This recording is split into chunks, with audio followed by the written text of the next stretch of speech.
The story begins inside a very tall corporate building, and in one of the offices, we see a tired-looking young man clicking away on his computer deep in thought. While at work, he ponders deeply about something strange that happened the day before and is pretty bothered because he has no idea what in the world it was or what it could have been. In a flashback, we get to see exactly what he's been thinking about. The previous night, he was having a light dinner when some kind of hologram popped up right in front of him out of nowhere. It startled him, but after staring at it for a few seconds, he realized that it was some kind of status window, which made him think that he was hallucinating or something. At first, he thought he was just seeing things, but even after a while, the status window didn't disappear, so his curiosity took over. On what appeared to be a shopping window, he noticed the option to purchase some canned tuna that cost 2 coins and clicked on it several times. However, nothing happened after multiple attempts, so it dawned on him that it didn't work because he didn't have any coins. Still puzzled by the whole thing, he also noticed another item in the options, which was a hammer for crushing zombie skulls. The weapon cost 5 coins. And it was a pretty strange thing to see since he had only ever seen a status window like it in Apocalypse webtoons. That's the idea that had popped up in his mind when it first happened, and even now in the office. That's exactly the same thing, making him unsettled. The protagonist finds it hard to believe, though, certain that he's not living in some kind of story from a novel. The mental argument goes on for him, making him wonder if he's starting to lose his mind from the exhaustion. Just then, Song is finally drawn out of his thoughts when his superior storms into the office yelling his name in annoyance. The furious man slams the door behind him and immediately starts beating the MC for spacing out yet again. At this point, Song is still in a daze, and it's only until the boss taps his hand that he finally regains consciousness completely. The man tells him to focus and immediately starts demanding answers for a job he passed to him the week before. Apparently, the MC didn't handle it properly, so now his boss is getting a call from the Hanbial Trading Company. Just when it looks like the boss is about to go off like a bomb, Song explains that the Hanbial Trading Company failed to prepare the documents properly, which required a re-examination to be conducted. Clearly, this isn't the first time the boss is behaving this way, because the MC doesn't look surprised at all. It turns out that this angry man has failed to get a promotion twice due to his own incompetence, and now he's here again, throwing another tantrum for everyone to see. As you can imagine, the man doesn't appreciate Song's tone, even though he didn't say anything wrong, so takes it personal, feeling that the MC is talking back to him rudely. Just when it looks like the situation is about to get out of hand, a lady calls out to the manager. The gorgeous woman offers him some kind of drink, telling him to calm down, and the moment he turns to look at her again, all the rage vanishes from his body. It's pretty obvious that he has a thing for this lady, Miss so he immediately rushes over to her, assuring her that he's definitely going to let Song off the hook for her sake. All of a sudden, the manager starts to get all touchy with her, probably misinterpreting her intentions. He asks her out to dinner after work, suggesting that some grilled intestines and soju would be a nice meal to end the day. But the lady wasn't even thinking in that direction at all. She's starting to get visibly uncomfortable, especially since he says it would be a shame for her to go straight home when she's dressed so nicely. At this point, they're no longer on the same page, but she doesn't want to upset him, so she politely declines the invitation, explaining that she has other plans later. Thankfully, the manager doesn't get mad at her for it. He's just surprised, but since it can't be helped, he lets her off, suggesting that they grab a drink sometime later. The man leaves the office right after that, and the moment he's gone, both Song and Miss sigh in relief. Clearly, they're already used to the manager's annoying behavior, and while some still don't know how to handle it, others have obviously mastered the art. Knowing how much trouble he was able to face, the MC thanks her for helping him out, and she just smiles softly in response. Later that day, it's time for Song's break, but he's so tired already that he just wants to go home. At the moment, he's taking a smoke outside to relax and recalling the scene from earlier. He's not ready to go back into the office right now since his annoying manager Cho is still in there. As frustrating as the job is, Song remains aware that it's pretty difficult to get a new one these days. As such, he knows that he just has to endure it even if it's tough. After all, this is still one of the largest corporations around. While thinking about this, the thought of Miss crosses his mind, and he figures that it wouldn't be a bad idea to get her a coffee later. As if she read his mind, the lady in question suddenly pops up right beside him, acting surprised to see him there on the rooftop. Song, on the other hand, is actually surprised to see her, so he asks her what she came to do here, since he knows that she doesn't even smoke. In response, she just sighs first before admitting that she came up there just to get away from the manager. Apparently, a client disappeared without paying their bill, and now Cho is taking out his frustration on everyone in the office, finding fault with every single person in there. Miss Sion, wasn't ready to be one of the scapegoats, so she snuck out before he could get to her desk. The MC is amused to hear this and simply commends her for making a good escape. At this point, the lady feels comfortable enough to start ranting about how the manager makes her feel. It turns out that he keeps asking to eat out with her when he's not even paying, but the most annoying part for her is how he subtly tries to touch her every chance he gets. Suddenly, she stops mid-rant and starts talking about how cold it is today, but Song can't relate because he actually thought that it was pretty cool for a summer day. However, she does agree with him because the temperature seems abnormal to her. So much so that she even has goosebumps right now despite wearing long sleeves. He's surprised when she suddenly rolls up her sleeves to show him, but then he just teases her for being really sensitive to the cold since he doesn't feel anything. The lady starts to get a little worked up when she sees that he doesn't believe her, so she takes out her phone to show him a video that would change his mind. Determined to prove her point, shoves her phone in his face and shows him a strange video of snow falling in Africa. As you already know, that's definitely not normal, so the MC isn't completely sure that it's real. He expresses his shock, and the lady agrees with him because it is indeed strange. At this point, Song believes that there's something seriously wrong going on, and while he's still saying this, Ah's phone starts buzzing from a new notification. They quickly check the phone and are surprised to see a cold wave advisory being announced. That doesn't make any sense because they're in the summer, and the MC begins to wonder if the meteorological agency got hacked or something. They're still trying to wrap their heads around the first message when a second emergency alert comes in. Apparently, the cold wave warning has been issued due to a rapid drop in temperature, so now, all civilians are being advised to prepare thoroughly for colds and other illnesses that could result from this sudden temperature drop. They both stare at the phone screen in bemusement, and because of how strange the whole thing is, they conclude that it has to be some kind of error. As far as Seong is concerned, it doesn't even make sense to joke about having a cold wave warning in the middle of June. However, while he's still trying to make this point, a tiny snowflake suddenly falls on his hand, and even starts to feel even colder in that moment. Puzzled by this, they both look up at the sky and are absolutely stunned to see that it's actually snowing already. It turns out that the cold wave is coming a lot faster than they could have imagined. It only takes a few hours for all the rooftops to be covered in snow. And even though it's been going on for a while now, the MC still can't wrap his head around the whole thing. He stands out on the balcony with a cup of hot coffee in hand as he struggles to make sense of the situation. It's literally snowing heavily in the summer, which makes no sense to him. It's almost as if the world has gone completely insane. Despite warning himself with a cigarette and some coffee, it's still absolutely freezing to him, and it's clearly colder than it was when was there with him. Looking down at the heaps of snow on the roads, he can already tell that the traffic this night would be on another level, so he figures that it would be wise to pack up and head home right away. With this in mind, Song makes his way to the elevator, but after trying to open the door for a while, nothing happens. Of course, this leaves him puzzled and wondering if the elevator is broken or something. He's still trying to figure out what's wrong when a freezing gust of wind hits him in a flash. The cold seeps into his body instantly, so he starts shivering even more. Now, he's even more desperate to get home quickly to go warm himself, so rather than wasting any more time at the elevator, he makes his way down the stairs. With everything going on now, he still can't help but feel very bothered about that strange status window that popped up in front of him the day before. He clearly needs answers, but right now, the most important thing is finding a way to deal with this strange cold weather. By the time he reaches the bottom floor, he notices that the elevator doors are closing, which means that someone just used it. Now, he's sure that it wasn't broken, but upon getting closer, he hears the machine opening and closing the doors rapidly, which makes him feel that someone might be holding the elevator door. That's what he thought at first, but it still doesn't make much sense because it's way too quiet. If someone was holding the door, then there would at least be some kind of noise around. At this point, the most logical explanation is an elevator malfunction, but our MC is about to witness some even more strange stuff. In the blink of an eye, all the lights go out and Seong is suddenly surrounded by pitch black darkness.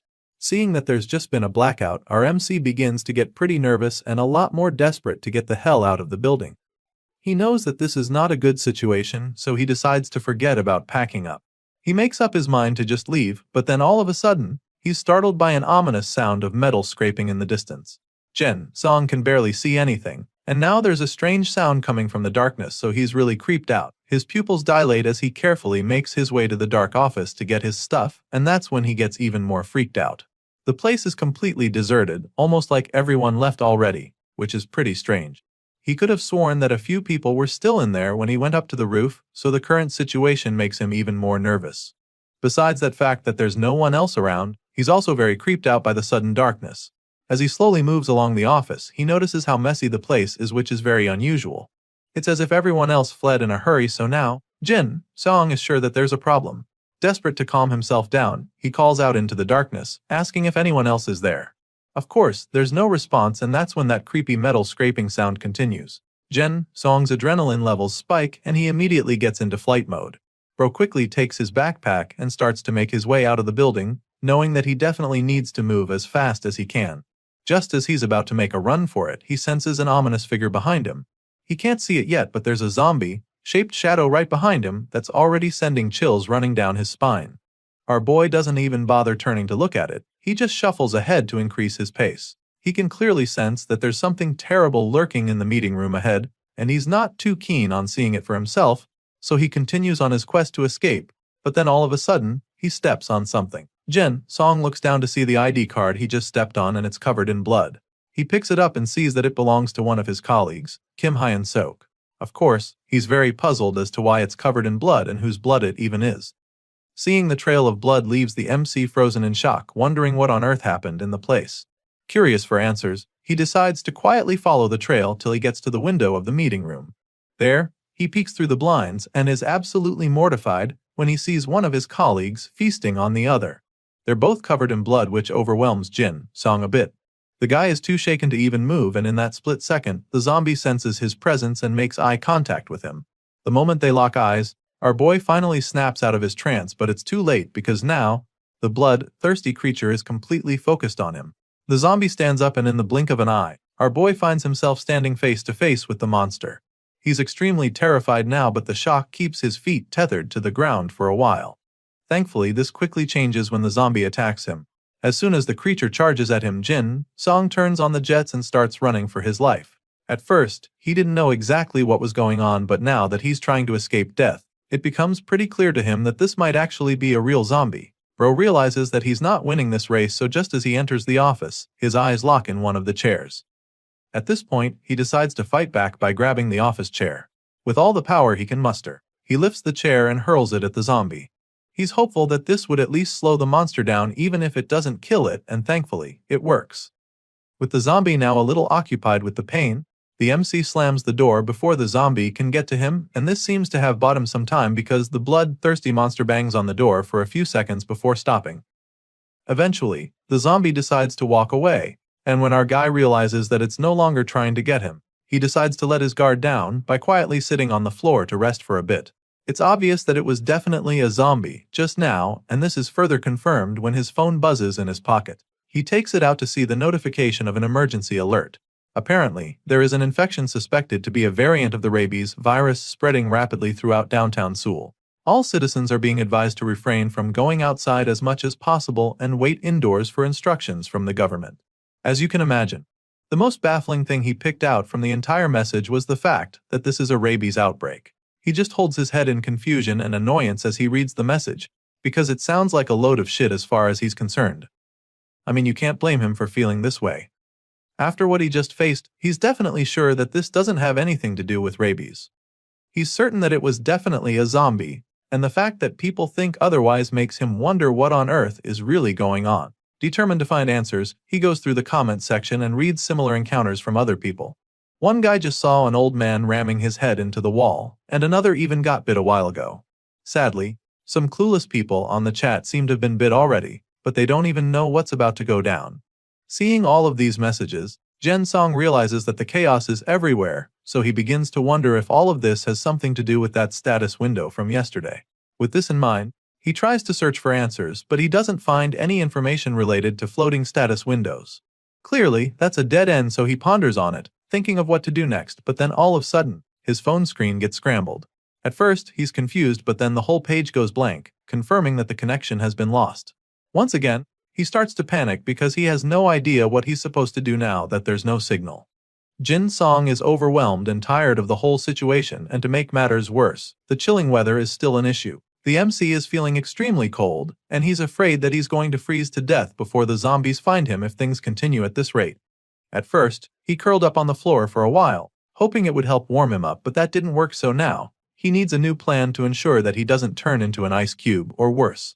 Right now, his priority is to hold out somehow until a rescue team arrives or something. His phone's battery is at 83%, so he's confident that it could last him 2 days at least if he conserves it well enough. With this in mind, he turns on his flashlight and musters enough courage to climb back up the stairs.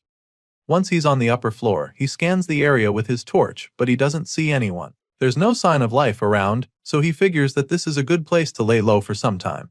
Our boy already knows that he's going to be stuck in this place for the next couple hours or even days, and if that's the case, then he's going to need something to eat. He desperately wishes there were snacks somewhere in the office, or even some clothes he could use to warm himself up, and just like that, the search begins.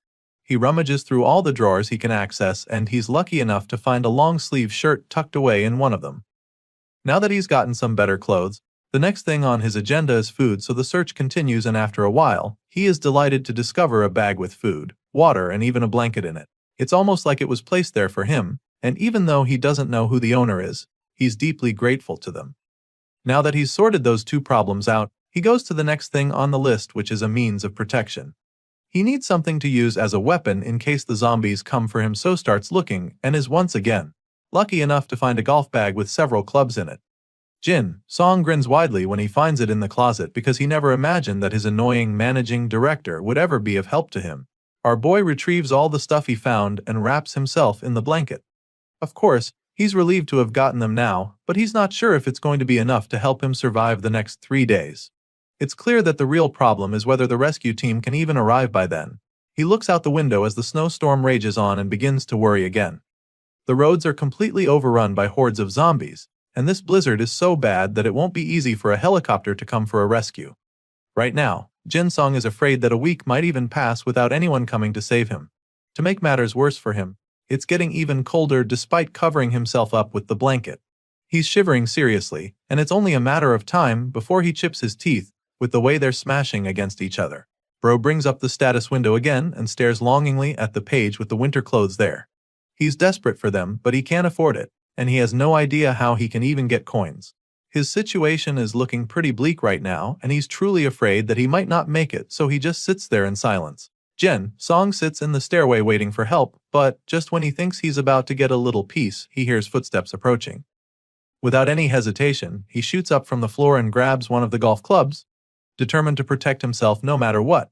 He braces himself for what's to come, and all of a sudden, the footsteps become a lot louder and faster, as if the zombie is charging at him. The door bursts open in a flash and our boy takes a mighty swing, but just when he's about to land the hit, he realizes that it wasn't actually a zombie, it's his colleague. The guy introduces himself as Kim Ju, Manager Choi's replacement from the sales department, and the MC immediately recognizes him. He's heard about how annoying the guy is, but right now is not the time you get into that. The two get back to hiding and Kim tells Jin Song where he's been.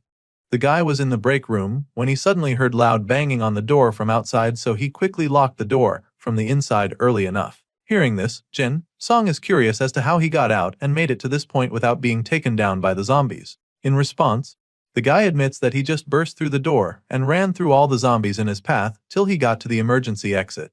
At this point, our boy can tell that this guy is just trying to brag about his strength because nothing he's said so far has been useful. As if being useless isn't enough, Kim is now also about to be a liability because he suddenly starts complaining about hunger, asking Jin Song if he has any food. The food he has is barely enough for him, so he doesn't have any plans to share it with this annoying guy. He bluntly tells Kim that he doesn't have any food, but the guy doesn't believe him at first. Even though the MC isn't going to share his emergency rations, he doesn't mind giving the guy some water. I mean, he's not completely heartless. Anyway, he takes out the can of water and hands it to Kim, who thanks him for it. At this point, you'd think the guy would just take the water and be grateful, but that's not the case. All of a sudden, Kim grabs Jin Song's arm very firmly, and with a twisted look in his eyes, he asks our guy once again if he really doesn't have any food. Now, the MC can clearly see that there's something strange going on with Kim, so he knows that he has to be very careful. While getting the water, Jin Song notes something unsettling about the guy. At first, he thought that Kim was sweating because he had been running, but the guy has been dripping with sweat the whole time, even though it's freezing.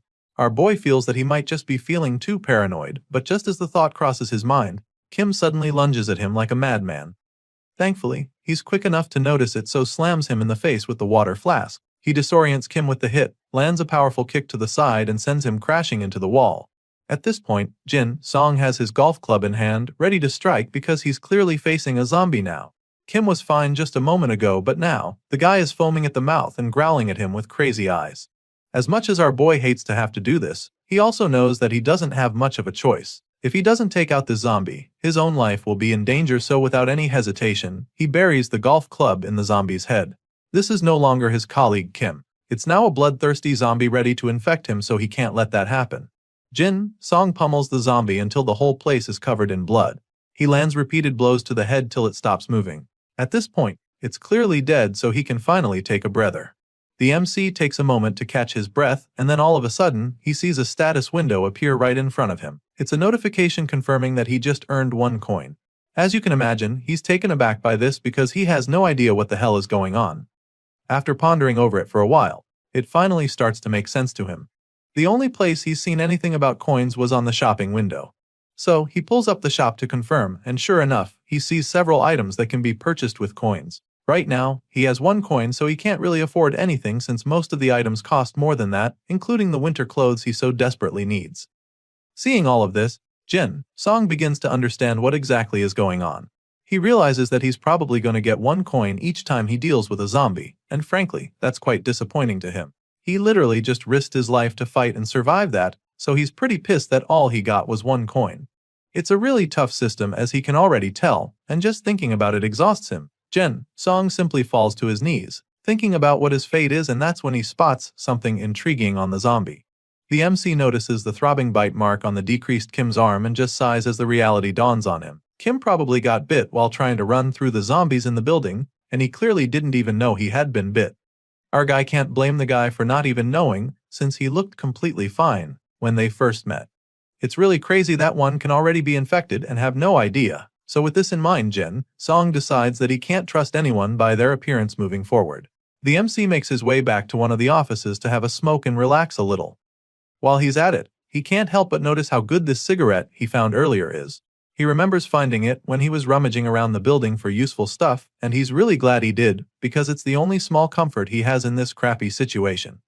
After some time, Jin Song figures that he should probably start moving back to his hiding spot soon if he doesn't find any other useful stuff. Just as he's thinking about this, a loud screech disrupts his thoughts. So he looks out the window to see what's going on outside, and that's when he sees the sea of zombies flooding the streets. There are only a few people who haven't been infected yet, but with the hordes swarming them, it's only a matter of time. Some of them try to fight back with weapons and whatever they can get their hands on, while others just succumb and accept their fate. Sadly, in a situation like this, there's really no use fighting, and the last man standing learns this the hard way. The zombies devour him in a flash, and all that's left of him is a bloody corpse. Well, that's before his transformation begins. Our guy watches the horrific scenes down there from the building, and he's truly shaken by it. It's so disturbing to him, but more importantly, it makes him understand just how screwed he is. As if the endless waves of zombies aren't enough, the snowstorm refuses to end as well. The blizzard rages on throughout the night, and our exhausted protagonist decides to just lie down and hope for the best.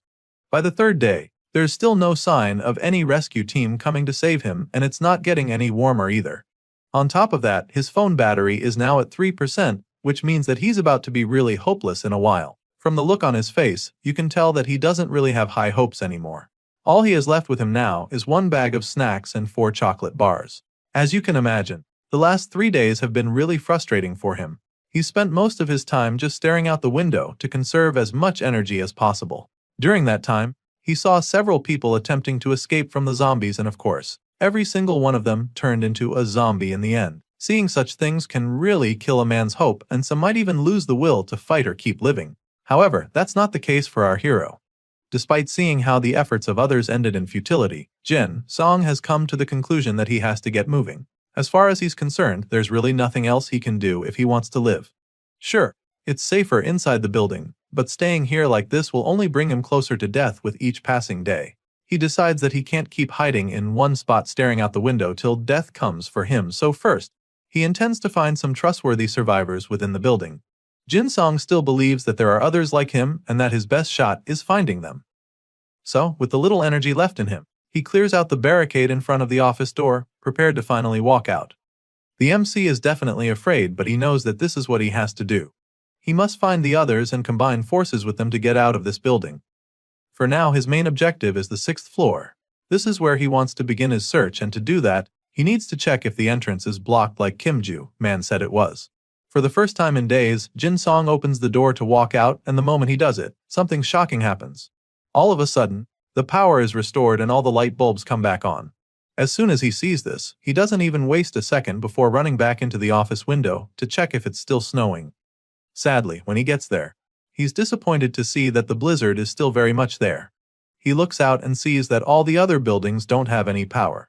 It's still very dark outside, but the lights in the building are on, so this can only mean one thing. Jin-song got his hopes for a second there, but the lights inside are still on, which means that someone must have turned on the emergency generator.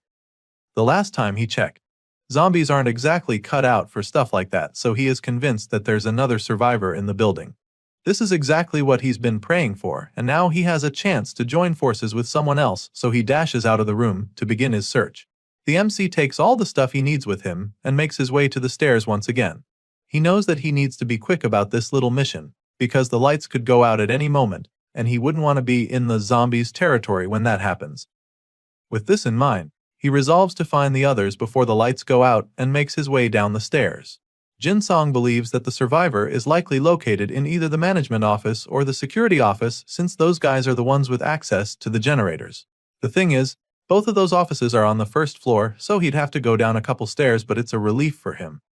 On the way down, he notices that something is going on with his shoes. As much as it's keeping his feet warm, he knows that he can't risk attracting the zombies with the noise, so he takes off his shoes and continues the journey in socks. Our guy is determined to make it out alive, and he no longer cares what it's going to take in order to achieve this. Soon, he arrives on the 6th floor. Right now, he's pressed for time and needs to find the other survivor before the backup generator fails, but he also needs to check if the emergency exit is truly blocked. So, Jin-song takes a quick stop on the 6th floor to check for it. Our boy stealthily moves around there and eventually gets to the exit, and just like Kim said, it's blocked indeed. Now that he's done with that, he needs to get back to finding the other survivors in the building. That's the most urgent thing right now, so the emergency exit can wait for now since he's confirmed that it's blocked. Not long after that little detour, the MC finally reaches the 1st floor, and upon getting there, he notices that everything still seems normal. It doesn't look like the zombies from outside have been able to break in yet, and that's a good sign. However, considering the usual foot traffic in the lobby, there's a high chance that zombies are roaming about. He listens carefully, but doesn't hear any noise, so he attempts to open the door and is relieved to see that it's not locked. Jin-song opens the door slightly to take a peek, and sure enough, he finds numerous signs to confirm the zombies' presence. There are blood stains all over the place, and he even sees a few of the undead patrolling the area. On looking closer some more, he sees many others roaming about like it's some twisted Halloween party. He's astounded by how many there are and starts to feel that this might even be the entire horde of zombies. Just as he expected, it's practically impossible to escape the building at the moment. There are just way too many zombies in the way. Still, he's glad that the zombies from outside haven't gotten in yet, because that would just make the situation a lot worse for him. Sadly, with the way things are going, it's only a matter of time before those front doors come down. The multitude of zombies outside seem to be looking for a way in, and if the population goes any higher, then they'll definitely break in. As such, he knows that he just has to move fast, so that's exactly what he does. He runs past the lobby when all the zombies aren't looking and successfully reaches the management office. On getting there, he's once again met with a sad discovery. He looks into the office only to find a frozen man.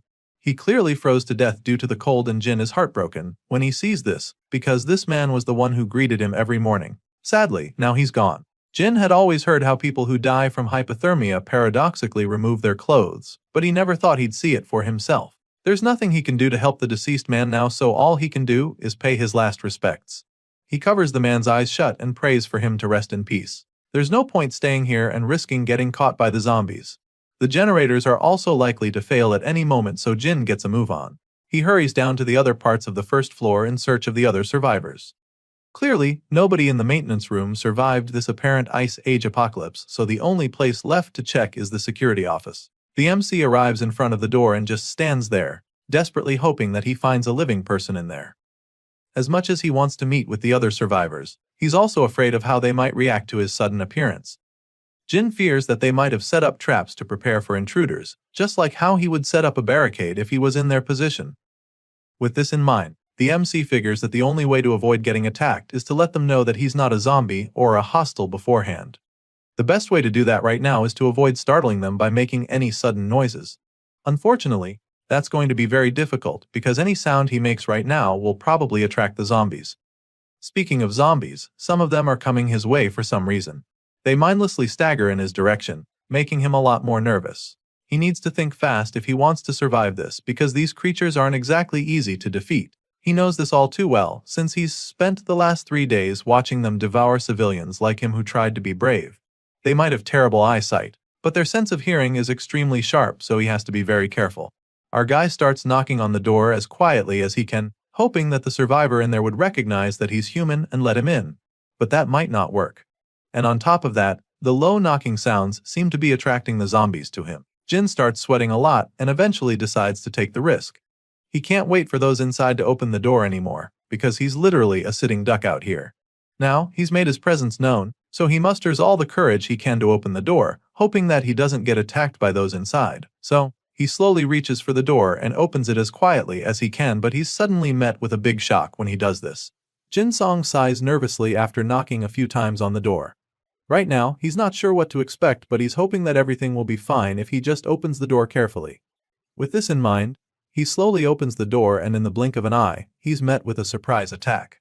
Apparently, the person inside has been waiting for him to make a move. The man tries to hit the main character with a stick, but our guy is quick enough to block the attack with his golf club. On one hand, he just managed to avoid taking a blow to the face, but on the other hand, the noise created by the impact is so loud that it draws the attention of the zombies lurking around. At this point, both Jin and the other survivor are nervous and terrified because they know just how sensitive the creatures are to sound. Right now, they have only a few seconds to decide what their next move is if they don't want to become zombie food. So, in that split second, the survivor decides not to throw Jin under the bus. Rather than pushing him back out for the monsters to devour, the man drags our guy into the room and locks the door behind him. All of this happens so fast that Jin Song gets pretty confused for a second. After locking the door, the man turns to the MC with an inquisitive look in his eyes. For a few seconds, neither of them say anything. They just stare at each other with their guards up, mentally prepared for anything that happens. Jin finally interrupts the heated staring contest by asking the man with the stick if he's still human, which he confirms before asking the MC the same question.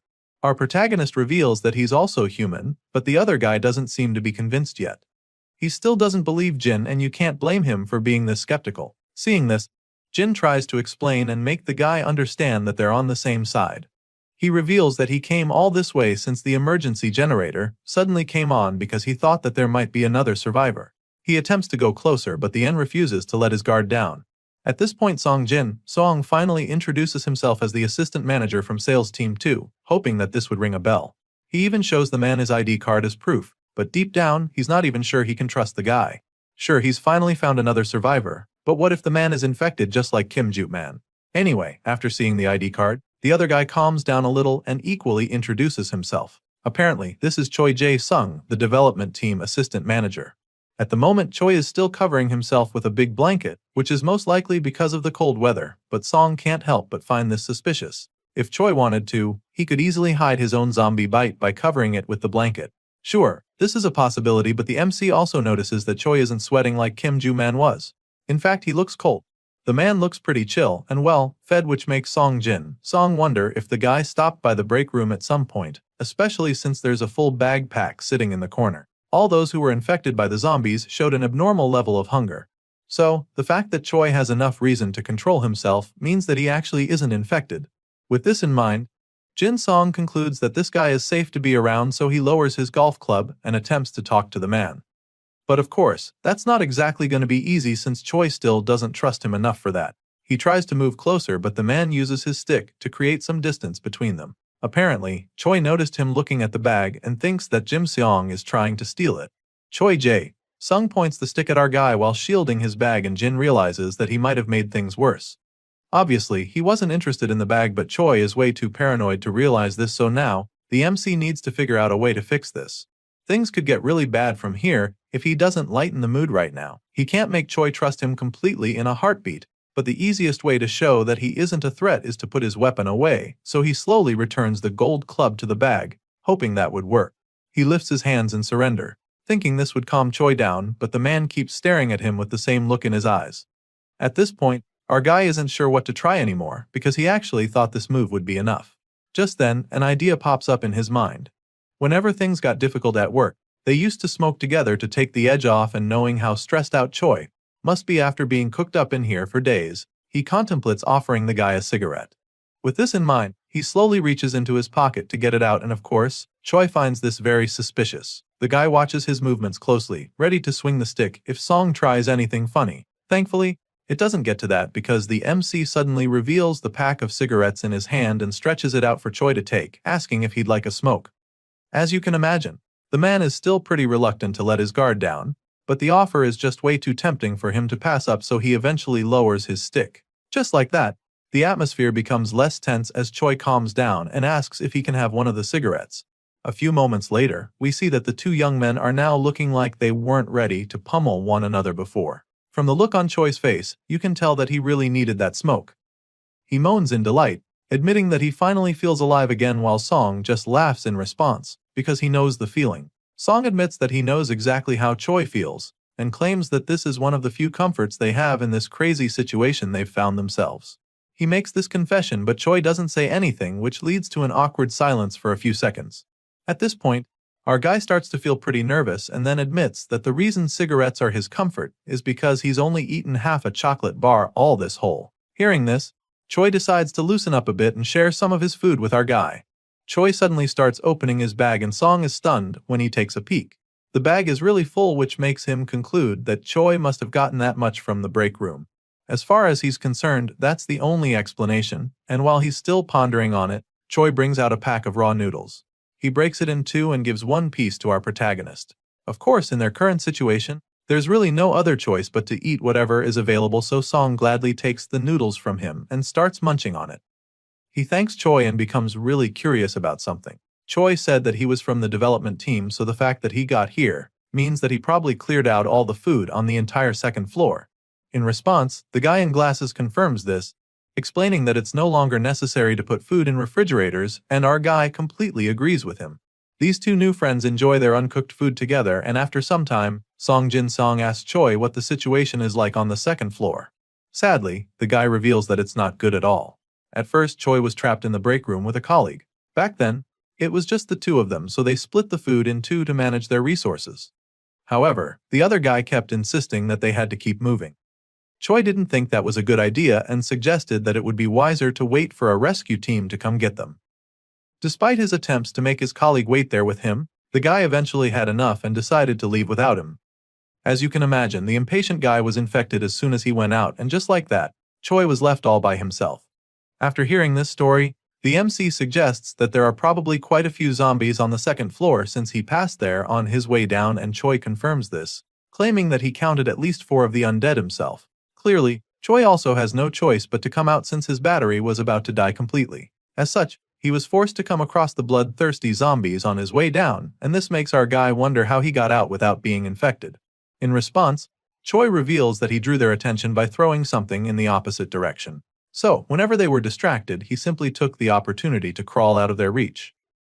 Song is quite impressed with the story, admitting how amazing it is that he escaped safely from 4 zombies. Choi just laughs nervously as he thanks our guy for the compliment. Judging by everything he just heard, Song is convinced that Choi was the one who turned on the emergency generator, so he asks just to be sure, and the assistant manager confirms his guess. The MC looks over at the power strip in the corner with several chargers plugged in and figures that it's the reason Choi risked his life to go turn on the generator. Clearly, the guy had to charge his devices so he wouldn't get stranded, but Song is a little confused because he doesn't really think there's a point. Hearing this, Choi is shocked because he can't believe that Song has been surviving without using the internet. At this point, our boy is even more surprised because he had no idea that there was even any signal in the building all this while. Hearing this, the assistant manager informs him that satellite internet is actually available. This response leaves our guy astounded, and that's when Choi asks him if he knows about Spacelink. Sure enough, Song is familiar with this name, so Choi tells him that they still have access to the internet because of it. Of course, there aren't many usable servers left since the zombies took over, but there are a few communities that they can still connect to. Well, our boy didn't have any idea about this, so it's taking him a while to process all the information. It's a good thing he met Choi then. Anyway, Mr. Glasses goes on to reveal that the charger is currently plugged in a fast on, which means that it should be done very soon. That being said, he offers to help our guy charge his phone afterward if he has one on him. Time goes by and sure enough, Choi helps Song plug in his phone. Just like the assistant manager said, the internet is still working and our MC is even able to access his social media account, where he comes across several others who haven't been infected. This whole thing is like a breakthrough for him, so he genuinely thanks Choi for everything. The guy charged his phone, connected him to the Spacelink internet, and even told him about the community, so he is really glad. Of course, Choi is pretty modest about it, claiming that it's nothing. Not long after that, they notice the lights above them flickering and Song immediately suggests that the emergency generator is about to run out of power. Of course, this is really tragic news for Choi, even though he already knew that it was going to happen eventually. Things are about to get a lot more difficult for them, which makes him wonder what Song plans to do in this situation. Before our guy can even say anything, Choi makes his intentions very clear, stating that he will be staying right in the room. The assistant manager doesn't have any intention of leaving the room, and stating this, Song just stares at him with a disappointed look on his face. Clearly, Choi only said this just now because he wants Song to leave. The guy suddenly starts reaching for his wooden stick again, like he's preparing to attack our guy if an argument breaks out. Song doesn't seem to notice this though, but he understands why the assistant manager would want him to leave. The MC knows that he's probably just a burden considering Choi's current disposition. The assistant manager's strategy is obviously to hold out for as long as possible in the safest location, so he truly has no need for a companion who would just consume more of his food while waiting around. Song also doesn't consider Choi a good companion in this situation because they have conflicting ideas. As far as the MC is concerned, he needs to keep exploring in order to find a way out, and this means that Choi would only be an obstacle. As such, he believes that it's only right for them to part ways here and now. After considering all of these factors, our guy finally informs Choi that he will be leaving instead. Of course, Mr. Glasses over here doesn't have any problems with this. In fact, he's even relieved to hear it. Without any hesitation, he goes over to his bag to take out a flashlight and a small power bank. Apparently, he has about 2 more of these to spare, so he doesn't mind giving them to Song as a parting gift. He presents them to our boy, proving that he's not all self-centered, and of course, Song is really grateful for the gift. He thanks the assistant manager sincerely because he knows how incredible these items will be in a situation without any electricity. Grateful for Choi's generosity, our guy decides to return the favor, so he takes out a few sticks from his pack of cigarettes and gives them to the guy as well. Of course, Choi really appreciates it, so he thanks Song as well, and the 2 survivors finally part ways. Our guy makes his way to the door and Choi wishes him luck. Before stepping out, the MC turns to the guy, hoping that they get to see each other alive again. Song exits the room after that, and as soon as he's outside, he's overwhelmed by the horde of zombies flooding the area. Right now, he knows that he has to hurry because the electricity will be cut off soon, leaving him stuck in the dark with the undead creatures. To avoid this, he needs to get the hell out of here. Thankfully, the door is still holding up so he can escape very quickly. Song contemplates his next course of action. If he goes down to the basement, he can easily access his company car in the parking lot. There's a chance he can escape with it, but at the same time, he's not even sure that leaving the building right now is the correct choice. At the moment, he's starting to reconsider his idea, feeling that the time to escape the company building will come eventually, so there's no need to rush. A part of him knows that leaving the company right now could turn out to be a rash decision, so, for the meantime, he feels that it is wiser to go back up and get all the information he can from the company. That way, he'll be more equipped with everything he needs to enable him to escape safely. With this in mind, our guy starts marching up the stairs with his bloody golf club in hand. He's only a few steps in when everything goes dark all of a sudden. He curses in frustration when this happens because it means that the emergency generator finally ran out of power. Thankfully, he still has a flashlight, so rather than freaking out, he's able to stay calm. Song uses the light to navigate his way up the stairs as carefully as he can because there's a good chance the zombies moved when he was downstairs. By being extremely careful and quiet, Song is able to reach the 4th, 5th, and then the 6th floor without being attacked by the zombies. Now, he just needs to move a little higher to reach his destination, but then all of a sudden, he hears a noise coming from the floor above. He's certain that someone is on the upper floor and fears that it's most likely a zombie. Despite being absolutely terrified right now, the MC knows that there's really no turning back at this point. He has no choice but to keep going, so he tightens his grip on the golf club and braces himself for what is to come, confident that he'll break through no matter what. A few seconds later, We see that our determined hero has hung the flashlight in the railing to enable him go face the zombie with both of his hands free. He slowly goes up with his trusty golf club in hand and, quietly closing in on the monster as he prepares to knock it out. By the time he gets close enough, he is finally able to see the zombie fully, and is even relieved that it's also facing the rooftop. With the creature turning its back to him, this means that he'll be able to sneak up on it from behind, so he's even more motivated to use this opportunity before it's too late. Determined to take out the zombie, he moves even closer, waiting for the perfect opening to strike, but things take a huge twist when the zombie senses him. Just like that, the monster's neck turns 360 degrees to look at him, and in that moment, he already knows that he is cooked. The monster growls at him as it foams from the mouth, and before our guy can even think of anything, the vicious zombie lunges at him from up the stairs. At this point, you'd think Song would definitely get infected because of how close he is, but he somehow manages to land a devastating blow to the zombie's head with his golf stick, and the force from the hit is so powerful that it sends the monster slamming into the wall. Of course, just one hit isn't going to be enough to take out a monster this vicious, so the creature gets right back up, even more pissed this time around. The zombie screeches at him in rage and once again, charges at him, so he repeats the same moves a second time.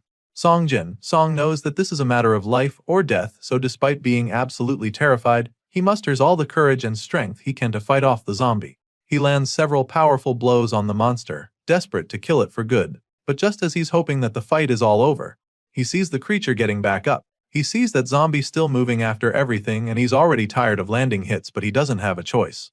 So, he just hits the zombie some more, begging it to just die, and then, he finally kills it. Our guy is sure that it's dead when the familiar blue window pops up in front of him, informing him that he has acquired 1 coin. The shopping window appears right after that, showing him all the stuff that he can purchase now that he has 2 coins. The MC stares at the window in a daze with his bent and bloody golf club still in hand. He's irritated by the twisted system showing him a shopping menu when he literally almost died a few seconds ago, so he angrily waves the window away. But then again, he keeps his frustration aside and decides to be more rational about it. Looking at the stuff on the menu, he realizes that the coins might be useful for something else, so he decides to just take them for now. Song accepts his reward and starts packing up his stuff. While he's at it, he can't help but wonder where this particular zombie actually came from. From what he can see, the rooftop is closed, so it couldn't have come from there, and this makes him wonder if it came from another floor instead. He starts racking his brain about all this, so he starts to think that the 7th floor might not be safe either. Despite feeling this way, he decides to go up there anyway and quickly enters the empty office room there. He shuts the door behind him and sighs in relief, feeling that he should be safe. He takes out his water can to have a drink, and then the memory of the zombie he faced earlier flashes across his mind. He is still hung up on how fast it was. At that speed, he feels that the zombie is probably even faster than when it was still a normal person. As far as he's concerned, it might even be on the level of a wild animal now that it's this lethal. Song is truly shaken by the experience he faced, and he's even afraid that he would probably have been the one who died if there were 2 zombies. With this fear now dwelling in his mind, he figures that he needs to find companions to move with. If he can't do that, then he'll have to create situations where it's always a one-on-one with the zombies. Anything other than that might not end well for him, and he knows this. After quenching his thirst, he suddenly remembers that he should probably check the internet now that he's back upstairs. He feels that there might be more information on the zombies online. Song quickly gets back on the Spacelink internet and starts surfing the web for anything related to the zombies, but he just finds stuff about the weather. One guy is really astounded by the temperature outside because it was minus 27 degrees Celsius when he measured it. Another person from Gangwon province also had a crazy experience with the temperature, claiming that the water froze when he left the tap running.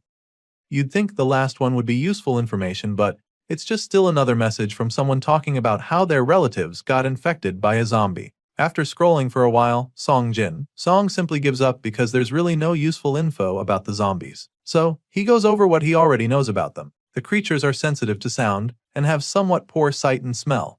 They also keep moving until their head is destroyed. And the most obvious fact, if you're bitten by a zombie, then you become one as well. These things online are all stuff he already knew before now, and it's mostly just survivors crying out for rescue on the servers. As annoying as the situation is, it's actually helped him to confirm one thing, which is the fact that the government has now completely collapsed.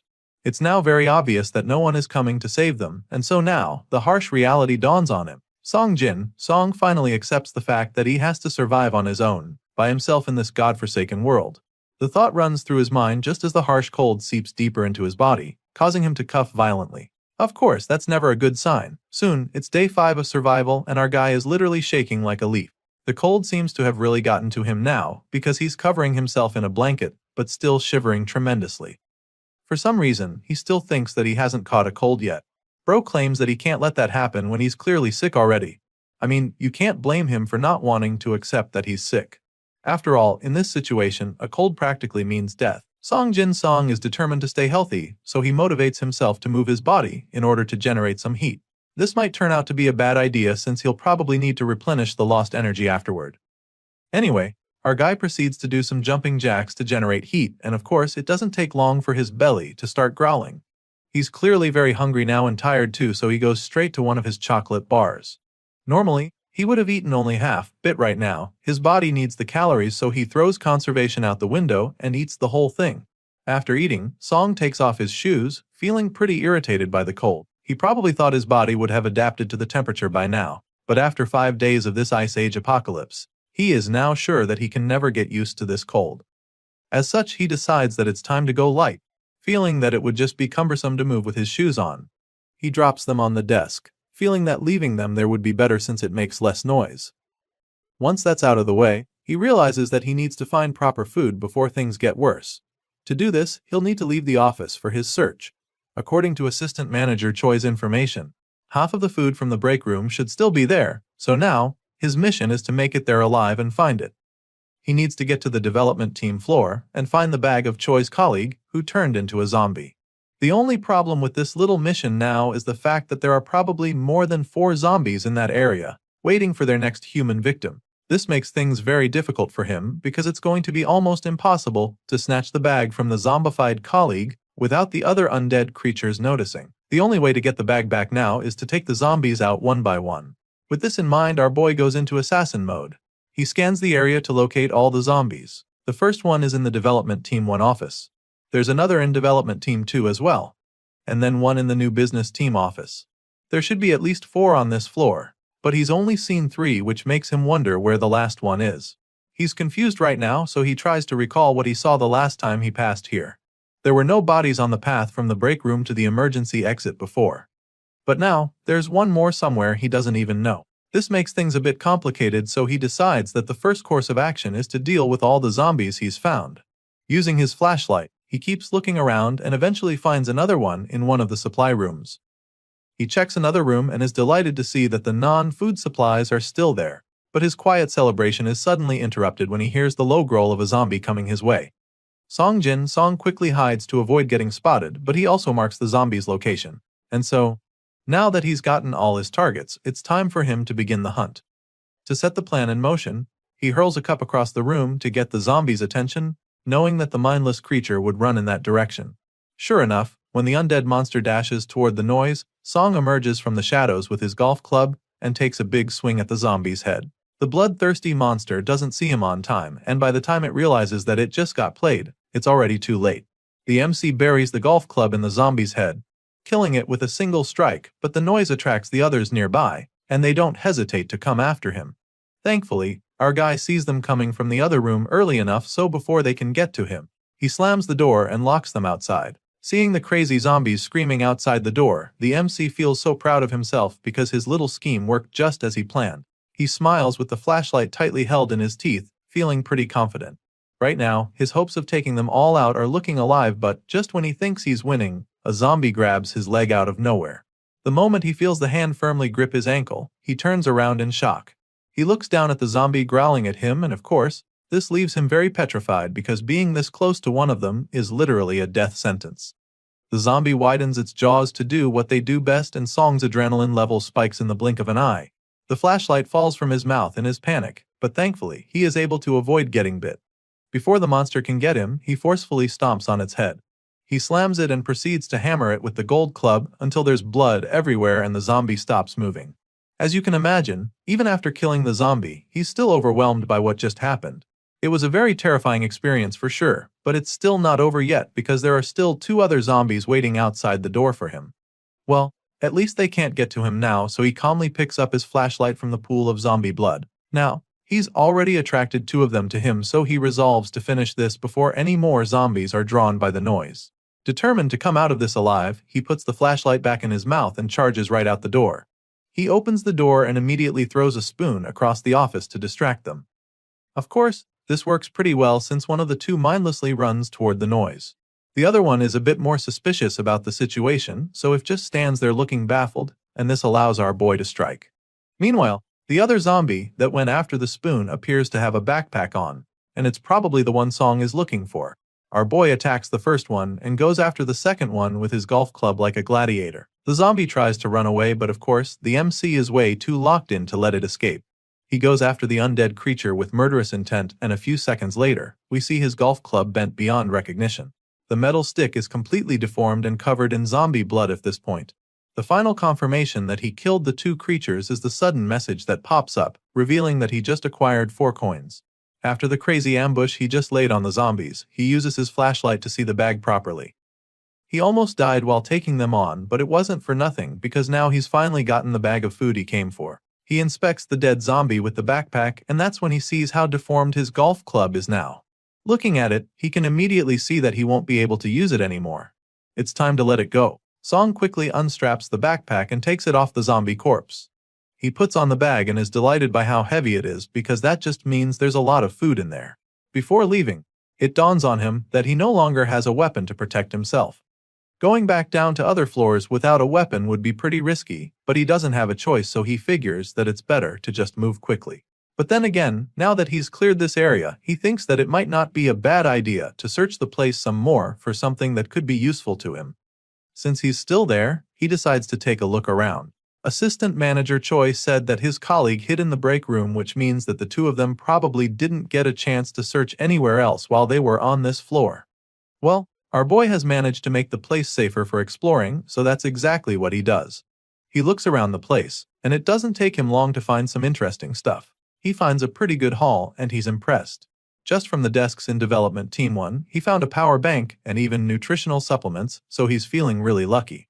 Things are looking really good right now, so he feels that it would be good to also search Development Team 2 as well. On his way there, he suddenly hears something that catches his attention. It definitely sounds like a zombie, so he begins to panic since he doesn't have a weapon on him anymore. This might turn into a big problem for him if he's not careful, so he quietly jogs in the opposite direction. If he runs into the zombie right now, then he'll be done for, so he decides to go back. There's no point risking his life in search of another good haul. A few moments later, we see that Song has found somewhere safe to check out what's in the bag. It's pretty safe now, so he's finally starting to calm down. He laughs in excitement as he hugs the bag tightly. He never imagined that he'd end up feeling safe at the office, especially in a situation like this. After being all ceremonial about his find, he finally decides to open up the bag to see what exactly he brought back from the zombie. Song takes out 3 bags of chips, along with 2 boxes of Choco Pies. There's a ton of cookies and 5 cup ramens. He also finds a can of cola inside, which takes his excitement to another level. In this Ice Age apocalypse, what he's got in his hands right now is practically a treasure. With his conservative skills, this should be enough for at least a month. As long as water is available with these supplies, Song believes that he can survive for a month without much trouble. Our guy leans back with a look of satisfaction on his face, convinced that this stash was definitely worth risking his life for. Unfortunately, just when he's finally about to feel good for the first time in days, the familiar chills rush back into his body. He starts shivering all over again now that the excitement has died down. His socks are soaked in blood and sweat, which means that his wet feet are making it even colder for him. He doesn't even know how to handle his current predicament. He feels like he should wash up a little to get the blood off. So he takes off his socks and starts washing his feet with ice water. Of course, the moment the water touches his feet, the cold shocks him. It's way too cold and he can't even believe that he's doing this. He never imagined that he would be washing his feet with ice water in his life. After washing off most of the blood, he suddenly comes across something horrifying. It's a wound, and for some reason, it resembles a bite mark way too much. He's shocked because he doesn't remember getting injured during his encounter with the zombies earlier. Song's eyes widen in horror as he thinks back to the time the zombie grabbed his legs. He's starting to think that he might have gotten scratched by it then, because he's certain that he didn't get bitten. From what he knows about these undead creatures, he definitely has to be bitten to become a zombie. He takes out his phone to confirm what he saw online, and sure enough, he comes across the post from a person who was scratched and wasn't infected even after several days. The MC is so excited when he reads this message because it means that he's still safe. The guy is so relieved now because it definitely wouldn't have been easy to deal with the fact that he'll soon be turned into a zombie. Now, he's done washing his feet, so he goes to dry them with his blanket. After cleaning his legs, he can finally see how serious the wound is. Once again, his legs start shivering from the cold and he begins to get worried. At this rate, he's afraid that this wound will lead to frostbite. On top of that, his toes are exposed, and if that continues, he'll be in some serious trouble. He knows that he needs to warm his foot up somehow, so he finally decides to visit that strange shop that's been popping up. He opens the shopping window in search of something to help him get warm, and like always, he's reminded of his balance. The floating window informs him that he possesses 6 coins now and shows him all the necessary items he can purchase with them. He vividly remembers seeing winter clothes on the shopping window, so he immediately starts scrolling to find them. It doesn't take too long for him to get there. Thankfully, they're still there, and they also seem affordable. The winter jacket and pants would set him back 3 of his coins. The winter boots just next to them cost 3 coins as well. This is also the same price for the winter gloves and the winter hat. Everything on this page costs 3 coins each, which makes things pretty dicey for him. He obviously can't afford all of them, so he'll have to choose carefully and get the items he needs the most. He curses in frustration when he sees these prices, claiming that the creator of the system must be really cheap to sell these items separately. I mean, they're all supposed to come as a package, so you can't blame him for being pissed. Besides that, the pricing doesn't even make any sense to him because boots, gloves, and a hat are all smaller than the clothes. As far as he's concerned, they should not cost the same number of coins. He grumbles about the situation for a while but quickly reminds himself that complaining won't change anything. He needs to make a choice right away, so he does just that. Song clicks on the winter boots since that's the most pressing item right now. Without them, his toes would probably be falling off in a few days. Our guy is taken aback when the big winter boots suddenly appear right in front of him in a flash. He finds it strange that the shoes really appeared because it's almost like magic. He holds them up to confirm that they're actually real, and he's even more surprised by the fact that they're his size. He was actually worried that the boots might be too big or too small for him, but somehow, they're just the perfect fit for him. He's still trying them on at this point, and the whole thing just makes him wonder if this means that everything he buys on the shopping window will come out customized for him. After wearing the comfy winter boots, his feet are feeling a lot better, but he knows that it's not enough. Sure, he's saved his toes and feet from the frostbite now, but he's still shaking like a leaf. Song doesn't think the boots will be enough to save him from the cold, so he goes back to the shopping window to look for anything else that can be of help. Determined to heal his wound, fight the cold, and also manage his coins, this stranded office worker scrolls endlessly through the shopping window in search of the perfect item. Sadly, after searching for a while, he still doesn't find what he's looking for, and this leaves him a little frustrated. Just when it looks like he's not going to have any luck, his eyes widen all of a sudden. His gaze locks in on a particular item that we can't see yet. It seems to be that he's finally found what he's been searching for, because he does even think twice before clicking the button to buy it. He purchases this mystery item in a flash and 1 coin is deducted from his balance. Well, we still can't see what Song just acquired, but what we do know is that it's definitely something useful. Remember that mystery item that Song purchased without a second thought? Well, it turned out to be a hot pack for the wounds on his feet. The MC quickly takes it out of the wrapper and starts massaging his feet with it. Right now, he feels more alive than he's been in the past 5 days. Well, it actually makes a lot of sense since this is pretty much the most relief he's felt since the apocalypse started. Sure, buying a single hot pack with 1 precious coin was pretty expensive, but this young man doesn't mind at all. He rubs the hot pack all over his feet, and the soothing feeling pretty much intoxicates him for a second. The hot pack wasn't cheap, but it was definitely worth it for him because he finally feels like he can live in these unbearable conditions. Soon it's day 7 of survival in this Ice Age apocalypse, and tragedy strikes. Song goes to the sink to get some water and is absolutely horrified when not even a single drop comes out of the faucet. As you can imagine, this is a very terrible discovery for him, and he almost doesn't believe it at first. He quickly comes to terms with reality though, since he actually saw it coming. It was really just a matter of time, and now, in the end, the water has finally been cut off. Thankfully, he's not exactly stranded now because he made preparations for this very calamity. Song was smart enough to keep his water supply full just in case this happened. Bro filled several water cans, but there's only so much water he can store. Despite his best efforts, he was only able to gather about 2 liters of water, which is definitely underwhelming for someone in his situation. Well, our guy knows this too and already has an idea of what he's going to face. The water he stored is only going to be enough for 3 to 4 days at best. Anything more than that would mean that he'd probably have to turn himself into a camel overnight somehow. Just when he started to feel alive in this icy prison, this kind of shit happens. As you can imagine, he's pretty frustrated by the situation, but he can't do much to change it. So he just lies back down on the desk, wondering why this is happening to him.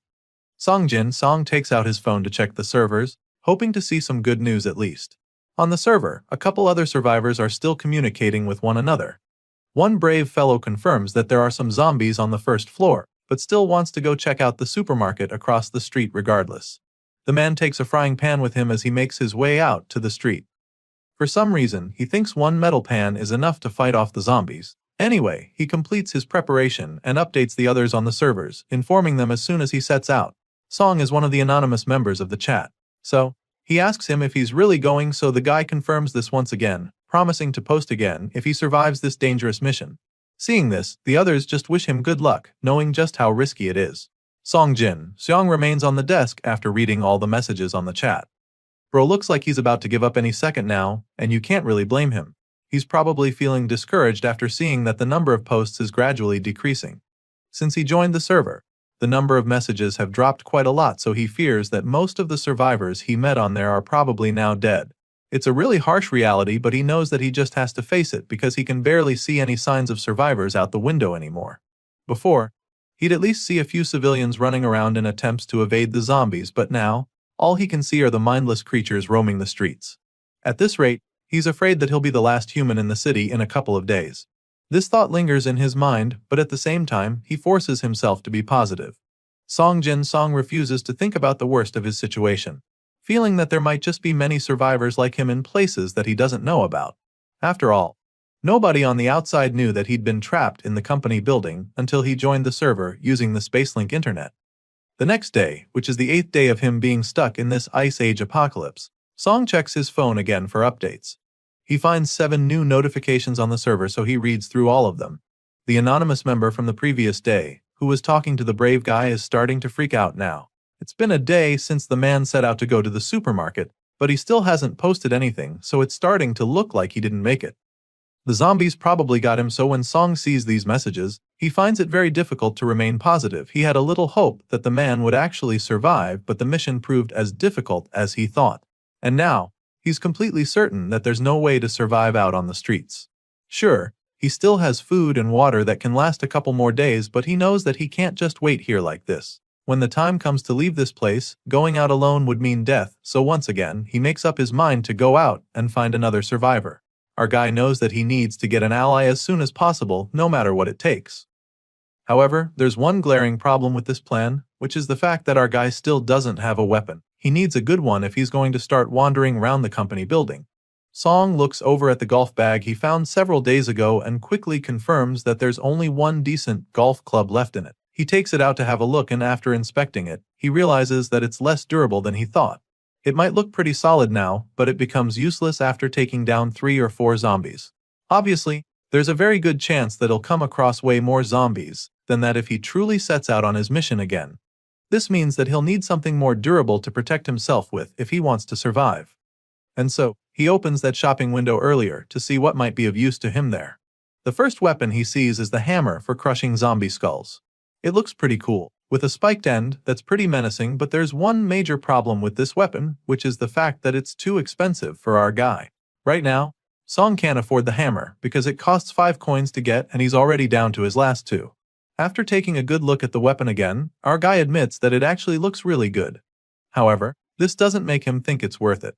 With 5 coins, Song knows that he can easily buy winter clothes and still have enough to get another hot pack. At the moment, these other things are looking a lot more valuable to him, so he's really not interested in buying the weapon in a hurry. After all, he still has a golf club that could hold up for a while. With this in mind, he sets out on his stealthy mission. First plan on the agenda is to check out the other floors and see what he can scavenge. So, with his flashlight in one hand and the golf stick in the other, Song quietly moves down to the other floors, and it doesn't take too long for him to discover something really disturbing. He enters one of the dark offices and is instantly taken aback when he finds fresh blood stains on the desk. He goes over to investigate, feeling very confused because there's no one around. He's been seeing these blood stains for a while now, but this one especially caught his attention. Our guy goes closer, hoping to find answers because even the smell is really disturbing. It smells just like the zombies, but it doesn't make any sense because he can't find any bodies around. By the time he scans the office with his flashlight, he realizes that the place is truly a mess with bloodstains everywhere. This sends chills down his spine as he wonders what on earth happened there. He tries to open the adjoining door leading to another room but immediately realizes that it's locked. This leaves him even more perplexed because now, he begins to wonder if someone is hiding inside the room. He leans closer to check if he'll hear any noise coming from inside, but that's not the case. He can't hear anything and so, after a brief pause, he decides to break in. Before bursting in though, he makes it very clear that he's going in. Song breaks down the door and of course, he's met by a new shocking discovery. The entire room is filled with bloody corpses piled on top of each other. He's taken aback by the sight, but bravely goes in to investigate some more. Looking at the heap of dead zombies, he can tell that there has to be at least 10 of them lying here. It's chilling to be in here with so many dead zombies, but he forces himself to focus. He came here in search of useful items, so he quickly goes to one of the drawers to rummage. Even while he's at it, he can't help but wonder what the hell happened in there. He's bewildered that someone was able to kill these many zombies, and he can only wonder who in the world could have done it. The fact that a monster like this person has been in the company is truly mind-blowing for him, and all he can think about is how good it would be to have them on his side. As far as he's concerned, he wouldn't have to worry about a thing if this zombie slayer became his ally. After check in the cupboards, he doesn't find anything useful, so he prepares to get out of the room. He wouldn't want to be caught off guard by the other active zombies. Song remembers seeing signs that the other offices were searched too, so he feels that this place might already have been swept by whoever killed the zombies. He begins to panic a little when this thought crosses his mind, because if that's truly this case then this whole place has most likely been cleared out already. As such, he just gives up on searching. Convinced that there's no way anything useful would be left in there for him, he sighs in defeat, feeling that all his efforts were simply futile. Sure enough, there's really nothing in any of the compartments, and this just leaves him wondering one thing. Who was it to have taken things so thoroughly? He finds it hard to believe that only one person could have done this, so he feels that it could even have been several others. And so, he begins to wonder if they're even still in the building after seeing how they cleared out the whole place. While still looking around, Soyoung suddenly stumbles upon something that really catches his attention. He notices a piece of paper sticking out from under one of the coffee machines on the table, so he immediately takes it out to see what's in there. That's when he realizes that it's a note from another survivor. In the letter, the person claims that they're glad to know a fellow human made it to the 4th floor. They also apologize for taking everything on the floor that could be used as food. They then advise Song not to waste his time or energy checking the break room, since they've already searched all the drawers. They also tell him not to bother opening the managing director's office since they've piled up the zombie corpses there. Clearly, this note was written by the person who cleared the floor and slaughtered all those zombies, but that's not the only information that was left in the letter. Song continues to read the paper and gets to the part where the person reveals that they left a shirt in the cabinet for whoever finds it. They also recommended that he avoid going to the 5th floor if he can. Apparently, this person intends to leave the city and head toward the west coast because it seems to be a good place to guard against zombies. After all, there are a couple islands over there. The writer left at exactly 10 am on the 8th day since the zombie attack, which Song is pretty horrified to see because it was the day before. He curses in frustration, feeling that he could have met the person if he had just moved one day earlier. At the end of the letter, the writer finally reveals their identity. He's assistant manager upon Hyuk, Jay from the accounting team, and he ends the note by wishing Song good luck, hoping to see the reader of his letter again one day. Song is pretty familiar with Hyuk, Jay because they were colleagues from the same year. From what the MC remembers, the guy always used to brag about being in the special forces, so now, after seeing how he wiped out a wave of zombies, our boy finally agrees it was a well-deserved bragging right. Song gathers the papers and suddenly realizes that there's something on the back as well. It's a short note revealing that Hyuk Jay left a gift in the drawer for any office worker who might come by. As you can imagine, our guy is pretty excited when he sees this, so he instantly rushes to the drawer in question where he finds a briefcase. He opens it up with so much excitement, but all he finds is a bunch of coffee mix. Apparently, Hyuk Jay thought this would be funny, but the MC isn't exactly feeling the joke right now. Soon, it's day 10 of the apocalypse and our guy is back to surviving on the remaining chocolate bars he has. Out of boredom, he finds himself reading Hyuk Jay's note over and over. He's particularly curious about the part where the guy told him to avoid going to the 5th floor. It makes him curious and suspicious at the same time. He keeps wondering why he shouldn't go up there when he knows that the 5th floor is the president's office. Logically thinking, it doesn't even seem likely that there would be many zombies there since it's so high up. As curious as he is right now, he still knows that Yoon Hyuk Jae isn't the kind of person to give a warning without reason. He finally finishes his chocolate bar just as the thought crosses his mind. He's been really bothered by what was in the note, but even more importantly, he hasn't seen a single survivor outside since the previous day. It's pretty troubling as it's starting to look like there aren't any normal humans left out there. Right now, he's starting to feel pretty hopeless because as time passes, the chances of meeting a survivor and potential ally keeps decreasing. He still regrets missing one the previous day, so he's not willing to waste another chance. With this in mind, he decides to finally get off his butt to search the other floors. He's determined to find someone this time around, but he's a little overwhelmed just thinking about how many floors he might have to check it before he actually finds someone. The thought lingers in his mind for a while, but he is suddenly drawn out of his thoughts when a bright light shines in his eyes. He's really puzzled when he sees this because he didn't think that anyone would still be out there. He quickly snaps out of the shock though, because he realizes that this is someone sending him a signal, and so he starts waving like a maniac to get their attention. Our guy gets so excited when he realizes that there's actually someone out there who's not yet a zombie, and then when he takes a closer look, he sees that the man in the other building is holding a piece of paper up. The person is obviously trying to tell him something, but they're too far away from each other for him to see what's written on the paper. Just when it seems like he won't be able to communicate with the person, a bright idea suddenly pops into his mind. Song quickly takes out his phone to take a picture of the paper, and once that's done, he zooms right in, hoping that he'll finally be able to read it. Thankfully, his plan works and he can finally see what the guy was trying to tell him. Apparently, it's saying that there are people on the 6th and 7th floors in the company building. Also, the man has people in his own building and wants to team up. This is exactly what our guy has been desperately hoping for, so seeing this message right now is like a dream come true for him. He had almost lost hope, but now, hearing that there were other survivors all this time, he gets really excited. Now, he needs to go straight into action. For the meantime, he can leave the people in the other building, hoping that they can handle themselves. His priority right now is to find the person on the 6th floor, so he grabs his gold club and springs into action.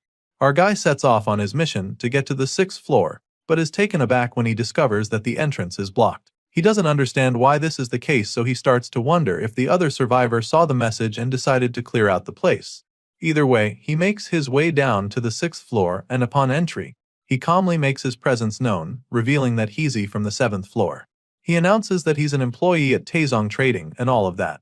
He's still trying to assure them that he has no hostile intentions when he accidentally kicks something. Song quickly uses the light to check what it is and notices how the place looks kinda weird. Something feels off, so now he's wondering if another guest arrived before him. The MC is pretty puzzled at the moment because he's not sure what is going on, but he gets answers very quickly when a zombie sneaks up behind him and attacks. The terrifying creature charges at him with blistering speed, but he somehow manages to turn around in time to defend himself. Song uses his golf stick to block the zombie charging at him, and it shoves him down to the ground in the process. Now, with his back touching the floor, our guy knows that this is a life or death situation, so he fights with everything he's got. First, he creates some space by kicking the zombie in the gut. This gives him the chance to get back on his feet, so this time, he doesn't hesitate to unleash his own attack on the zombie. Song charges at the monster and takes it out pretty quickly with his golf club. A few seconds later, our guy is standing above the brutalized zombie with sweat dripping down his face. He's managed to take out the monster, but he's not done yet, so to finish the job, he lifts one of the metal tables and smashes the zombie with it. Song mercilessly squashes the zombie's head, leaving a bloody mess in the floor, and it's at this point that the kill is finally confirmed because the mysterious window pops up once again to inform him that he just acquired another coin. The MC finds this pretty amusing because with the way the windows keep appearing, it's starting to feel more like a death notification at this point. As much as he'd like to dwell on that, he has more pressing issues on his hands. There was supposed to be another survivor on this floor, so now that he's dealt with the zombie that attacked him, he goes back to searching for a potential ally. He grabs his flashlight to continue his search, and when he doesn't sense anyone around, he starts to wonder if that guy across was lying to him earlier. Just when he's about to start having doubts, he hears a clanking sound from one of the doors around him. Of course, this gives him some hope, because he's convinced that it must have been the other survivor. Looks like the guy wasn't lying after all. With this in mind, Song goes over to the door to investigate and notices that it's been locked. So, rather than bathing in, he tries to use his words first. He tells the person hiding that he knows they're there, and then quickly explains that he didn't come here to harm them. Song makes it pretty clear that he came to team up, and politely asks the person to introduce themselves to him. While saying all of this, he quietly reaches for the door in an attempt to open it. But it doesn't budge. When he doesn't get a response from the person in there, he goes ahead to introduce himself, revealing that he's an employee of the company with sales team 2. Still, there's no response even after a while, so the MC begins to seriously consider breaking in. He tightens the grip on his golf club as he prepares to take a big swing at the door, but that's when the person inside finally responds. For some reason, they kinda recognize his voice and ask if he's really Song Jin. Song. Of course, this question leaves our guy taken aback, and while he's still trying to wrap his head around it, the lady inside suddenly opens the door. He's absolutely gobsmacked the moment he sees her, because it just so happens to be Miss Seon-ah. As you can imagine, our guy is stunned, but the lady looks really excited to see after all this time. Sure enough, she lets him in and the two catch up for a while. Song is really surprised to learn that she's been here all this time. Clearly, that has been the case, and they probably wouldn't have met if it wasn't for the guy that reached out to them last night. Apparently, our guy wasn't the only one who received a message from another survivor last night, because Seon-ah was also approached by someone who came urgently asking her to open the door. The guy was banging on the window, asking her to open up, but she had a bad feeling, so she refused to let him in. Sadly, that didn't even matter because the guy realized that she was alone and just forced his way in. She saw him trying to break in, so she didn't bother waiting to find out what would happen. Seon-ah quickly ran to the break room and hid there. She didn't even stay there up to an hour before finding out that the guy had turned into a zombie. Upon hearing this story, Song realizes that the zombie he took out when he arrived on this floor must have been the same man. Seon-ah confirms this immediately, and this makes Song wonder if she has a weapon. He asks her and she claims that she does, showing him the wooden spear sitting in a corner. The MC takes a closer look at the weapon when she brings it out, and it's pretty familiar to him. It looks similar to what Choi Jae-sung had when they came across each other.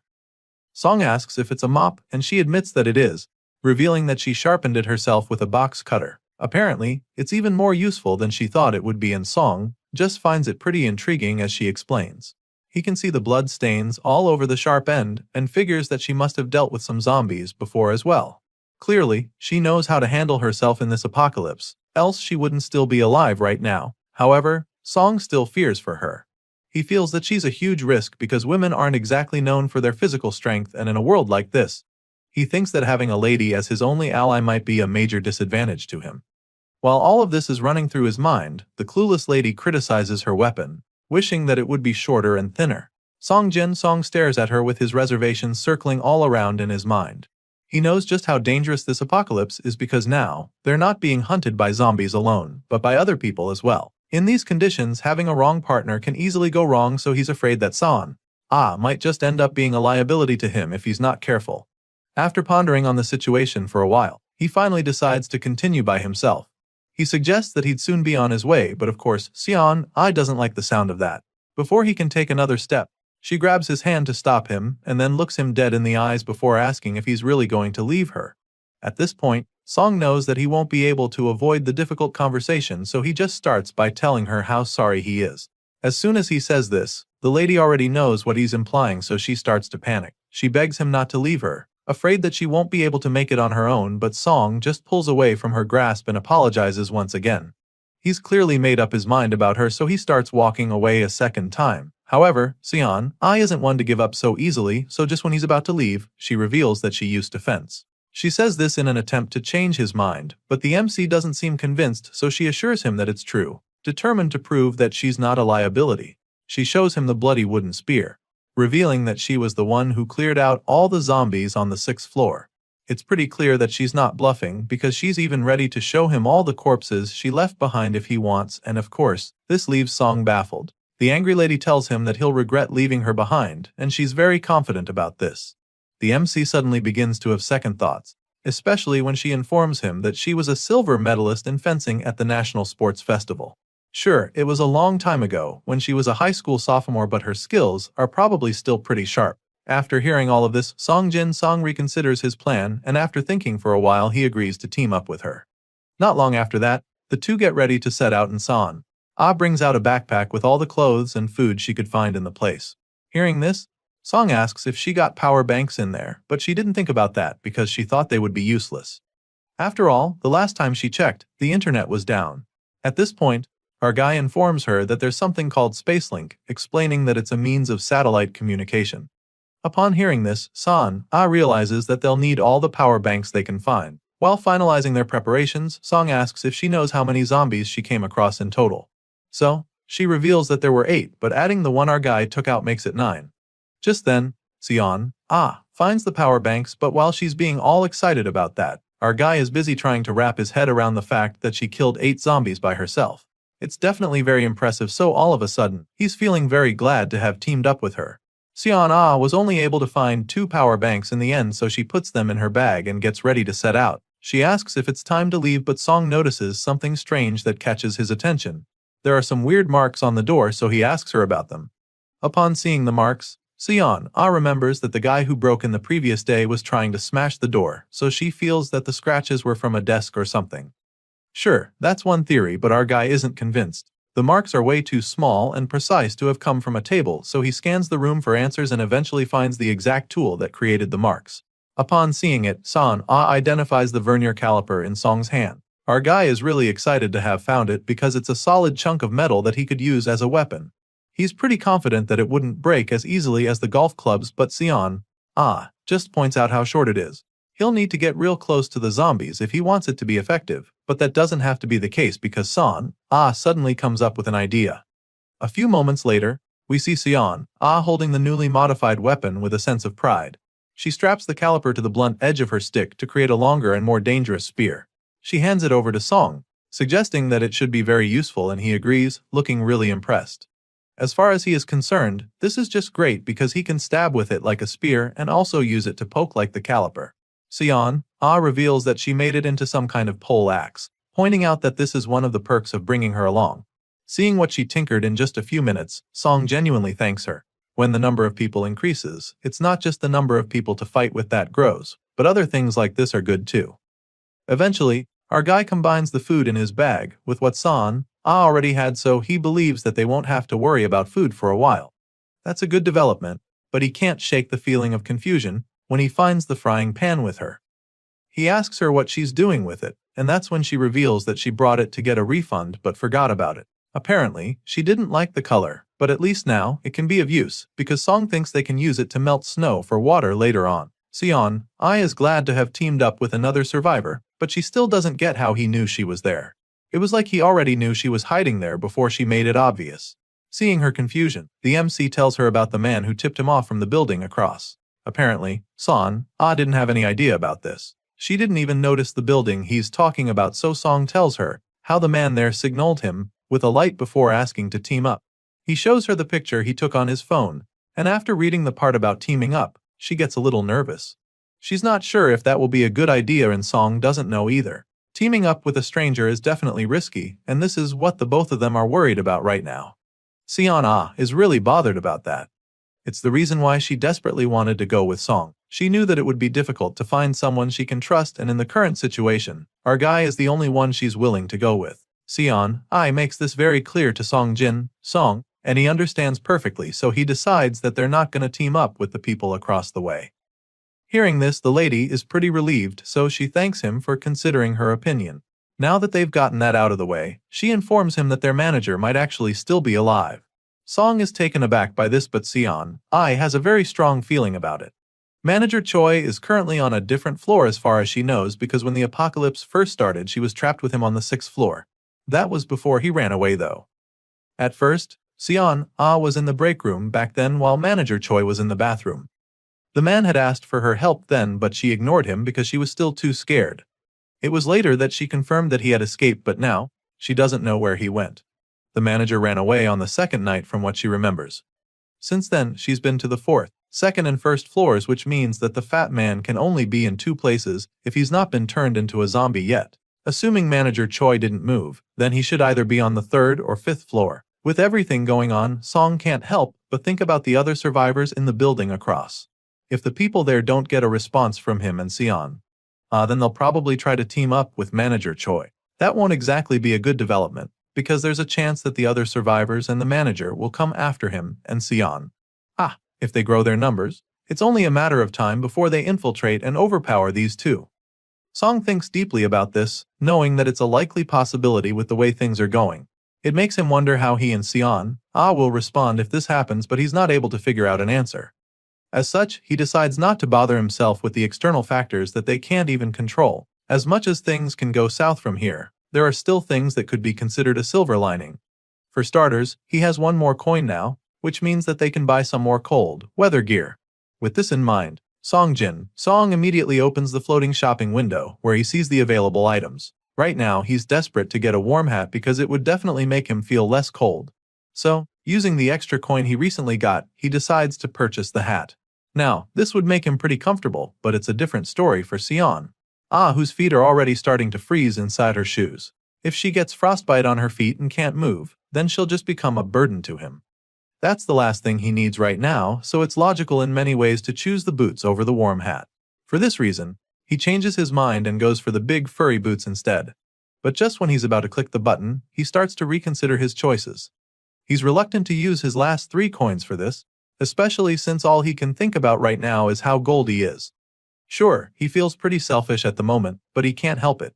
Since they're not on the move currently, he figures that the boots are probably not that urgent. Besides, she's got a blanket covering her, so he figures that the difficult decision can wait. With this in mind, he just rolls over, feeling that he can choose later. The next morning, he wakes up to see Sion looking really frustrated as she struggles with her phone. He asks her how much battery she has left, and that's when she realizes that he's woken up. Well, waking up early has become the usual since his body has refused to adapt to this unbearable cold.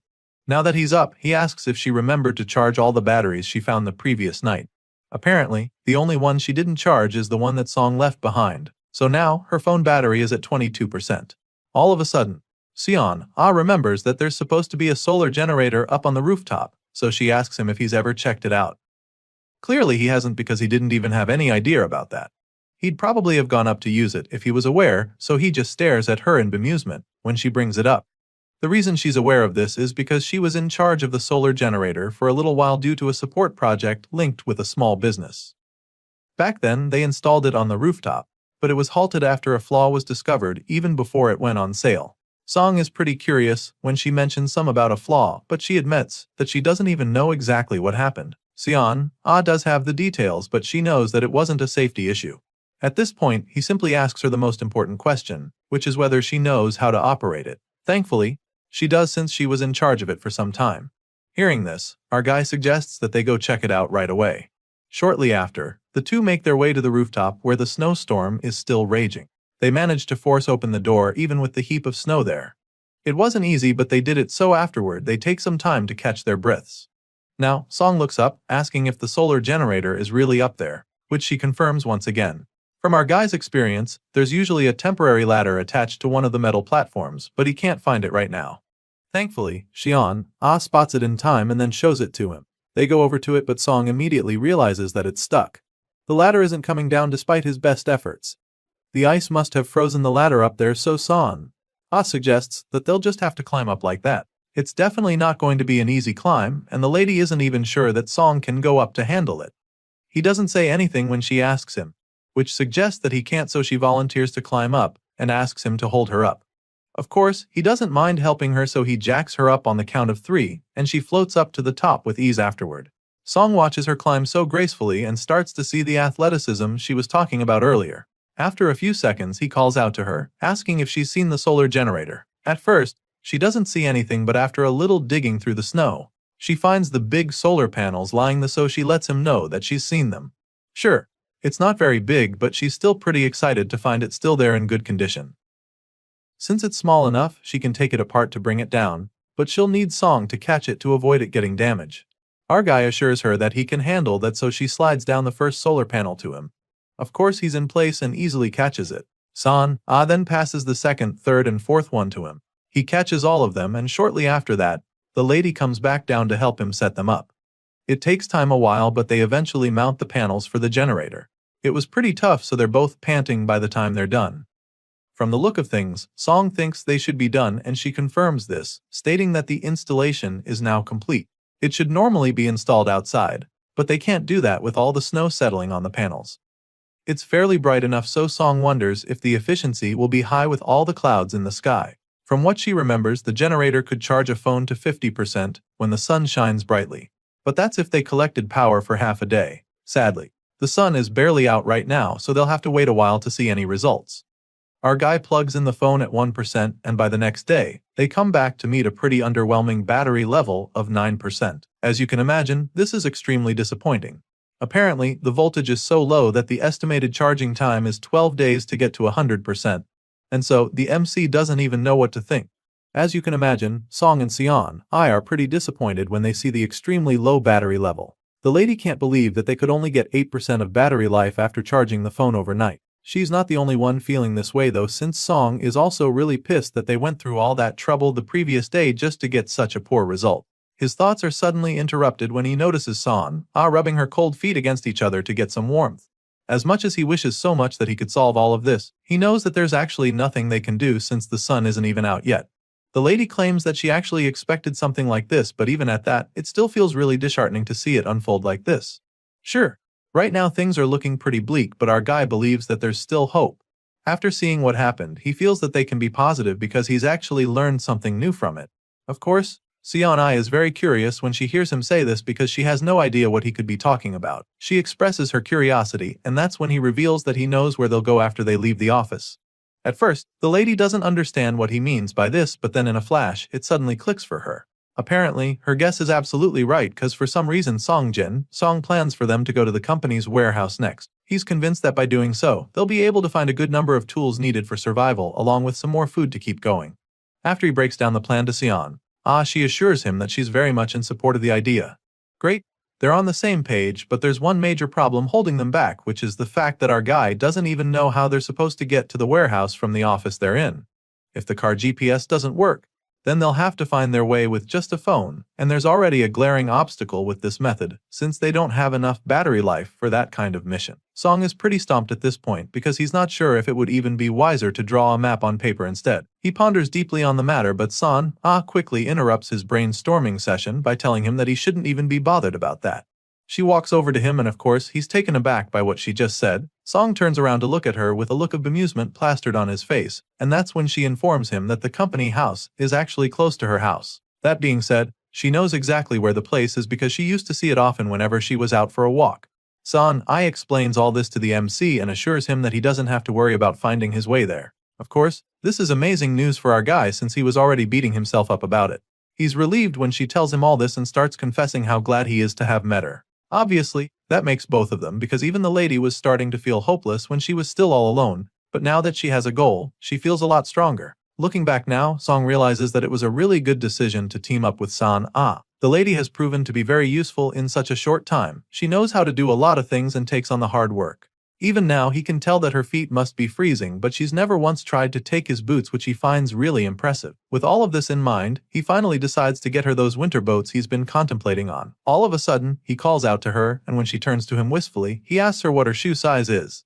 As you can imagine, this question came out of the blue, so she is pretty taken aback. She doesn't get where he's going with this, so she expresses her curiosity. Of course, Song isn't keen on telling her about the floating shopping window, so he just tells her that he came across some boots earlier, claiming that he'd like to give them to her if they fit.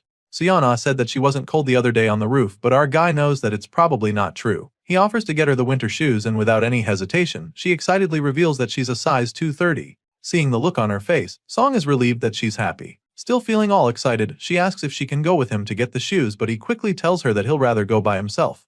Obviously, the winter shoes are not really in the building, so he tells her to wait and dashes off. Not long after, we see San trying on the new pair of white winter shoes, and she's really glad to see that they fit perfectly. Meanwhile, the MC receives some good news when a message from the system suddenly appears in front of him. It turns out that a party has just been formed, and as he reads further, we see that it's a party of 2. That's him and San. Besides that, the coins acquired by party members are automatically his, which is definitely a good thing. Despite being pretty excited, Seong is also quite puzzled. This is the first time he's seen something like this, so he wonders if the shop window was just the beginning of something much bigger. If that's the case, then gaining more party members would be a huge advantage. Song figures all of this out pretty quickly, but he's still not sure why it's happening now all of a sudden. It makes him wonder if it's because he gave her an item for the shop as a gift. Song ponders deeply on all this while the clueless lady keeps thanking him for his kindness. Anyway, from the look of things, it seems like he might just be able to increase the number of members of this party. Right now, he's lost in thought, wondering if other features get added too, since the shopping window probably wasn't the only mysterious thing around. He's so engrossed in this matter that he doesn't even realize that San Ah has been trying to get his attention. She's been calling out to him for a couple minutes, but he doesn't hear her, so she finally gets fed up and goes closer to him. Obviously, she can't see the floating window, so when Song finally answers her, she asks him if he's actually okay. She informs him that he zoned out all of a sudden, which got her concerned. Hearing this, our guy quickly claims that he is just a little dizzy, suggesting that it's because he hasn't been eating well lately. This makes sense, so Seon Ah figures that they should probably eat something before it turns into a problem. Song realizes that Seon Ah hasn't noticed anything yet, which makes him pretty curious. It's starting to look like he's still the only one who can see the floating windows, even though he's formed a party with her. He's not sure, so he decides to just watch closely for the meantime. With this in mind, he supports Seon Ah's idea, claiming that he'll feel better after eating something. Days pass and the Ice Age apocalypse extends to 2 weeks. It's the 14th day of being trapped in the zombie-infested building, and it's also been 3 days since their water ran out. At this point, our guy is starting to find his thirst unbearable, so he's desperate for any water he can find. Song looks like he's about to lose his mind as a result of the thirst, and Seon Ah is no different, so it becomes clear that they need to melt some snow. The lady agrees with him and decides to go get the papers and documents that she came across earlier. She springs into action, so the MC does the same. As desperate as he is, he still knows that they should probably light the fire on the rooftop, since they wouldn't want to have to deal with flames inside. That being said, he picks up a table and heads up to the roof to make a spot for the fire. Soon enough, they are outside and Song is going through the papers and documents that Seon Ah brought with her. While he's at it, he keeps thinking of the risks involved with what they're about to do. If they light a fire outside, then the smoke will likely attract the plunderers who have been in hiding. Song is aware that there are people who mainly roam in groups, committing all forms of crimes from robbery to sexual assault to even murder. The MC didn't want to do anything that could catch the attention of the people in the building next door, but he's way too thirsty and cold right now, so he can't take it anymore.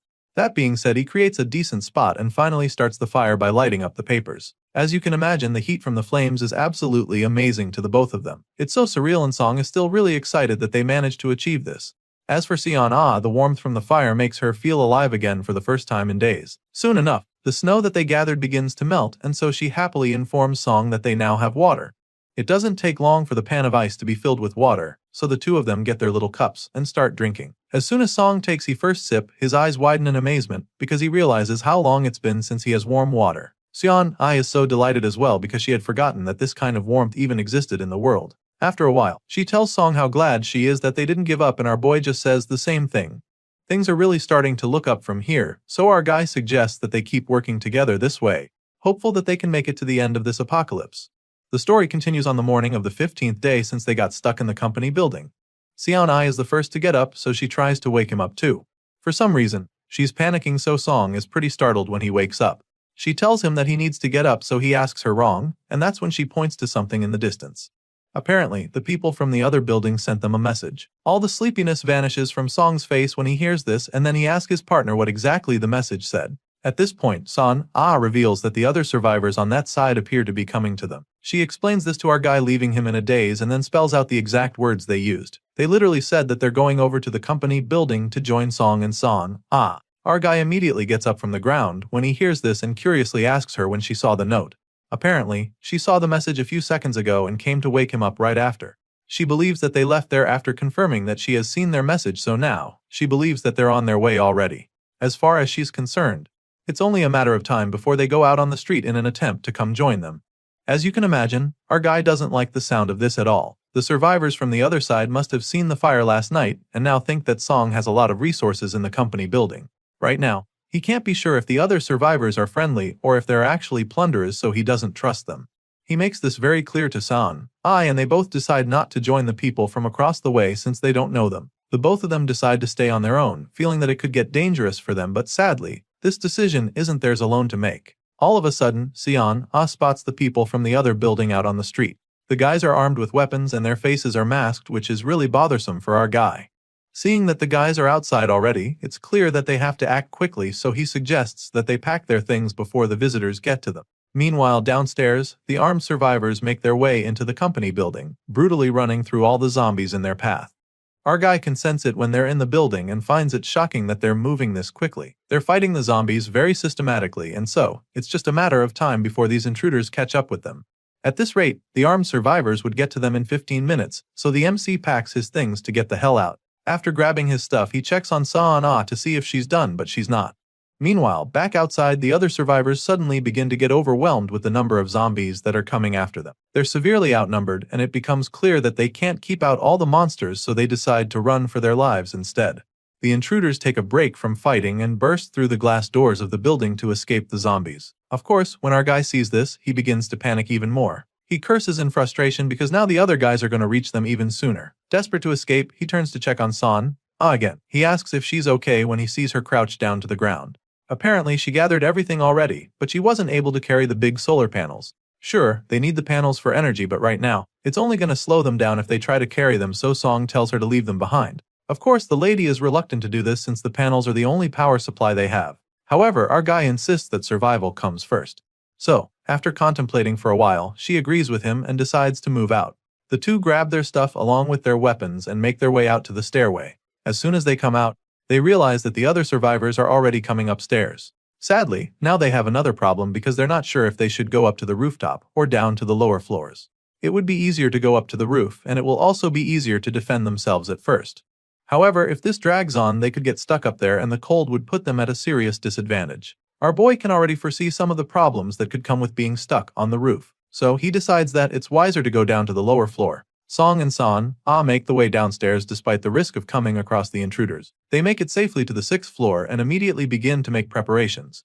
Our boy suggests that they block the entrance immediately and hold their ground to avoid getting caught off guard.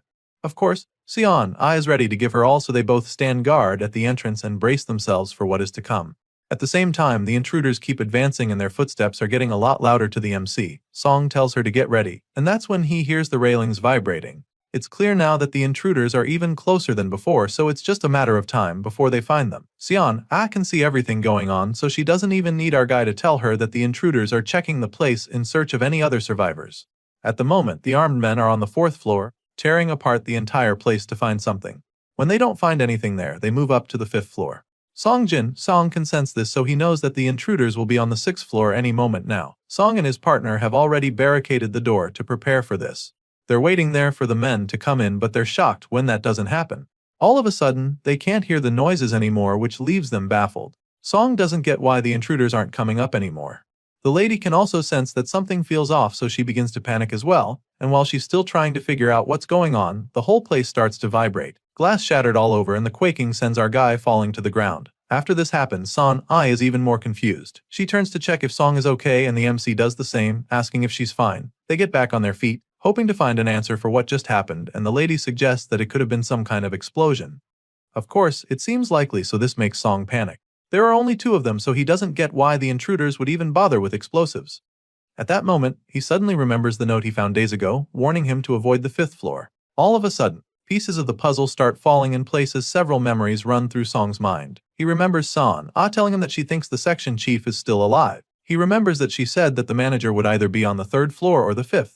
And so now, after hearing that explosion from below, it all starts to make sense. Our guy suddenly has an idea and asks the lady to follow him so they can go check the lower floors. As you'd expect, she's taken aback by this idea because this isn't even a good time to take a risk like that. However, the MC is clearly not going back on this decision, so she follows him nervously, wondering if this is going to be okay. In response, our guy insists that everything will be fine because if his guess is correct, then they'll finally be able to find the answers they've been looking for. By the time they get down to the 5th floor, they're astounded by the amount of rubble they come across. There's no doubt that an explosion took place here, so our guy knows that they can't afford to let their guard down now. He tells Sa-an-ah to stay sharp, and of course the lady is locked in, just like him. While they're quietly moving down there, they sense something strange. Sa-an-ah is the first to notice it, so she calls Song's attention to it. The assistant manager turns to it, and by the time they shine their flashlights in that direction, they're stunned to discover a corpse lying there. From the look of things, these dead bodies have not been lying here for too long, which makes them understand just how dangerous the place is. Sa-an-ah begins to panic after seeing the corpse, but our boy knows better than to lose his composure. With this in mind, he decides to go investigate, but first, he tells the lady to stay put and wait for him. It's definitely something to worry about when he sees fresh corpses lying around, but Song chooses to remain calm. It's a truly brutal scene on display, but right now, he's more interested in finding out why there are only 2 dead bodies there. He takes a look around and realizes that there probably aren't any explosives left. He reaches the door and is shocked to find that it's been completely blown away by the explosion. It's pretty scary, but the brave hero goes in anyway to investigate some more. And that's when he begins to hear some voices. The person talking seems to be very upset with his shitty life, and it appears that a group of people are trying to kill him. For some reason, the voice sounds pretty familiar to our guy, and after listening for a while, he realizes that it's Chief Choi talking. With this in mind, our guy confirms that the explosion must have been the old man's doing. So far, that's the only thing Song has been able to confirm, and he still needs to figure out what and who the man is talking to. Determined to get some answers, our guy enters the office and calls out to the section chief curiously. The man sees him and is immediately excited about it. He recognizes our boy as the assistant manager, but then all of a sudden, the look on his face turns into something else. Just then, he starts begging our guy to save him. The man desperately crawls over to our guy asking for help, and that's when Song sees that the guy's leg is gone. He keeps begging him, telling him how much he wants to live. Choi cries out, talking about how unfair life is. Obviously, he doesn't want to die like this, so he's desperate for Song to save him. As you can imagine, our guy is not too keen on getting close to the injured man because he's not even sure of the situation on ground. He stands there dumbfounded and reluctant to go into the dark where the old man is. Just then Son Ah arrives right behind him, curiously asking what's going on. She heard the voice too and recognized it, so now she's wondering if Chief Choi is still alive. She's still talking to Song when the injured man emerges from the darkness once again, looking full of hope now that Son Ah is here. He asks her to remember him, begging her to help him and save him from the clutches of death. She's stunned when she sees the man covered in blood, and as much as she'd like to help, there's not much they can do for him in his condition. Song tells the chief how sorry they are, explaining that they don't have any medicine to help him. Besides, they're not even doctors, so they don't know how to help him. However, the section chief is desperate to live, so nothing they're saying right now even makes any sense to him. He yells at them, insisting that there's a way he can survive, and this leaves the dude pretty confused. Seon Ai is still trying to figure out where the man is going with this when he reveals what he has in mind. Apparently, Choi is so desperate that he feels he won't die if he becomes a zombie. So, he asks them to bring one of the zombies over to him because if he gets infected, then he won't die. The chief knows how difficult that might be for them, so he suggests that they can also take him down to the first floor, where he'll just let himself get bitten. For some reason, he's convinced that this is a good idea, but our guy doesn't even know how to start explaining what a crazy plan it is. The man crawls over to him and holds his hands, hoping that he can convince them to play along with his mad idea. Sadly, Song Jin Seong can't see himself doing it, so he just apologizes to the chief once again, admitting that he can't help him. That being said, he lowers Choi's hand to the floor and creates some distance between them. At this point, the old man is furious, so he curses at them, wondering why the hell they can't help him now. Choi reminds them how he held off the raiders for them and expresses his disappointment that they can't repay the favor. He feels that they're screwing around with him and accuses them of not wanting to save him because they want to shack up together. As far as he's concerned, they're both selfish pieces of shit who don't want to help him. He calls Seon a dirty bitch for flirting with him before and now hanging on to another guy. The man feels slighted, and since they don't want to help him, he doesn't mind if they all die together. One of the bombs didn't go off earlier, which means he still has one explosive left to use on them. At this point, it's clear that he's about to do something absolutely insane, but before he can even finish making his threats, he gets stabbed to death with the wooden spear. After dealing with Chief Choi, the duo take a look around the place and realize that those guys who came around were really raiders. It's clear that those people wanted to take their stuff because the bags they came with were totally empty. They check the weapons the guys came with and notice that the shield is broken from the explosion and can't be used. Besides that, the hammer they left behind is too heavy to carry, so now Song is conflicted. The MC carries all of the weapons while Son Ah keeps checking the bags. He looks at how messed up the place is, with the shattered glass everywhere, and suddenly says that the plunderers would have died anyway. This catches the lady off guard, so she asks him what he's talking about. As you can imagine, she still feels pretty bad that they had to kill the chief, so to hear Song say this leaves her puzzled. Seeing the look on her face, he states that Manager Choi would have died either ways from the blood loss. He would have slowly gone into shock from the excessive blood loss, so he believes that they reduced the old man's suffering by letting him die early.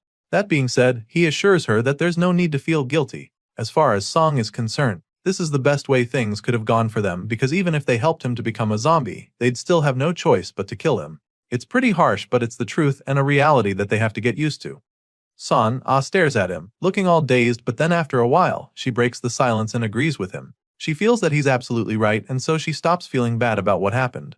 Soon enough, they get back to their mission to survive and they arrive at one of the shattered windows. Son Ah looks out the window and spots something crazy. It's a horde of zombies swarming out on the street.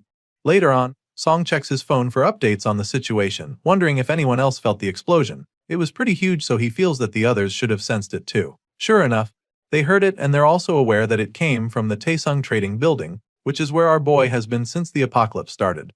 The people are aware of what happened, but nobody knows why it happened. The community knows that they started a fire too, which makes them a target now. Of course, this makes our guy really worried because now that it's a topic in the community, other raiders will come flocking too. On top of that, the zombies that swarmed outside are also a problem. Song has been watching everything since the day before, and while the zombies are spreading out again over time, most of them are still remaining. The lobby probably doesn't even have room to step. Now it's clear that they can't hesitate and let them occupy the emergency exit too. He figures that they leave at the earliest, the day after at the latest. Hearing this, Seon-ai is once again on board. It sounds like a good plan to her, and since they're on the same page, Song suggests that they go check the situation on the first floor. The MC picks up his flashlight and Seon-ai does the same. They strap the lights on their heads to help them see properly. After walking for a while, the lady stops all of a sudden because she hears a strange sound all of a sudden. By this time, they both hear a loud bang and Song figures that it must be coming from upstairs. They stare at each other at this point, unsure of what is to come, but they have to check it out, so our brave hero takes the lead. He takes a peek and sees a zombie walking around in the room. This makes Seon-ai begin to panic all of a sudden, so Song quickly shuts the door. She begins to freak out, fearing that Choi could be in there, but our guy knows that it's the guilt talking right now. So, he assures her that it's not possible for Choi to be there. His head was pierced through, so even if he got infected later, he would still die. Still, she can't get herself to calm down. She's afraid that one of the raiders got bitten on a lower floor, but Song assures her that it's not the case. If that was true, they probably would have turned into a zombie by the time they arrived. That being said, Song suggests that it's probably a survivor from the 3rd floor that went up to the 5th floor. It's either that, or something came in through the broken window on the 5th floor. Of course, the latter would be way too bad for them to deal with, so the two of them decide to assume that it's the former. Now that they have this idea, the MC suggests that they go back down to the 1st floor. The hero never imagined that the situation would get this bad. It's right to say the 1st floor has been completely overrun, so this makes him remember the security room where he spent some time. He wonders what the assistant manager Choi Jae-sung is doing. If he was in the security room, he would have heard and felt the explosion closer than anyone. With this in mind, he realizes that going out that way would actually be suicide. At this point, Seon-ai suggests going out through the underground parking garage. Thankfully, our guy was thinking the same thing, so they head down that way. There were no zombies when they checked before, but that might have changed, so he reminds her to be alert. Sure enough, there are several zombies down there now, but there aren't too many. There are about 10, which is a lot fewer than what's in the lobby. The place is filled with cars because everyone left their cars when the snowstorm started. The duo can use this to their advantage because there are plenty of cars they can use as cover. Besides that, the zombies might not even smell them either if they move quickly since it's underground. Just then, our guy notices a reflection in a mirror and asks Seon-ai if she can make out what's in it. His eyesight isn't that good, so he can't see it properly. Seon-ai can't see that much better than him, but she can see that the frequency of zombies on the other passage is similar to what they have on this side. This feedback is enough for our guy to make a decision, and so he suggests that they go up to the 7th floor for now. Later on, the two get some rest, and while they're waiting there, Seon-ai talks about how much better it would be if they could just travel by car. Sadly, this might not work because the batteries in most of the cars would have died since they've been sitting in the cold for over 2 weeks. The car option isn't going to work, so she wishes that they could use bicycles. Sadly, there are none, so they'll just have to walk. Once that's out of the way, the two get back to planning their escape with a map. After they're done making plans, they try to get some rest, but the cold is absolutely freezing with a temperature of -35 degrees. Neither of them are able to sleep in these conditions, so after shivering violently for a while, Seon-ai finally decides to break the silence. She asks Song if he's still awake, and he answers, even though it's obvious. Well, he's been tossing and turning all night, so she could tell that he hasn't been able to sleep.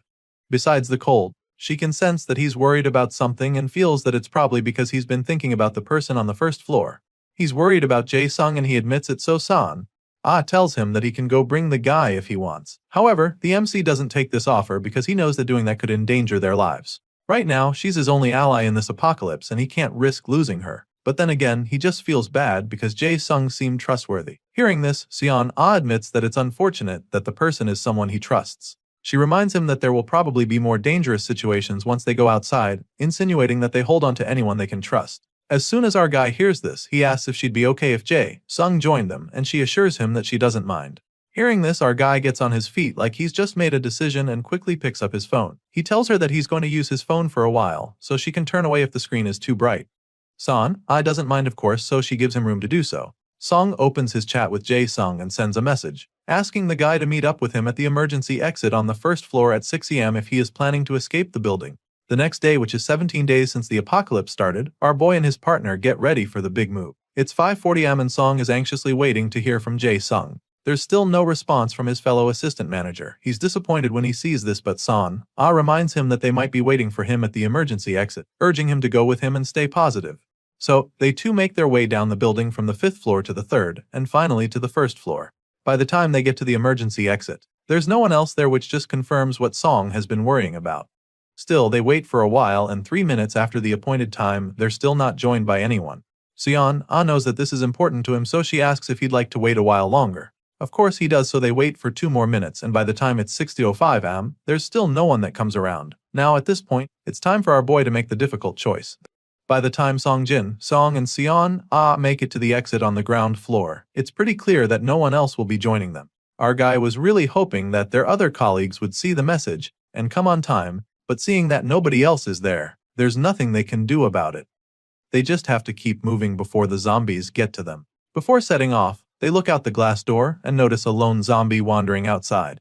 This zombie wasn't there before, which means that it's just a matter of time before more appear. That being said, our guy suggests that they'll have to take it out immediately, but for that they'll need to go with Plan A. Back at the underground parking lot, we see the two stealthily trying to make their way past the zombies. Looking around, they can confirm that it's just like the community said. The zombies keep circling the same spots, and the ones who aren't moving this way are just standing still. While they're trying to be as quiet as possible behind a car, they suddenly come across one zombie standing right next to the vehicle. It only takes a single look at one another for them to know that they have to take it out. So, Song slowly stands up to make the move, but as soon as he takes a step toward the zombie, the noise comes out a lot louder than he hoped, and the undead monster instantly detects it. These zombies are already notorious for having insanely enhanced hearing abilities, so the sound gives his location away and the creature charges at him. This zombie in particular is pretty quick, but our guy sees the attack coming, and of course, he braces himself for it. Song grips his weapon tightly with a confident smirk on his face as the zombie comes towards him. But just when it looks like he's about to take on the monster, Son comes out of nowhere to strike the undead monster. She whacks the zombie in the head and mercilessly beats it to death. We're certain she killed it because a notification pops up, stating that Song's party member has just mined a coin. Our guy is also informed that this coin is now bound to the party leader, who just happens to be him. In other words, Song just gained another coin thanks to Son's wonderful fighting skills. As you'd expect, the MC is more than happy to see that the lady is more than capable of taking out a zombie, so he quietly commends her with a thumbs-up gesture. At the same time, Seon is pretty proud of herself, especially after seeing how impressed Song is. She smiles at him with bright red cheeks, and they both continue their journey shortly after. They keep moving through the parking lot as quietly as they can, and it doesn't take too long before they finally make it outside. Once they're out there, they're instantly reminded of the endless snowstorm that's been going on for weeks now. The air is absolutely freezing, and even though they expected it to be very cold, they definitely didn't imagine it would be this bad. It's so unbearable that Song fears that they'll freeze to death if they even consider sleeping out there. Obviously, they can't stay out for much longer, so our guy suggests that they keep moving. Son agrees with him, but insists that they head down to Cheongjakyeon before anywhere else. Our boy finds this to be a brilliant idea since it's safer for them. After all, zombies can't go up or down stairs. These two keep moving through the snowy, zombie-infested streets, determined to survive despite the incredibly harsh conditions. After a while, the hazardous elements start to get to them, and Seon is the first to complain. As far as she's concerned, they're moving way slower than she expected, and she'd definitely like to pick up the pace. However, our guy reminds her that they don't have much of a choice. After all, moving slowly is way better than getting spotted by the zombies and having to fight them. Of course, she knows that he's right, so she sucks it up and forces herself to keep moving through the blizzard. Thankfully, after a very arduous journey, their destination is finally in sight. Seon is so relieved to see that they're almost at Cheongjakyeon. As excited as Song also is, he reminds her that they can't let their guard down. He urges her to be very careful, because there's a ton of zombies swarming near the police station. After a while, their destination is only 30 meters ahead, and shortly after that, they only have to keep walking for about 20 meters. Soon, it's 17 meters, and just like that, step by step, the two get closer to their goal. Unfortunately, just when they're so close to the end of the journey, the snow suddenly starts coming down harder. Song immediately knows that this is very bad for them, especially since the wind picks up in a flash. This makes things a lot harder for them since their scents will be carried toward the horde of zombies in no time. Before he can even finish the thought, Son notices it as well. The wind is blowing rapidly toward the police station, so they've only got a few seconds before the zombies catch their scent. Sure enough, The wind blows their human essence right into the nostrils of the undead, and just like that, there's a swarm of zombies charging at them. Xian starts panicking when she sees the monsters coming, so she asks Song what to do. I mean, he's the party leader, so he should have a plan, right? Well, he doesn't have one right away, but seeing that they'll be mauled to death in a few seconds, the gears in his head start turning real quick. Song knows that going down to Cheongjiakian right now would be suicide, so that's out of their options. The zombies can't walk down the stairs, but that doesn't mean they can't come down the steps now that they've caught their scent. It's a chase now, so whether these two like it or not, these mindless brain eaters will probably tumble down somehow. Of course, our guy has already thought of this, so he knows that such a thing will make a lot of noise and just attract more zombies to come swarming in. With this in mind, he concludes that the best way to go would be to get into a building as soon as possible. Right now, any building would be enough, but there's a major problem with that plan. You see, all the open entrances are already surrounded by the zombies, and if they try breaking into a locked building, the noise will only draw the undead creatures to them. Our guy is seriously brainstorming right now, but it's clear that he needs to speed it up if he doesn't want to be torn apart in seconds. Xian points this out to him, stating that they have to do something and not just wait there like sitting ducks. In that moment, the MC is forced to make a decision, so without overthinking it, he decides that they head left. He looks over there, referring to the bus just sitting there. As soon as they see the opportunity, they run as fast as they can toward it. But that's when they're met with another challenge. The door is locked shut, and despite all their pushing and pulling, they're unable to open it. San gets frustrated and concludes that there is no point trying anymore. She considers breaking the glass window with her stick, but of course, that's not a very good idea, so our guy tells her to wait a second. He looks through the window and notices that the key is still in the ignition. As you can imagine, this is enough motivation to keep trying, so he shoves the metal part of his weapon in between the door and finally gets it open. Xian goes in first, and by the time Song looks to the side, he sees that the zombies are merely a few feet away from getting to him.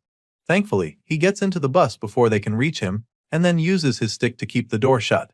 Of course, he knows that this is just a temporary fix, so he gets right to work, trying to figure out how to start the bus. He knows that it's only a matter of time before the zombies get in, and San confirms his fear by telling him just how close the brain eaters are. He tries to start the engine, but it doesn't work at first, and it's looking like they're finally going to be sitting ducks. The stick holding the door will definitely not stay there for long, so he suggests that they try blocking the entrance before the zombies get to them. Meanwhile, they're both still praying for the engine to start, and after a couple tries, the bus finally starts. Sadly, this joy is short-lived because the engine just goes off once again, leaving our guy extremely frustrated. Song tries again, but by this time, it's already too late because the zombies are right outside the door. Xian stands there to stay on guard, and for good reason, because the glass door alone is definitely not enough to keep the vicious zombies outside. The first one smashes through the door, desperately trying to get to them, but she just stabs it with her spear and sends it right back outside. She stabs a couple of them to buy our boy some time while he desperately tries to start the engine. Just when it looks like they're cooked, Song finally starts the bus, and without even thinking about it, he floors the pedal to get the hell out of there. The bus accelerates so fast that Xian falls back when it starts moving. The poor girl didn't see it coming. Song sees his colleague flat on her back and immediately checks on her to see if she's okay. Thankfully, she's fine, and it's not like they can stop moving now, so he simply advises her to hold on tight. Song puts his foot on the gas and starts speeding toward one of the buildings. He doesn't plan to ram in there, of course, so he steers away from the glass doors, but then he's headed for another building before he knows what's happening. Song tries to stop the bus by using the brakes, but nothing seems to be working. The vehicle doesn't slow down because of how frozen the roads are now, so they're both just praying for the tires to grip the road. It's clear that they're headed right into a wall, so while Song is still trying to stop the bus, San just closes her eyes to brace for impact. Thankfully, by the time she opens her eyes, they're still alive and the bus is still in one piece. Of course, this is a big relief to see that the bus finally stopped. San goes straight to the window and confirms that the door is still locked properly. This is a good thing, because at least the immediate danger has been dealt with. Well, they're safe inside for now, but judging by the number of zombies pounding on the windows, they know that they have to come up with a plan fast. Xian can tell that these monsters aren't stopping anytime soon, so she suggests that they need something to draw the zombies' attention. Right now, our boy can't think of anything to help with that, so he figures that the only way that can work is if someone happens to pass by. They need to hope that happens very quickly because the zombies are crowding in more and more. Just thinking about this gets our guy frustrated because of how helpless he is. Song is also very worried because if this keeps up, then it's just a matter of time before the bus tips over. The number of zombies keeps increasing and they keep banging on the bus, which scares the two partners. At this point, the MC begins to wonder if this is really the end. It's looking like this is where his story ends, and just thinking about it makes his blood boil. After everything it took him to get here, he refuses to accept that this is how it's all going down. Song is convinced that there has to be something he can do. There just has to be a way out of this, so he forces himself to think hard. While he's busy brainstorming, Sion calls his attention to something else. All of a sudden, some metal poles and other stuff fall down on the other side of the road, and the noise is so loud that it attracts the zombies. Almost all the mindless brain eaters run toward the noise, and this buys the MC and his partner some time. San sighs in relief, knowing that it was definitely a close call, but as much as they're probably thanking their stars, our boy is still really curious as to what caused the noise. He looks out the window trying to figure out what happened, and he notices that there are still a few zombies lurking around. Hearing this, Sion assures him that the others will go away too soon enough, and that's when he asks her if she saw where those metal objects came from. Apparently, she saw it happen, so she tells him that it was from the second or third floor. As you can imagine, the MC is very curious as to what it could have been, and his partner admits that she's not even sure. From all indications, she's convinced that it might have been another survivor who still has a bit of humanity left in them. She's still saying this when her thoughts are suddenly confirmed. The moment San looks up, she sees the same person she saw earlier. It's the person who helped them distract the zombies, so she's really excited to see the person waving at them. Song sees his partner waving back against this person, so his curiosity is piqued. He gets up, squinting his eyes to see who the person is. From the long hair, he figures that it's probably a woman, and that's when San notices that the person is holding binoculars too. Apparently, our boy didn't notice this before, so he's pretty taken aback. Anyway, San proceeds to show her gratitude by typing a thank you message in her phone and showing it to the other survivor. Sure enough, the lady with the binoculars is able to read the message clearly, and after that little exchange, Sion notices that the lady just gave them a thumbs up. As for our boy, he's just glad to see that there's still some humanity left in people after all. His partner is also relieved to see this because it would be too sad if all the living humans were just raiders. Clearly, Song feels the same way, and he's so grateful that he wishes he could give the lady some of their instant noodles as a show of appreciation.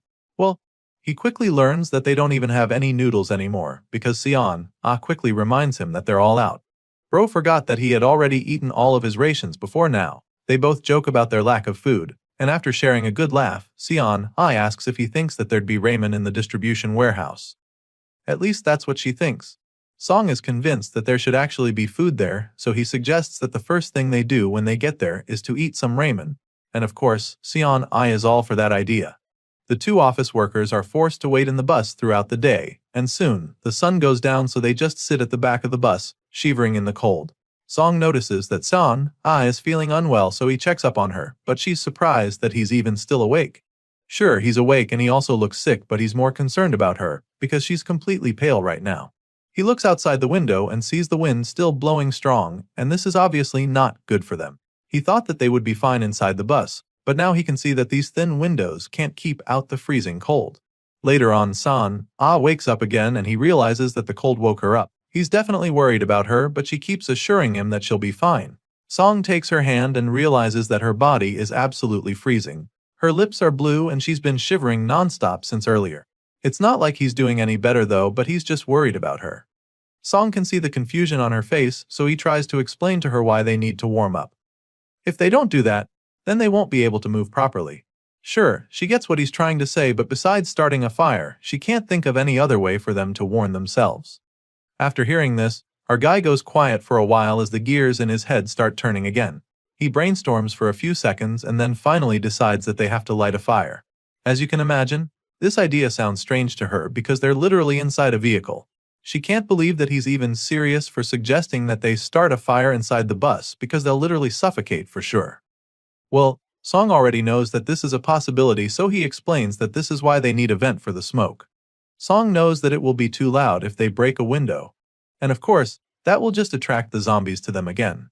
Just then, they both look up at the ceiling and have the same idea. They see the hatch up there, so Sion immediately shoves her stick to see if she can create an opening. Thankfully, it works, so Song suggests making a few more holes. Shortly after that, we see that the two actually made a fire inside the bus, and their little gimmick with the holes in the ceiling works as some kind of chimney. While warming themselves by the flames, Son suddenly shows him something on her phone. Apparently, it's a post that went up earlier that morning, and she has a feeling that it might just be about them. The post talks about two survivors, a man and a woman who escaped Seoul by bus. He also sees a message that's allegedly from the people who helped them distract the zombies earlier. After reading the message, Song definitely feels that it's about them, but he's not sure yet, so he figures that they try confirming. He picks up the phone and asks the others to tell them which building they're in. Sure enough, they respond, revealing that it's the opposite building, stating that there's a convenience store on the first floor. In order to confirm that they're on the same page, the other survivors ask them which car is parked right in front of the convenience store. Son immediately goes to take a look and confirms that it's a white Sonata. Our guy passes on the message, and the people on the other side reveal that he's correct. Now that they're all sure who they're talking to, Song thanks them again for helping them out with their zombie situation. And then, the others respond by asking if they can join the duo on the bus. Seeing this, Song shows Sion the message and asks her what she thinks. The scene shifts and the story continues the next morning. On the chat, a message came in that morning from a guy who woke up, and as soon as he opened his window, he was shocked to see a zombie crawling up the wall. As you'd expect, he freaked out and started throwing everything he had at it, hitting it in the head until it fell back down. Other users see this message and of course, they're shocked because they didn't know that the zombies have now somehow evolved into doing parkour. I mean, it literally sounds like mutant zombies are coming onto the scene now. The guy who dropped the message responds, claiming that the zombie looked oddly familiar, and so he checked only to find out that it was the manager of the indoor climbing gym next door. At this point, it's clear to them that there are zombies that retain their skills from before they turned. Meanwhile, back with our guy and his partner at exactly 8:56 am, Song suggests that they start preparing and Sion agrees with him. Before heading out, she asks him what he thought of that post they saw earlier on the chat about the mutant zombies.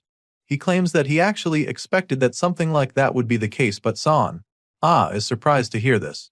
She wonders how he knew, so he reminds her of the explosion that shattered the windows back when they were on the 5th floor where manager Choi died.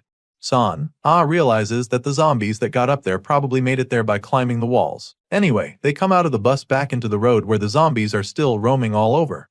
Of course, they don't want to be out here too long, so they keep hoping that the other survivors will join them soon. Thankfully, at exactly 900 am, someone steps out of the building and starts walking toward them. She's got a friendly smile on her face, so Sion figures that it must be the lady that helped them out the day before.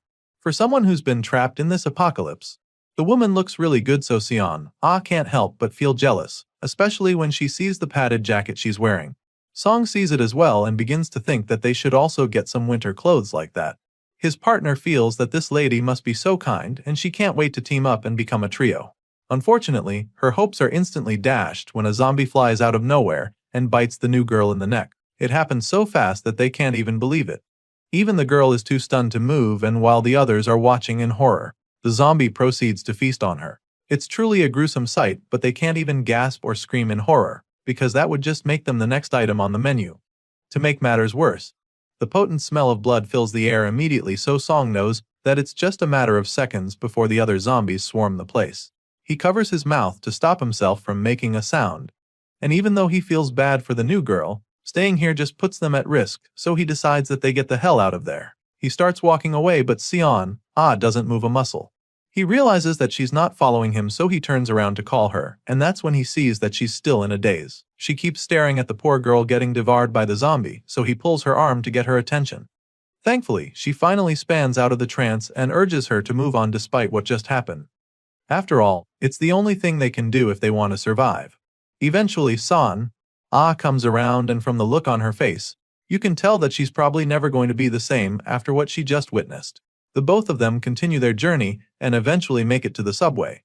Of course, it's very dark down there, so Song just stands at the top of the stairs to consider their options for a second. While looking down the dark stairway, Sion asks if this is really the right way to go. Well, it's not like our guy can know for sure. However, what he does know is that the surface is too risky, and there are too many variables up there. But then again, there's a possibility that all the people who were on the trains and the station got infected after the apocalypse started. There's a chance that they'd be walking into a zombie-infested death trap, so our guy is hesitant to go down. He's still brainstorming when all of a sudden, the wind picks up again. San notices immediately, so she calls out to him, but he already knows. He's also aware that it's never a good thing when that happens, so he ultimately decides that they head down to the subway. They turn on their flashlights and make it down the stairs, but after walking for a while, they don't come across any zombies. Sian is surprised to see this because she was probably expecting the place to be swarming with the undead brain eaters. Either way, our guy is not exactly relieved because, zombies or not, all that's left are corpses, which is not a good sign. Seeing all the dead bodies, Xian figures that they were trampled by a crowd or something. The corpses aren't that many, which catches Song's attention. He surmises that the ones who died were probably stuck in the subway and couldn't escape. He's still investigating the scene when his partner taps him on the shoulder from behind to get his attention. He turns around with an anxious look on his face, and that's when she shows him a convenience store. A big smile creeps up on his face when he sees it because he feels that they just hit the jackpot or something. They both enter the place, eager to get some supplies and, more importantly, food. However, that smile is quickly wiped off his face because as soon as they enter the place, they find that it's completely empty. All of a sudden, he's starting to see exactly why there weren't any zombies around. It's looking really hopeless right now, but Sion still feels that they can salvage something out of the place. She noticed the leftover soda cans were smashed, so she thinks that it's a sign and suggests that they check the storage room for some stuff. They get into the room and, surprisingly, there's actually a few cans of beer sitting on the shelf. As you can imagine, our boy is so excited to finally get his hands on some booze for the first time in weeks. Maybe he did hit the jackpot after all. Anyway, from the look of things, someone probably left these behind on purpose, so he doesn't think they should take everything. Song asks Sion if they should just take a can or two, and the lady just nods in agreement. Shortly after that, they make their way out of the store and back to the subway. Song was able to get something he was craving, but that's not exactly the case for Sion. She really hoped that the clothing stores would have something for them, but they were looted till nothing was left. When she says this, Song admits that he was also hoping to get a few things from the store too. I mean, their biggest issue right now is surviving the freezing cold, so San really wanted some winter clothes. I mean, it's still only summer and she knew that there'd be mostly summer clothes, but she didn't even expect that every single piece of clothing would be gone. While the clothing store was empty, Song noticed that the phone store just next door wasn't even touched. Well, that makes sense since only a few survivors even know that there's a way to communicate anymore. Soon, they get to the tracks and it becomes pretty clear that they'll have to walk a lot more than they thought. Trains aren't working anymore and Sion believes that they would have to walk about 20 kilometers. As soon as Song hears this, he starts moving, but before he can march ahead of her, she pulls him back to show him something weird that she saw earlier. It was so weird that she took a photo. Sion takes out her phone and shows him the picture in her gallery. It appears to be some kind of note left behind by someone. The writer claims that they expected chaos to come, but not like this. That it's far beyond anything they imagined and that they're scared now, not sure what to do or where to go because they can't find their way. After reading this note, our boy immediately gets the feeling that whoever wrote the note is somehow responsible for the apocalypse. They might have caused all this, but he can't be sure, so he just tells Sion how creepy he thinks the note is. Just then, her phone battery dies, so the MC simply suggests that they keep moving. The two walk down the tracks for several kilometers, and the farther they go, the more anxious they get. It's so clean along the tracks that it's unsettling, and Sion feels the same way. She thought that there would be bats or animals at least, but there's no sign of anything. Not even zombie corpses anywhere, which makes Song conclude that they're all gathered somewhere. Just thinking about it gives Sion chills, and she keeps wondering what would happen if they run into the zombies soon. Just then, they finally come across the abandoned train, so they stop in their tracks, unsure of their next move. The story continues with our guy and his partner going right into the abandoned train to look for anything that can be useful to them. Seong focuses on the lower levels like the floor and under the seats, while Sion searches the ceiling in the meantime. However, even after looking for a while, they don't find anything at all, not even a single corpse. It's starting to look pretty fishy at this point, because there should actually be some abandoned stuff in there. And just when it looks like they're not going to find anything, Sion notices a small object sitting on the overhead shelf.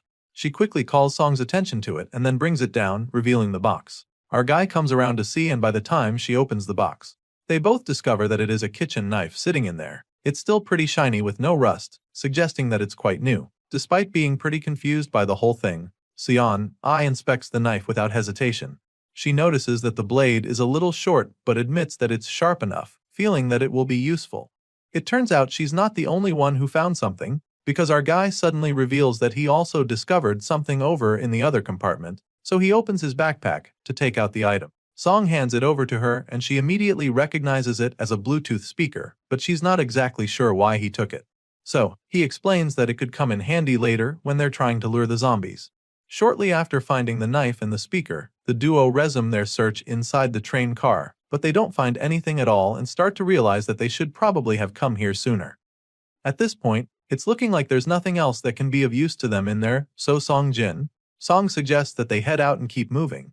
He helps Sion, get off the train, and after walking a few meters, they notice something strange ahead of them. They stop in their tracks to take a closer look, and that's when they see the human-like figure standing in the middle of the tracks. Song and Sion are immediately alarmed at this point because they know that it's probably a zombie. Sure enough, their fears are confirmed when the zombie slowly emerges from the shadows and starts walking toward them. For some reason, the zombie doesn't show any reaction despite sensing their presence.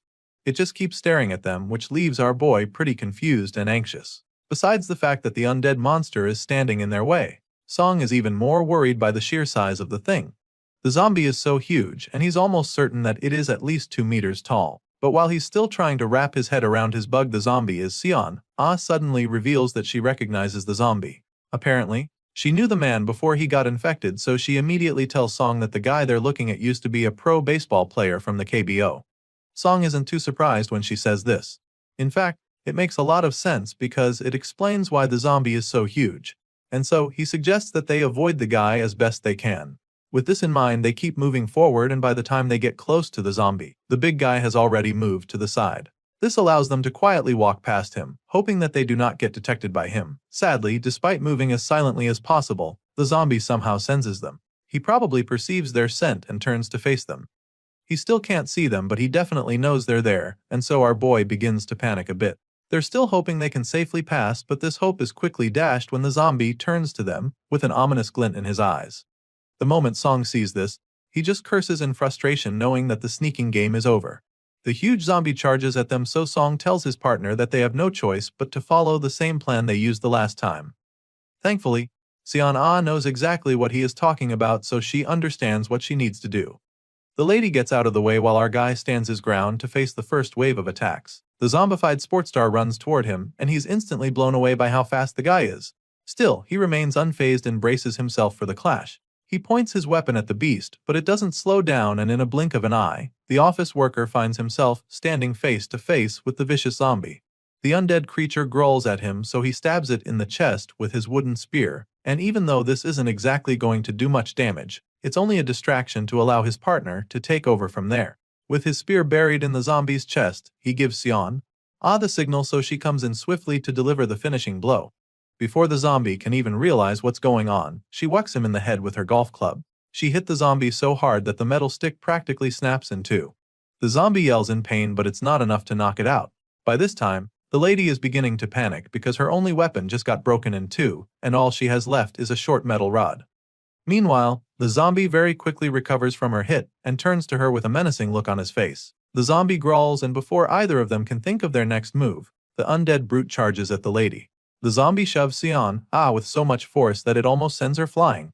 As for our guy, he's just overwhelmed by the sheer strength that this monster possesses. He knew that it was strong, but he didn't think that it would be this powerful, so now, their chances of survival are looking really slim. Meanwhile, the zombie suddenly rips the stick out from his chest and goes after the girl.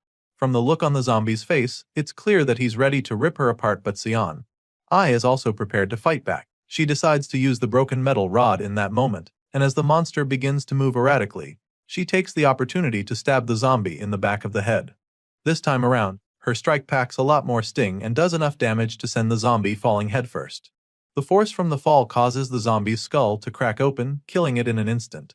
Once the threat is finally down, the both of them just stare at the corpse in relief, still finding it hard to believe what just happened. Sion still can't wrap her head around the zombie's insane physical power, and our guy is clearly feeling the same way. He can't believe that the monster was able to keep fighting even with the spear stuck in his shoulder. Thankfully, the fight is over now, and Sion is obviously the happier of the two survivors. She stomps on the zombie's corpse to finish the job, while Song simply apologizes for not doing better during the fight.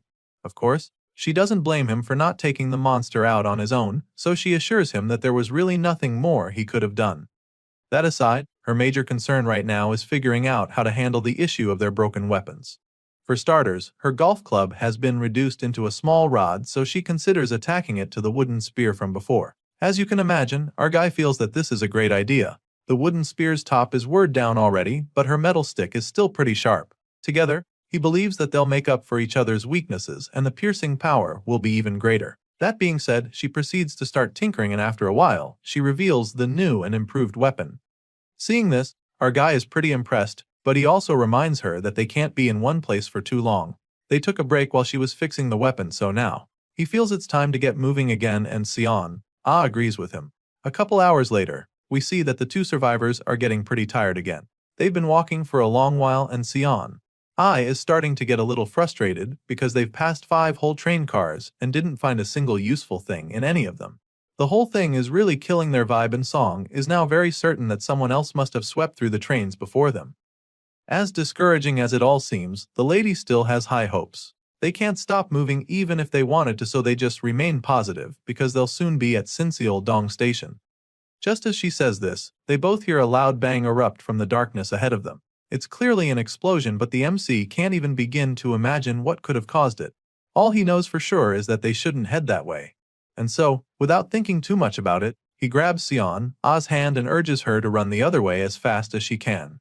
The two run away from the explosion, and after a while, when it feels like they're safe, they stop to catch their breaths. They're both panting in exhaustion, and that's when Sion finally asks him what he thinks that was back there. But before she can even say another word, he tells her to be quiet. Currently, they're hiding in one of the abandoned train cars, and the last thing Song wants is for them to draw any attention to themselves. He looks out the window to check what's going on there, and he's instantly startled by what he sees. All of a sudden, there's a lot of noise outside, and after taking another look, Song confirms that there's something bad charging towards them. It turns out that there's a very ferocious horde of zombies heading their way, and just looking at it is overwhelming. Son takes a look as well and immediately starts panicking, wondering if it's wiser to fight or run from the zombies. Of course, Song understands their current situation very well, so he knows that they can't take on that many zombies head-on, so he tells his partner to just hold on for the meantime. In a matter of seconds, the zombies are right behind the train, and then they slow down all of a sudden like they just sensed something. Our boy braces himself just in case they decide to attack, but then the zombies just run past the train once again. At this point, it looks like they're off the hook, but they can't be sure, so Song urges San to keep her guard up. As far as he's concerned, that wasn't the end back there. Sure, the first wave of zombies passed and it looked like they were good for a while. But just as our guy suspected, there were a lot more zombies to come. They look out the window and see another horde heading toward them. The number of zombies is just overwhelming, and they're not even sure what to do at this point. Now, the office worker is torn between going toward the station and going back. At the station, there are at least dozens of zombies swarming there, and in the opposite direction, an explosion just occurred there. Even worse, it's a place they've never even been to before, so they don't even know what's lurking on that side. Our boy is seriously brainstorming, trying to figure out what the best decision would be, and that's when Sion suggests that they consider just hiding. After all, she feels that this second wave of zombies will probably just pass them by like the first time, but our guy thinks that it's too risky. The last time, the zombies were in a frenzy, so they didn't have time to pick up their scents. However, that's not the case this time around, because this second wave of zombies is moving a lot slower. Some of them are even crawling into the train already, so Song is afraid that they might actually smell them. At this point, the two survivors are forced to make up their minds with no time to think further. And then San agrees to follow the MC's lead. And this just makes our guy even more nervous, because now it's all on him to make the right call. After a very brief mental debate, he decides that they go back the way they came. To him, it's better to go back now before the zombies spot them, and Sion doesn't argue. She follows his lead as promised, and the two make their way out of the train before any of the zombies can pick up their scents properly. He has a plan in mind right now, and all they have to do is reach the next section without getting caught. The MC climbs off the tracks, and suddenly, it looks like they'll be able to shake the zombies off their tails. By this time, they notice that there aren't any undead close to them anymore. Our guy is quite relieved, feeling that they'll be fine as long as they are careful. Song believes that they can avoid the remaining zombies as long as they don't make a mistake, so he reaches down to help pull San off the tracks as well, but that's when he realizes how slippery his palms are. Apparently, his sweat made it impossible to hold on to her, so she slips out of his grip and falls down onto the tracks. The poor girl suffers a heavy fall and lands directly on her back. She's probably in a lot of pain already, But that's not even their biggest problem at the moment. You see, the noise from her fall is so loud that it attracts the zombies lurking nearby. Just when they thought they were off the hook, they're right back in the running game. As you can imagine, the extremely sensitive creatures pinpoint the location where the noise came from and immediately start going there. Meanwhile, San is still wincing in pain after that nasty fall. She doesn't even have enough time to recover before she realizes that she's about to be surrounded by the vicious brain eaters. She looks back and sees them charging towards her, which just leaves her frozen in shock. Thankfully, Song helps her snap out of the daze by calling out to her, urging her to get back up, and he gives her a hand. This time, she grabs a hold and his wrist over his sleeve, and he does the same, which allows him to pull her up from the tracks. The lady is finally so close to safety, but then suddenly, one of the zombies grabs a hold of her boot. Her eyes widen in horror when she feels the hand wrap around her ankle, but she thinks fast and immediately kicks the zombie off her. She frees herself very quickly, and as you can imagine, the rest of the zombies don't appreciate that. This just makes them even more annoyed, so they start attempting to climb up from the tracks as well. Now, it's clear that the pavement is no longer safe at all, so the two survivors take to their heels. Our guy leads the way, urging San to run as fast as she can to keep up with him. He decides to go up the stairs, knowing how difficult it is for the zombies to climb, but to his surprise, a couple of these undead monsters already found their way up there. One of them tries to sneak up on him, but he sees the attack coming just in time. Still, the zombie is already flying at him, so there's very little he can do. All he can do is jump out of the way, but this just leaves San exposed to the incoming attack. Luckily, this lady is also very capable of handling herself, and she proves this by taking out the zombie without a second thought. She drives her newly improved spear into the monster's body, killing it on the spot. Sure, they just took out one of the threats, but they still have to keep moving. They're relieved for sure because that was very close. Currently, they're hiding in a room, so it's pretty safe for a while. Song tells his partner to look out the glass window and check what the situation outside is like. Thankfully, things are looking better for them now because Sion can't see any zombies nearby. She tells the office manager what she's seeing, and the moment Song hears it, he lets out a heavy sigh of relief. He's so glad that he can even say that they're still alive, because with what they've been through in the last couple minutes, it's a miracle that they survived. Our guy takes a moment to really soak in the fact that they aren't dead yet, but that's when he remembers what happened to San a few moments ago. That fall she suffered was definitely a serious one for sure. But that's not even the big concern now, because a couple of seconds ago, one of the zombies grabbed a hold of her leg. Our guy has been in this apocalypse long enough to know that such an exposure could just turn into something much more problematic, and he surely hopes that it's not the case. So, he asks her about her leg, reminding her that she was grabbed by a zombie not too long ago. There's blood on her white winter boot, which is pretty shocking to her. Still, she desperately hopes that the blood stain was from the zombie's hand. Desperate to find out, she takes off her boot to check. She remembers the zombie brushing against her, which gets her pretty anxious.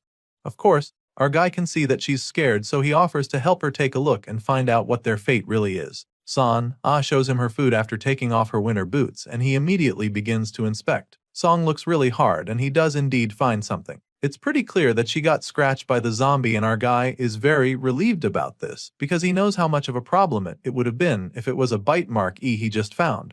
Song tells her that it's nothing to be worried about, but it doesn't really calm her down. She's still hung up on the fact that the zombie got her with its claw, and the look on her face right now is that pure horror. Still, the MC assures her that she'll be fine, revealing that he also got scratched a little, but nothing happened.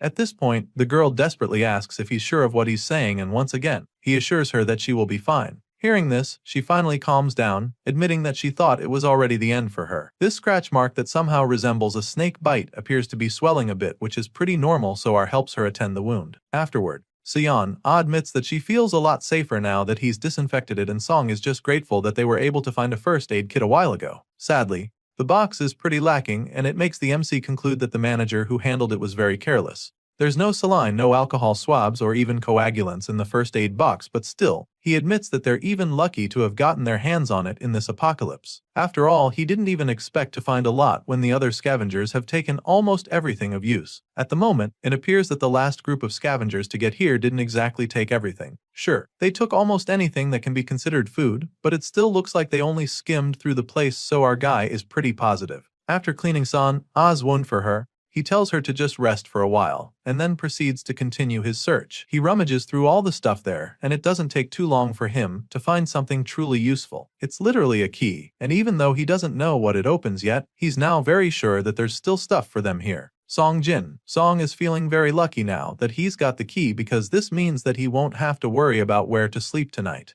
Now that he's gotten into the room, he's determined to find some valuable items, so he begins his search immediately. But even after poking around the room, nothing seems to come forth for him. This makes him even more eager to find something. He's sure that it's somewhere in the room, so he begins to retrace his steps. He feels that he might have rummaged through too quickly, so he slows down the second time around, carefully checking the place. Once he's more focused, it doesn't take too long for him to find the logbook, so he excitedly starts going through the pages, line by line, determined to find the information he needs. Sure enough, he comes across the line, stating that the locker password was changed, so he takes the new password and rushes to open the locker. San sees him and expresses how shocked she is. She didn't realize that he knew what he was doing the whole time, but now, it's pretty obvious. She's so curious as to how he knew to look for the logbook, so that's when he turns to inform her that he actually used to work in the subway. It turns out that it was during his time here that he learned that they always jot down the safe codes in the logbook. Well, now that he's gotten into the locker, Sion is wondering if there's something special inside the safe. In response, Song admits that he doesn't know for sure. All he knows is that the safe is mostly just for keys used inside the station. However, the main thing he believes can be of use to them is still sitting in a box in the safe. So, he takes out the box and reveals the gun sitting inside. The MC explains that this is actually a gas gun, and he knows this because subway stations always keep firearms in storage. Still, the lady can't understand why something like that would be in a train station. So, Song explains that station staff need to be prepared in the case of a robbery or an attack because they collect cash every morning. He gives her the box to keep after explaining this, but she feels that he should be the one to hold on to it. Besides, she's never even touched a gun, so she doesn't think she would know how to use it when it matters the most. Our guy agrees with her and keeps the gun instead. Since she can't hold the gun, he informs her about the key he found earlier. She asks him what it's for, so he tells her that he thinks it is the key to the station staff room. The two rush over to the staff room to try the key, and they immediately beat the clock as the door opens. The two smile at each other in excitement before going inside, and the first thing our guy notices is the size of the place. It's about 16 to 20 square meters, which is even worse than the place where he worked before. While looking around, they're shocked to see a pale figure sitting in the corner. They're startled at first, but upon closer inspection, they confirm that the guy froze to death already. The guy doesn't look like he was infected. He probably died of starvation, so San proceeds to politely take his clothes off him. They get out all the blankets and pillows they can find, and for the first time in weeks, they can enjoy a good night's sleep. San is really liking this, so she suggests taking the blanket along even if they leave here. But Song isn't sure if they can move with that kind of weight. Well, she doesn't agree with him. She feels they can take the blanket since their food bags are almost empty anyway. At this point, they're finally on the same page, so the office worker agrees with her idea. The bed is surely very comfortable, and it's just a matter of time before they fall asleep. They've been running around all day, so Song encourages her to get some rest. Later that night, while our guy is keeping watch, he checks the floating shop for some items. The food they have left can only last for the next 2 days, so they have to get to the warehouse before then. At this rate, getting there shouldn't be a problem if nothing major happens. At the moment, he's got his eyes on some winter clothes that cost 3 coins. It's getting colder by the day, and even though being underground helps for the meantime, they'll still have to go back to the surface eventually. The situation underground is gradually getting worse too, and if things go wrong they'll need to cover more ground, so he's really considering the winter gear. Currently, he can afford sets for him and his partner, but he's not sure if spending that much on clothes is the wisest choice. After much deliberation, it looks like he is about to click the button, but he stops midway. He ultimately decides that they're fine for now, so he postpones this difficult choice he has to make. Still, there are a couple things he can't ignore much longer. There seems to be an update on the floating window which piques his curiosity. He taps on it and is instantly intrigued by what he sees. He feels that it could be a real game changer for them if he uses it right, so he explores it some more. The next morning, he wakes Sion up, and after much reluctance, she finally gets up to pack their stuff. She's still pretty sleepy the whole time, but our guy is absolutely ready to get moving. They make their way out of the station staff room back onto the tracks, and that's when they find something very shocking waiting for them there. A couple of train cars seem to have fallen off the tracks, blocking the way, and even though it might look like an accident, our guy is convinced that someone placed them there on purpose. Hearing this, Sion immediately volunteers to check if out, so she climbs the train from the side, but as soon as she reaches the top, the look on her face is instantly replaced with a horrified one. There's an actual sea of zombies behind the blockade, and they're definitely the most terrifying she's seen since this apocalypse started. There's so many that there's probably hundreds of them waiting there. At this point, our guy already knows that passing there is not an option, so he suggests trying the other side. The two take their flashlights and slowly make their way through the other route. The path with the swarm of zombies is the only subway line connecting to their destination, so Sion really doesn't know what they're going to do now. Our guy is also really stressed out by this option, but he has to make the call, and right now, the only option they have is to go up to the surface. Unfortunately, the wind up there is even more brutal now. Still, they can't hesitate because there's no telling when that sea of zombies will break through the blockade. Well, going up is just as risky because their sense will give them away for sure. That being said, Sion feels that they need to mask their sense somehow, but Song is not seeing the likelihood of that happening. I mean, it's not like they can take showers, so he suggests going back to check if they missed something out on the tracks. Once again, Son goes out to check, and he uses the opportunity to check the floating window again. He opens that new feature he discovered earlier. It's called Explorer, and it allows the purchase of hidden items not listed on the shop. If the item doesn't exist on the list, the scanner is not consumed, but if it does, the scanner is used up even if not purchased. Seeing this, our guy realizes that he'll be risking 1 coin just to use the Explorer. So now, the big question is if he's willing to take that gamble. The story continues from the moment the MC decides to check out the Explorer feature of the mysterious shopping system. A page pops up, explaining exactly how it works. Basically, the Explorer is a feature that allows the user to purchase hidden items that do not usually appear in the shop list. If the item doesn't exist in the list, then the Explorer won't be consumed. But if it does exist, then the Explorer will be consumed even if the user doesn't purchase. After reading all of this, Song decides to purchase it, which causes another floating window to pop up. He's taken aback by the interface at first, but quickly gets the hang of the thing. He figures out how to work the thing, and the first item he searches for is a vaccine. I mean, in this zombie-infested apocalypse, that's probably the most precious thing one can have, right? Well, unfortunately there's nothing like that on the shop list, but at least his Explorer doesn't get consumed. Still, the MC is determined to find some kind of cure on the shopping system, so he tries again. This time around, he searches specifically for a zombie vaccine. But just like the first time, he doesn't find any results from the search, and once again, his Explorer remains intact. When that doesn't work, he tries again, typing in stuff like zombie infection antibody and virus vaccine, but time and time again, all he gets is the same response, telling him that there is nothing like that. Song keeps trying regardless, being as creative as he can, but it's all futile. And once he's finally run out of ideas to find a cure on the shopping page, he just flops back down on the bed, feeling disappointed. He knew that this would likely be the case, but he's convinced that he still has to give it a shot. Now that he knows there's no cure on the platform, he decides to search for something else on the system. He starts with deodorant, and sure enough, it pops up right in front of him almost immediately. He's glad to have found it, but is taken aback when he sees how much it costs. For some reason, this can of deodorant costs 1 whole coin, which is pretty expensive as far as this MC is concerned. He doesn't get why it costs so much, because he knows that they will need more than one. It's pretty obvious by now that their human sense have been causing problems for them with the hypersensitive zombies, so now Song is hoping to mask it with deodorant. It's roughly 11 kilometers to Dong, which is their next destination, so in order to avoid these zombies in the cold, he estimates that it will take at least 4 hours to get there. Based on this calculation, the office worker figures that he and his partner will need at least 3 cans of deodorant each. As you can imagine, that's not exactly a cheap expenditure, but this is something that they can't afford to neglect anymore, so the MC is really considering the purchase. However, when he checks to see that he only owns 7 coins, he begins to have second thoughts about the matter. It's pretty disappointing for him when he sees this, because he was really hoping that he had gathered enough coins after all the zombies they've been slaying along the way. Well, to some people, getting the deodorant might not longer be a good idea, knowing that they'd be using practically everything they have, but it's clear that Song desperately needs them, so he begrudgingly clicks on the button to buy them. It's definitely not an easy decision, and it almost looks like he's about to cry when he clicks on buy, but he does it anyway, leaving him with only 1 coin left afterward. A few moments later, he goes to meet Sion with the sprays, and as you'd expect, she has a couple questions. For starters, she'd like to know where he found them, but just like before, the MC isn't ready to tell her about the shopping system, so he lies to her, claiming that he found it at the platform inside a bag. Well, the lady has no reason not to believe him, so she buys the story, feeling all excited about it because she knows how useful these cans of deodorant will be during their journey. Still, she's not completely sure that these alone will be effective enough to keep the zombies off the zombies. Sure, it would mask their human sense, but Sion I can't help but wonder if that will do the trick. In response, our guy simply suggests that they try it out first and see what happens.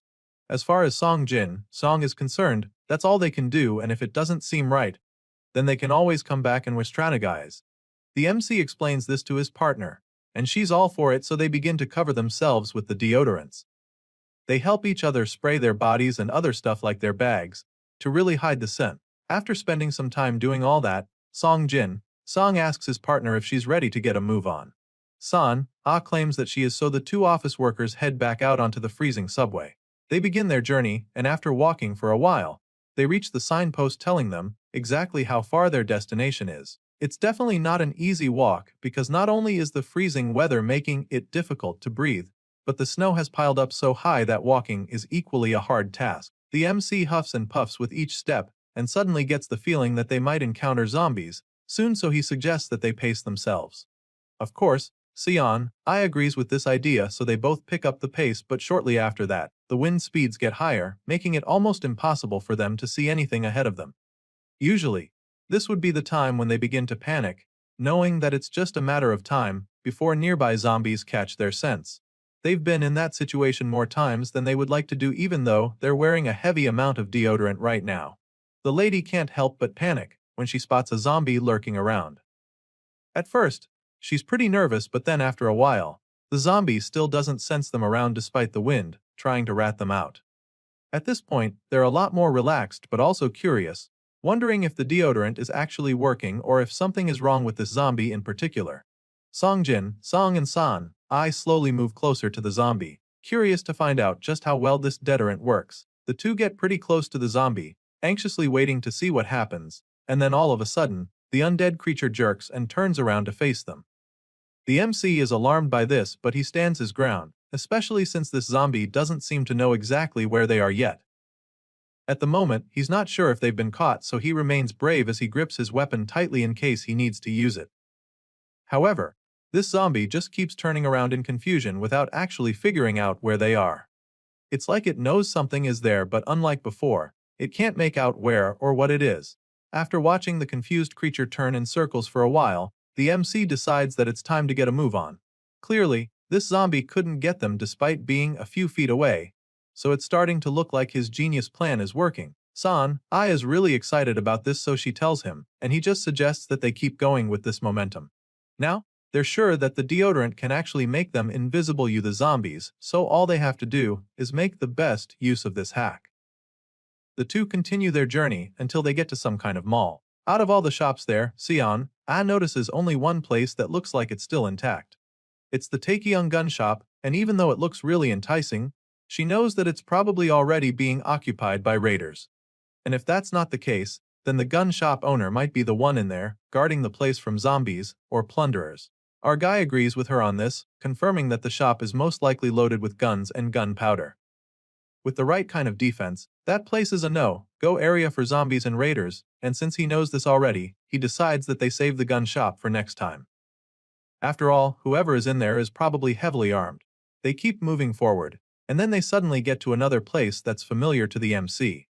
It's a popular coffee shop and diner that Song recognizes, so he immediately knows that they've finally arrived at Soyu Station. I knows the place as well, so they both take a moment to stare at the station. The MC was actually hoping that they would have reached Udong by now, so seeing that they're still a couple kilometers away from their destination, he's not exactly satisfied. Still, this is a pretty good milestone in the entire journey, so he suggests that they start looking for a place nearby to spend the night. I is probably tired of walking too, so she's okay with this plan. She offers to check the right side of the station and asks Song to check the other side. The two split up to begin searching for a good place to rest, and our guy immediately realizes that there aren't many places that haven't been broken into. Most of the windows they come across have been shattered and broken into, which isn't a good sign, because it could have either been done by zombies or plunderers. These two aren't exactly hoping to run into either of them, so they keep searching, hoping to find a place that looks somewhat secure at least. That's when the MC suddenly finds a door that is locked, so he's really positive about it. But then he takes a closer look through the glass and sees a couple shadows standing inside the place, so he immediately changes his mind. His hopes are dashed in an instant as he realizes that the place won't work. After looking around the area for a safe place to camp for the night, the two travelers meet again without finding anything. Song asks the shivering lady what she saw, but she just shakes her head, suggesting that her luck was as bad as his. At this point, the two decide to keep moving together again, hoping to actually find something that could work if they search together. It gets a little frustrating, after a while, because it's clear that this is harder than they thought it would be. Song is getting quite anxious because they need to find a place quickly. As far as he's concerned, it should be a place that hasn't been occupied by zombies before. It should also be a place where they can ensure new zombies don't get in after they've entered. At this point, the office worker is just going on and on, but then all of a sudden, he notices something that catches his attention. He immediately calls out to Seon, to show her the path he just discovered. Currently, these two seem to be heading deeper into uncharted territory, and it's getting pretty dark as well, so they whip out their flashlights to continue the search. The MC finds a staircase and asks his partner if she thinks they should go up that way. But she, on the other hand, appears to have found a door leading to a room. She knocks quietly, but there's no response, so she presumes that there aren't any zombies there. At least that's how it looks. She lets our guy know what she thinks, so he goes over to her, curious to find out what's on the other side of the door as well. Seeing that they're on the same page, Seon slowly twists the knob to try and open the door, but quickly finds out that the place is locked. This is also a good sign, so she asks him if they should break into the place. Of course, our boy doesn't think that's the best way to go, because it's a glass door, which means that it will make a loud noise if they break it. With this in mind, he advises against breaking the door, so she just gets frustrated about the whole thing at this point. Seon starts to feel like there's no helping their situation, but before she can start brooding, Song realizes something that might just work. He notices something in the distance that gives him an idea, so he rushes over there, claiming that there might just be another way. Hearing this, Seon's hopes suddenly come back to life, so she curiously follows him as he rushes down the stairs. The MC goes downstairs and then suddenly stops in front of some kind of box hung on the wall. He's familiar with the thing, and for some reason, he's convinced that this is where they're going to find the solution to their problem. With this in mind, Song takes a leap of faith, reaching into the box for something, and just as he suspected, there's a bunch of keys inside it. He holds the keys up like a trophy, because he's almost certain that they're going to open that door.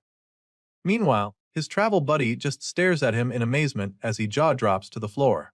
She is blown away by the fact that he found the keys, so she curiously asks him how he knew they would be there.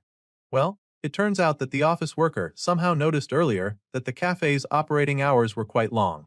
And so, he figures that this means the place is divided into opening and closing shifts. And knowing that key problems happen often with that arrangement, it was a no-brainer for him, since shops like that frequently hide spare keys nearby for emergency situations. The MC explains all of this while using the key to open the door, and thankfully, it works perfectly. As soon as they enter the room, the first thing that Seon notices are the bags of flour lined up on the ground, which leaves her stunned. But that's not all, because there are a couple crates of eggs sitting around too, which makes our guy realize that this place wasn't looted after the apocalypse started. No other survivors have gotten here yet, so this place is basically a jackpot. Anyway, Seon isn't sure what they should do with the flour, so she asks him what he thinks. At the moment, Song doesn't really see the need for flour, so he suggests that they leave the bags and come back later. Besides, it's too heavy for them to carry right now, and after he explains this, Seon decides that they'll have to hide the stuff if they're not taking them. She'd hate to come back and find out that someone else took the stuff, and the MC would hate that too, so she agrees with her. Besides finding the eggs and flour, Song is pretty relieved that they actually found a great place to spend the night. I mean, that was the thing they needed the most, so it's just amazing for him. On top of that, they also got a power bank and a wristwatch, which is great for their journey. Now that they have a place to rest properly, Song feels that they'll even be able to reach the logistics warehouse the following day. As far as he's concerned, they just have to get there by tomorrow, because they might start to have some problems otherwise. The hero explains this to his partner, revealing that they only have 4 chocolate bars left for food. As much as she's all about moving forward and staying alive, Seon still feels reluctant about going to the warehouse because she knows that there might be previous customers at the place who have also been turned into zombies, just like at the gun shop. Just thinking about the possibility makes her weak, and our guy suddenly realizes that she has a point. That being said, She suggests that they set up a code in case something dangerous happens to one of them. Of course, the MC thinks that this is a good idea since he wouldn't want anything bad to happen to her. San gets all flustered when he says this, and then proceeds to come up with an idea for this code she's talking about. Seon quickly comes up with the secret code that they'll use, suggesting that they should just speak normally if they're threatened with a gun or a ranged weapon. Song seems to find the whole thing exciting, so he comes up with one as well, claiming that they should use polite speech to interact if there's a Millie in the picture. They're starting to have fun coming up with this stuff, so San thinks of another code. She decides that she'll just say Appa if she can handle the number of enemies in her way. As for Song, he figures that he'll just say sir if the situation he's in is unclear to him at that point in time. As for a situation where they need to surrender, Sunbae will be the code word. The two partners go on like this for a while, coming up with different hidden messages that they can use, and after some time, they finally have enough. In order to perfect this place, Seon feels that they need to loosen up their speech so that they don't stand out that much. And of course, our guy agrees with her. At this point, they finally have a plan, so the lady is satisfied, feeling that they can finally rest, but just as she's saying this, a terrifying bolt of lightning strikes right above them. She's startled by the loud bang as you'd expect, but what really shocks her is the fact that snow starts coming down again just seconds after the bolt of lightning. She's truly baffled by this because she had no idea that it can thunder while it's snowing. Song also hasn't ever seen something like this before, so he's just as puzzled as she is. Right now, it looks like the snow is piling up even more, and when the MC points this out, San chimes in, fearing that the following day is going to be rough. Our guy can help but agrees with her, even though he knows just how bad the news is. Seeing that they'll probably have a hectic day when the sun finally comes up, San decides to get some sleep right away. She covers herself with a blanket as she lies on the table while the hero sits in the chair next to her, hoping that he'll be able to get some sleep as well. Soon, he's finally starting to get some shut-eye, but that's when he hears a strange sound coming from outside all of a sudden. His eyes shoot wide open, curious to find out what made the noise, but when he looks out the window, he's just stunned. It's a motorcycle out there on the road, and someone is currently riding it past the building. Seong is puzzled, because he didn't even know that motorcycles could cut through snowy roads, and he also doesn't understand why someone would be out this late. Besides that, the person is currently headed in the same direction that they've been traveling, so the office worker gets really curious. Sure, this person could just be riding somewhere else, but he can't help but feel restless about it. Song is still panicking about the motorcycle when he's suddenly drawn out of his thoughts by something even worse. He looks at the other end of the road and is horrified to see a horde of zombies coming their way. Clearly, this is very bad for them, and it seems that the noise from the horde is so loud that it wakes San up. The lady shoots up from the table to check what is going on. At this point, our guy figures that the noise from the motorcycle that just passed the road was what drew the zombies out. It's not looking good for the two travelers, but at first glance, it seems that there are at least a few hundred of the zombies out there. And sure enough, this gets the MC pretty worked up, because he can already see how much harder this makes their journey. Even if only a few zombies stick around in this pursuit of the motorcycle, by the time they get to you, there will already be way more of them than the previous day. San is also disturbed by the situation, so she anxiously asks him what he thinks they should do. Well, at this point, the hero just starts by analyzing the situation. From the look of things, he presumes that the motorcycle must have stumbled into a zombie horde and fled. But if that's not the case, then his guess is that this rider is deliberately leading the zombies somewhere. If this is true, then it means that Song and his partner could get caught up in whatever mysterious plan that the person is up to. Surely, they wouldn't want to get mixed up with a plan they don't understand and get trapped with the zombies. But then again, Seon also reminds the MC that they can't just wait for the zombies to scatter naturally when they're pretty much out of food already. Once again, she's making a lot of sense and the office worker agrees with her. Besides the fact that they have no food left, he also knows that they have about 3.5 kilometers left to their destination. That being said, turning back at this point isn't exactly an option. Song continues to brainstorm on the matter until he comes up with an idea. The hero figures that there might be some information they can use in the community feed. It's been a while since they checked in, and now would be a good time to get an update from there. Thankfully, these two were lucky to have found a spare battery earlier. So now, All they have to do is get on the server. A few moments later, we get to see that chat where other survivors were talking about the lightning and thunder that happened even in the snow. Well, it turns out that this mysterious lightning was only seen in Gangbuk, while the people in Suwon experienced relatively normal snowy weather. After reading through a few messages, Song is a little disappointed because he doesn't feel like any of this helps them at all. As for the lady, she is just surprised to see that some places are getting hail too. The MC is taken aback by this, so he curiously reads the rest of the conversation. On the chat, someone asks if it's true that there is a shelter in Yeongjongdo, claiming that he ran into some survivors who were heading there, because there's allegedly a huge shelter there. However, the others don't seem to believe that it's possible since the government has already collapsed. Still, those who are already heading there claim to have seen the message of a large shelter scribbled on a sign. Seeing this, our boy and his partner are pretty shocked. Anyway, the argument on the chat goes on, with someone warning others not to go to that place. They claim that it's actually a cult, and that they escaped from there. Unfortunately, some other survivors don't believe the story, so they call it BS, insisting that people can't just change that fast to start a cult all of a sudden, when it's only been like a month since the apocalypse started. At this point, the one claiming to have escaped the cult just stops trying to convince the one doubting. The person continues talking about the supposed shelter, revealing that they're giving clothes and food to strangers for free seen though the world government has collapsed. As far as this person is concerned, the people running that place aren't doing it out of goodwill, insisting that they are gathering people for a reason. After reading all of this, the two travelers can't help but feel conflicted about the whole thing. I admits that she's kind of creeped out by the shelter thing, but asks the assistant manager what he thinks. Well, of course the MC has his suspicions too. It has only been 3 weeks, and yet this group has already built a shelter that can house people and supply them steadily. Our guy suddenly remembers that Deputy Yoon Hyok Jae said in a message that he was heading toward the west coast. With this in mind, he feels that they'd probably be able to get more information if they could reach the man. However, for the meantime, Song decides that they just rule this shelter place out of their options since they don't know enough. Once again, I is on the same page with him, feeling that it's best if they stay away from the creepy shelter. The MC confirms that those are all the messages on the community feed, so he's a little disappointed that there's no new info about that motorcycle. So, he decides to come up with a new plan.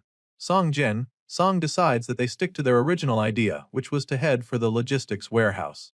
They make their way back out onto the freezing streets, but agree to stop or turn back if they run into a zombie horde or anything risky on the way. Shortly after going out, they spot a few zombies around, so the MC takes out the cans of deodorant again. Apparently, they're about to use their last shot of the thing, which means that they have to move faster now. Thankfully, there aren't many zombies on the streets, and it looks like they should be close to their destination by now. The major problem now is the truck fog that's making it very difficult to see what's ahead of them. Still, the two travelers keep pushing on through it all. Eventually, they get to a point where where the MC checks his watch, confirming that the scent blockers should have worn off. That being said, he informs his partner that they'll probably have to fight if they come across any zombies. Besides that, they should also have reached their destination, so they look around the area in search of the warehouse. While struggling to see through the thick fog, suddenly spots something in the distance. Sure enough, it's the warehouse they came looking for.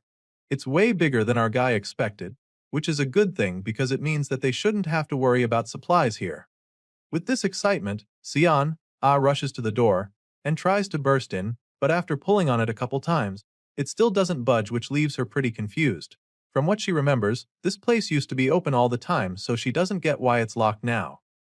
As for our guy, he just starts brainstorming again. Just then, notices that there are barbed wires on the walls, which also wasn't the case the last time she was here. But that was a few months ago. Seeing that the front entrance isn't exactly going to work for them, the office worker suggests that they look around and search for a way into the place. The both of them start going round the place, and that's when the sharp-eyed lady spots something that just might work. It's a breach in the barbed wires on the fence, so she feels that they will be able to get in through it. She immediately prepares to climb up the wall, but the office worker stops her, because he feels that it's too dangerous. They don't even know what's on the other side yet, and he also finds it suspicious that this little gap is the only weak spot. It looks like an intentional breach to him, but I doesn't think they have any other options besides this. Despite being worried, the MC can't deny this fact. On top of that, their scent blockers have worn off, and they don't have any food either. Sion continues to give him reasons why they have to go in through the gap until he changes his mind. Still, he tells her to be careful once she's inside, concluding that they'll probably have to fight. Once they're finally on the same page, our guy crouches down to give her a boost.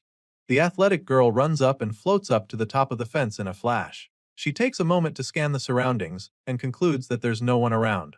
So, she jumps down into the warehouse, feeling very excited to finally be in, but before she can even take another step, someone pulls a gun on her head from behind.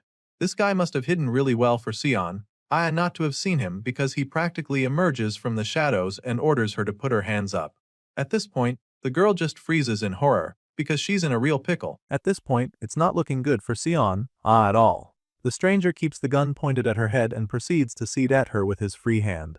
After patting her down for a few seconds, he confirms that she doesn't have a weapon, so he begins to interrogate her. He takes a few steps back, still pointing the gun at her head, and starts by asking if she has any companions with her, and she immediately reveals that they're outside. At this point, you can be sure what her train of thought is, but she probably says this to make the guy with the gun a little nervous. Well, he still has his gun, so he feels confident that he can take on her companions. He asks how many of her allies are outside, and she tells him the truth once again, revealing that it's just one person. Of course, this makes the man even more confident, so he orders her to call out to her companion and tell the person to come to the main entrance. At this point, Sion becomes reluctant because she's not sure what the guy has in mind. She hesitates to call Song Jin Song, fearing that the assistant manager might get hurt if he comes, but the guy with a gun to her head simply demands that she hurry up and do it. And since she doesn't want to get her brains blown out, she finally calls out to the MC, asking him to come to the main entrance. Meanwhile, our guy, who's just on the other side of the fence, begins to panic when she screams his name.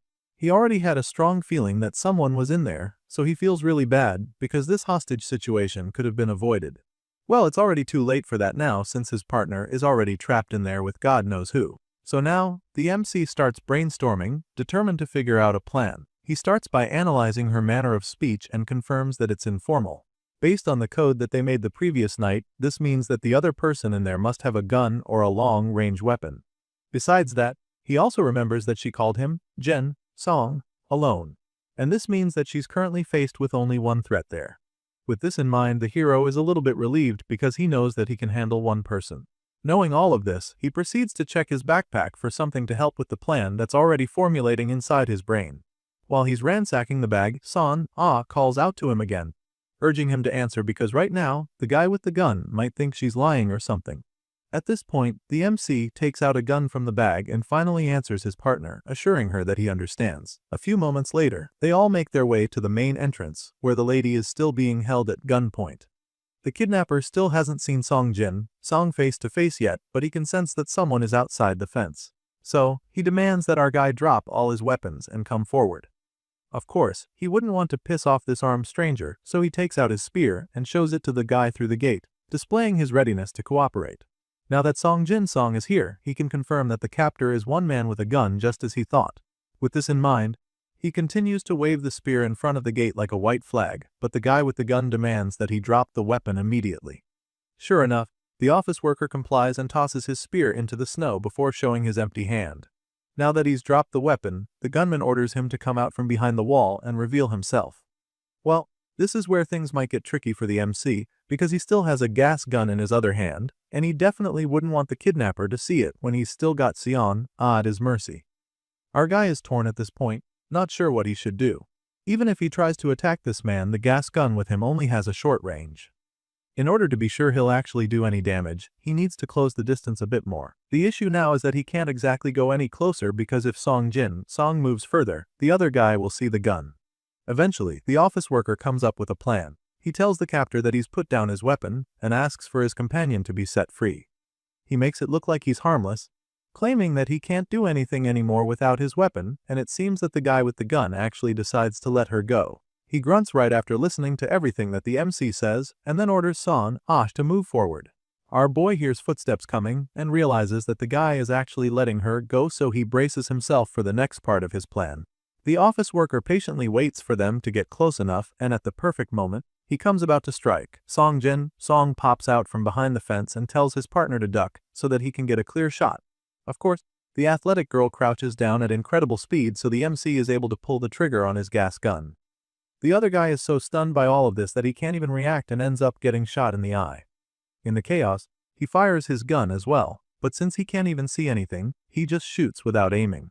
The guy keeps spraying the bullets, but our boy manages to avoid getting hurt because of the poor aim. Before he can open his eyes to even see what he's shooting at, Sion tackles him from behind and disarms him with her martial arts skills. The girl grabs him and twists his arm until he falls to his knees. The girl forces him into submission in the blink of an eye and pins him to the ground as well. As you can imagine, the man demands that she let him go immediately, but she clearly has no intention of setting him free, so while he's busy ranting, she casually takes out a roll of duct tape with her free hand. But before she can use it to restrain the man, she and her partner sense something from the other side of the wall. Our boy is instantly alarmed, so he turns around, pointing his gun at the source of the noise, desperately hoping that this guy doesn't have a companion. The office worker only looks in that direction for a few seconds before realizing that a small group of zombies is headed their way.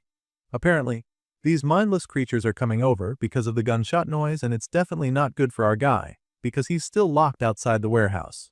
With the zombies closing in at terrifying speed, the lady tries to check the man's clothes for the key, but the guy vows that he'll never give them the key.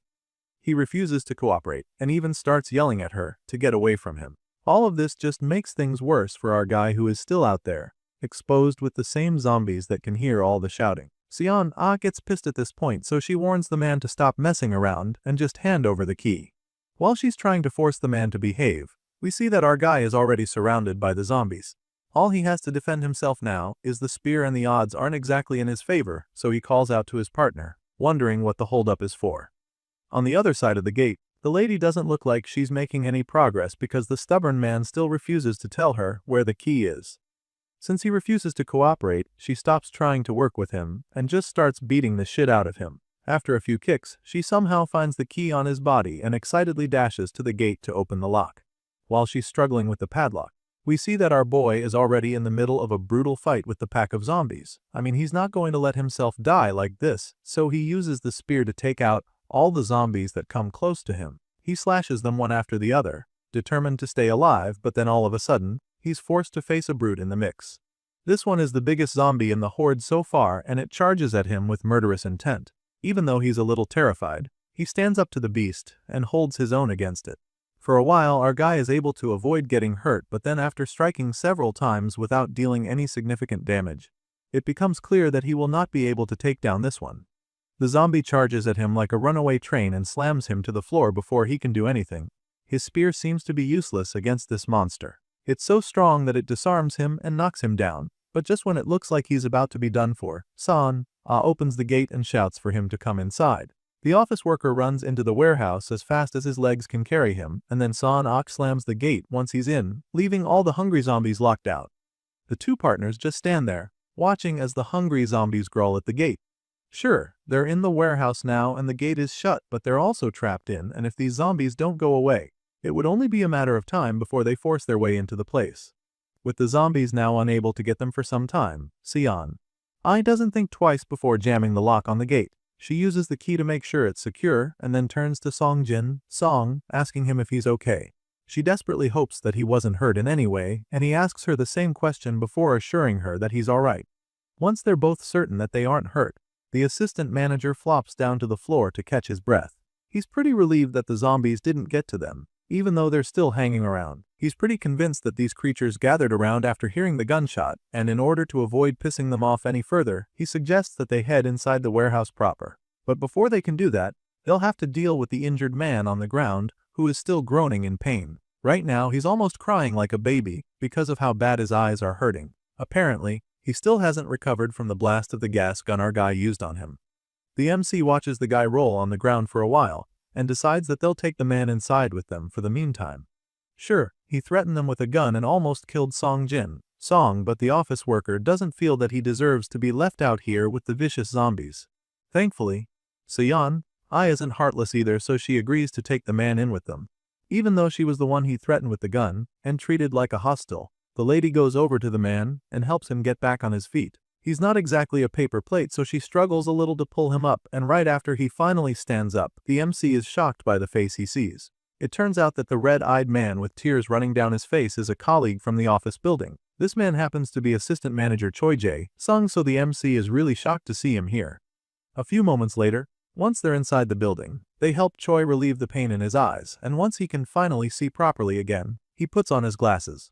While the man is cleaning up, Song Jin-song and his partner take a brief sidebar to discuss, and that's when he tells her that Choi Jae-sung is the person he met in the first-floor security room back in the office building. He confirms this without a doubt, and then Seon whispers to him, admitting that she didn't expect to meet Jae-sung like this. Just then, our guy notices Choi wiping his eyes with a towel, so he tells the man not to do that. Apparently Jae-sung already knew that, but his eyes are still hurting, so he can't really help it.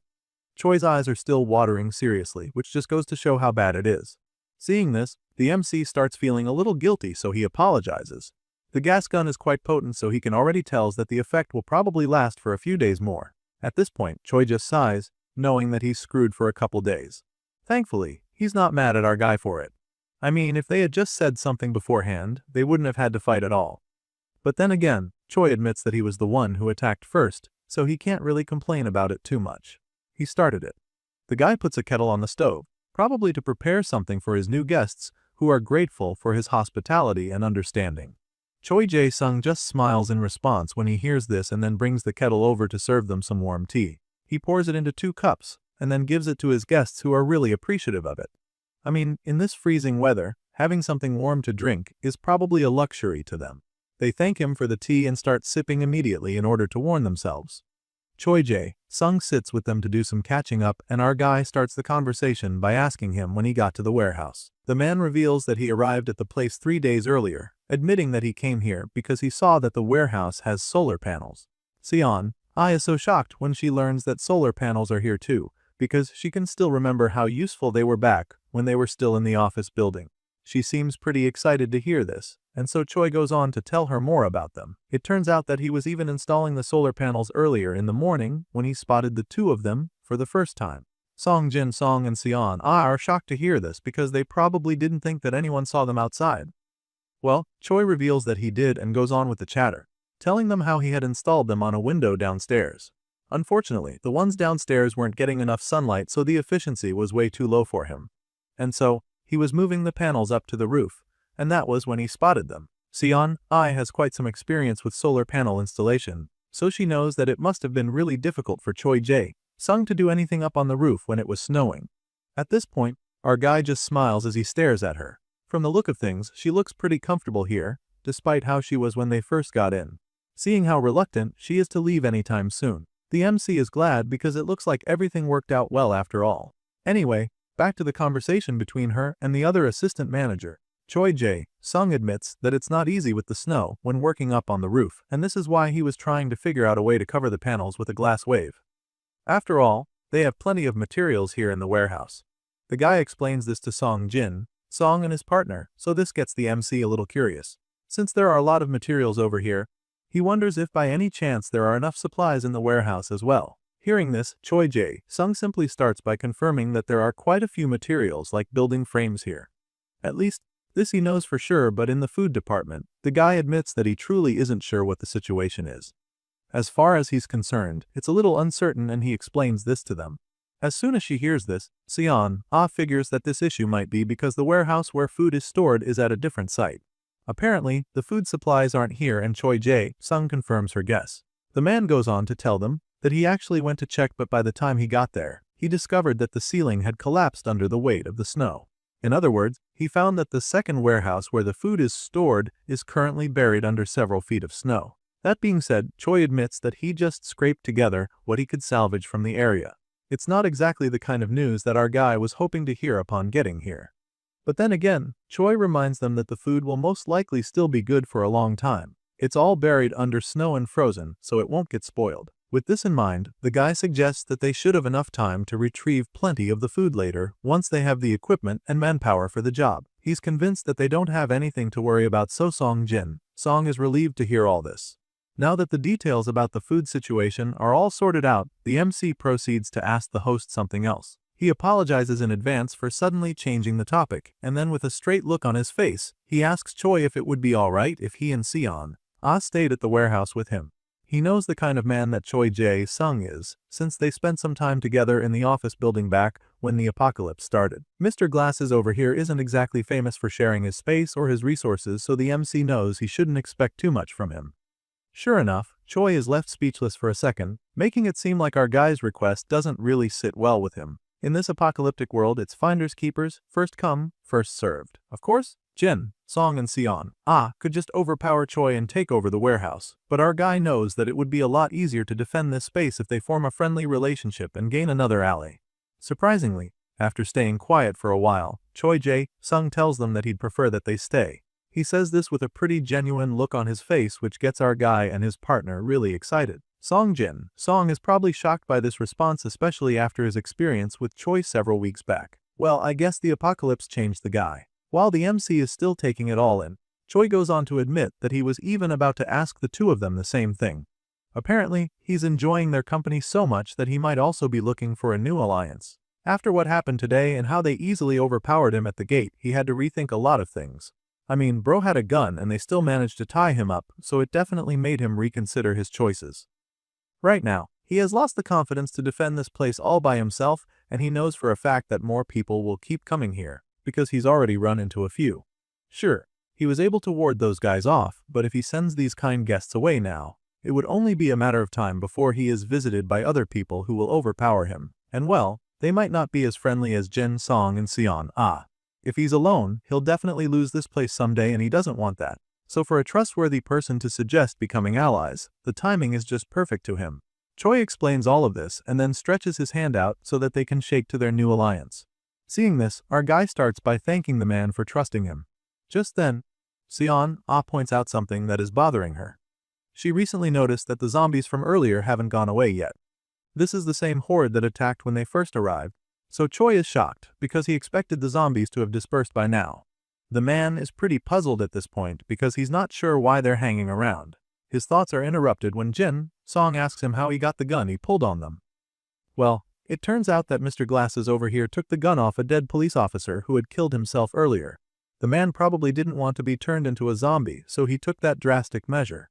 The truth is that stuff like that isn't exactly uncommon in this apocalyptic world. They've all seen their fair share of corpses who killed themselves to avoid turning into zombies.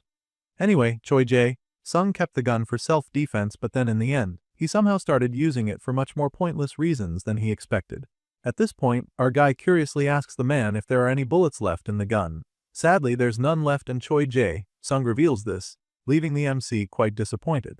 Sure, they're out of ammunition now, which makes it more difficult to defend themselves, but on the bright side, that horde of zombies hanging around outside the fence means that no other outsiders will be coming anywhere close to the warehouse soon.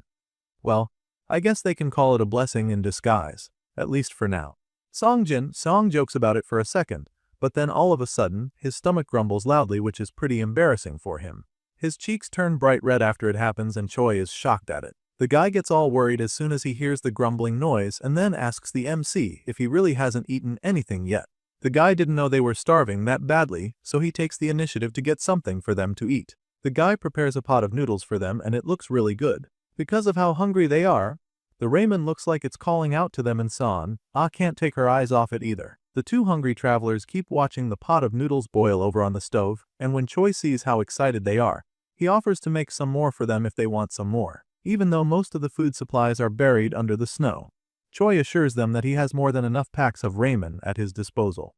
With the food on the way, Seon suddenly remembers that they have something they can use to make the meal even more enjoyable. She's talking about the beer that they found a while back, and the MC gets really excited when he hears it. They all get down to it, drinking and slurping the food down.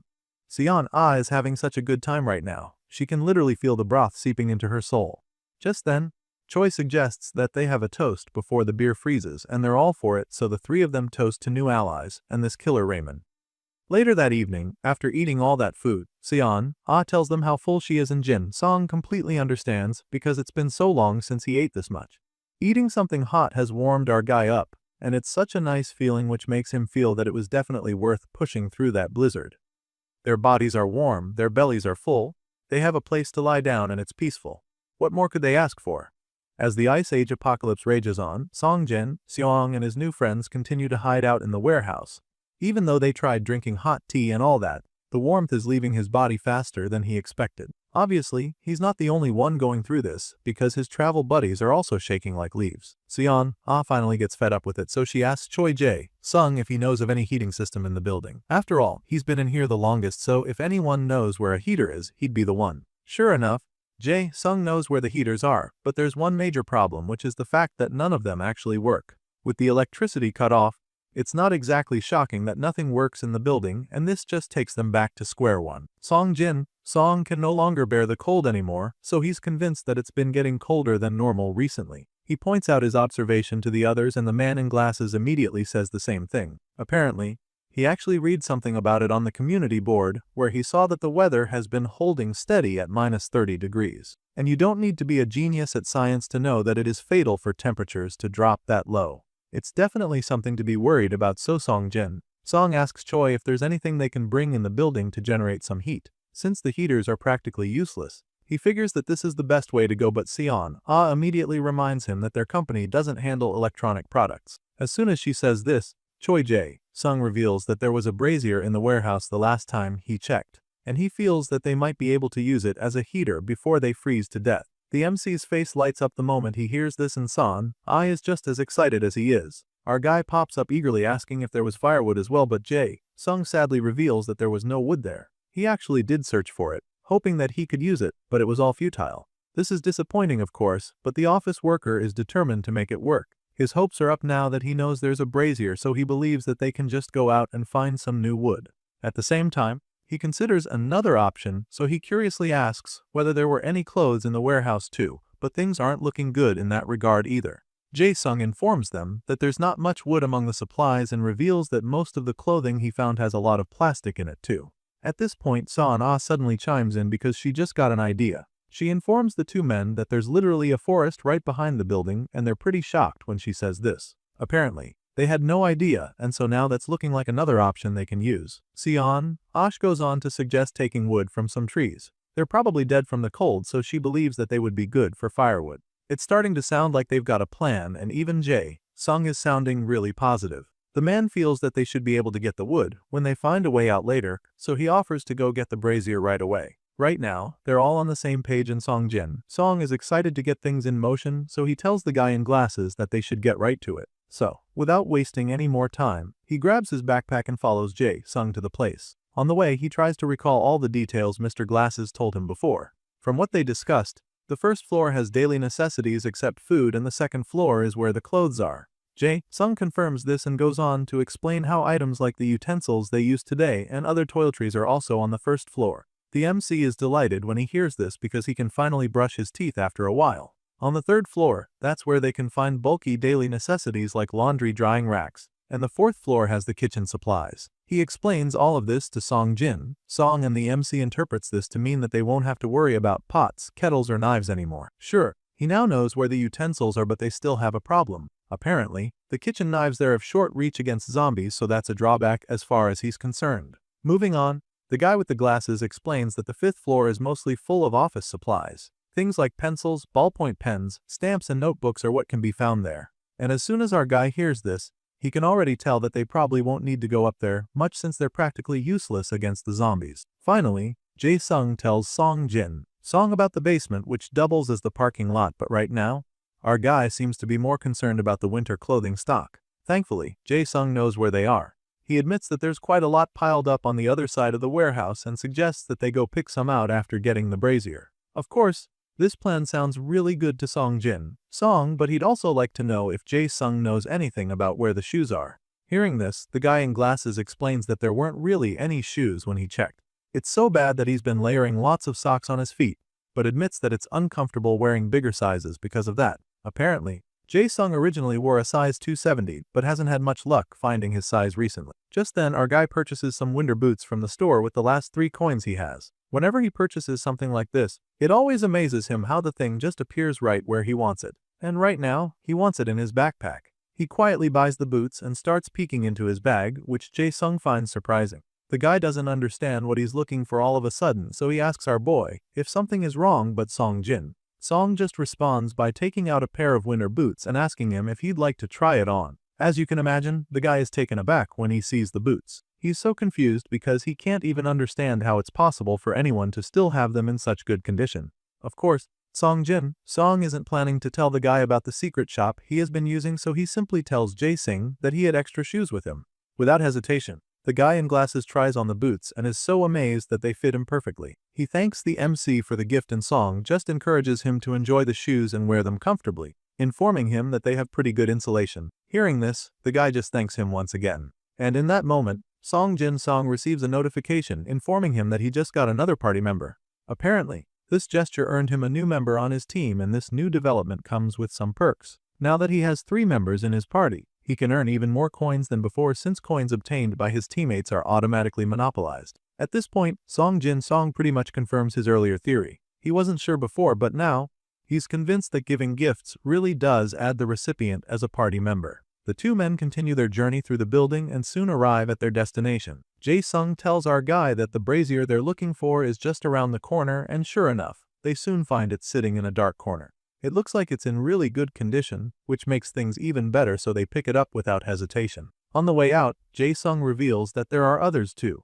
but admits this one with them appears to be perfect for indoor use. Of course, all of this sounds okay to Song, so when his new teammate explains, he simply suggests that they head back with the one they got. On the way back, the MC starts pondering again. He recalls how Jae-sung used to love cigarettes before this whole Ice Age apocalypse started, so he contemplates sharing some of his with the guy in glasses. Song figures that doing so would build more rapport between them. With this in mind, he asks Jae-sung to hold it for a second, which leaves the guy a little puzzled. He curiously waits for Song to tell him what's up, and that's when our guy informs him that he has one more item that's not in this distribution center. This just gets Jae-sung even more anxious, so he asks Song what he's talking about. He doesn't say what it is. He just starts smiling ear to ear and then reaches into his pocket. The moment he does this, Mr. Glasses can already tell what he's about to take out.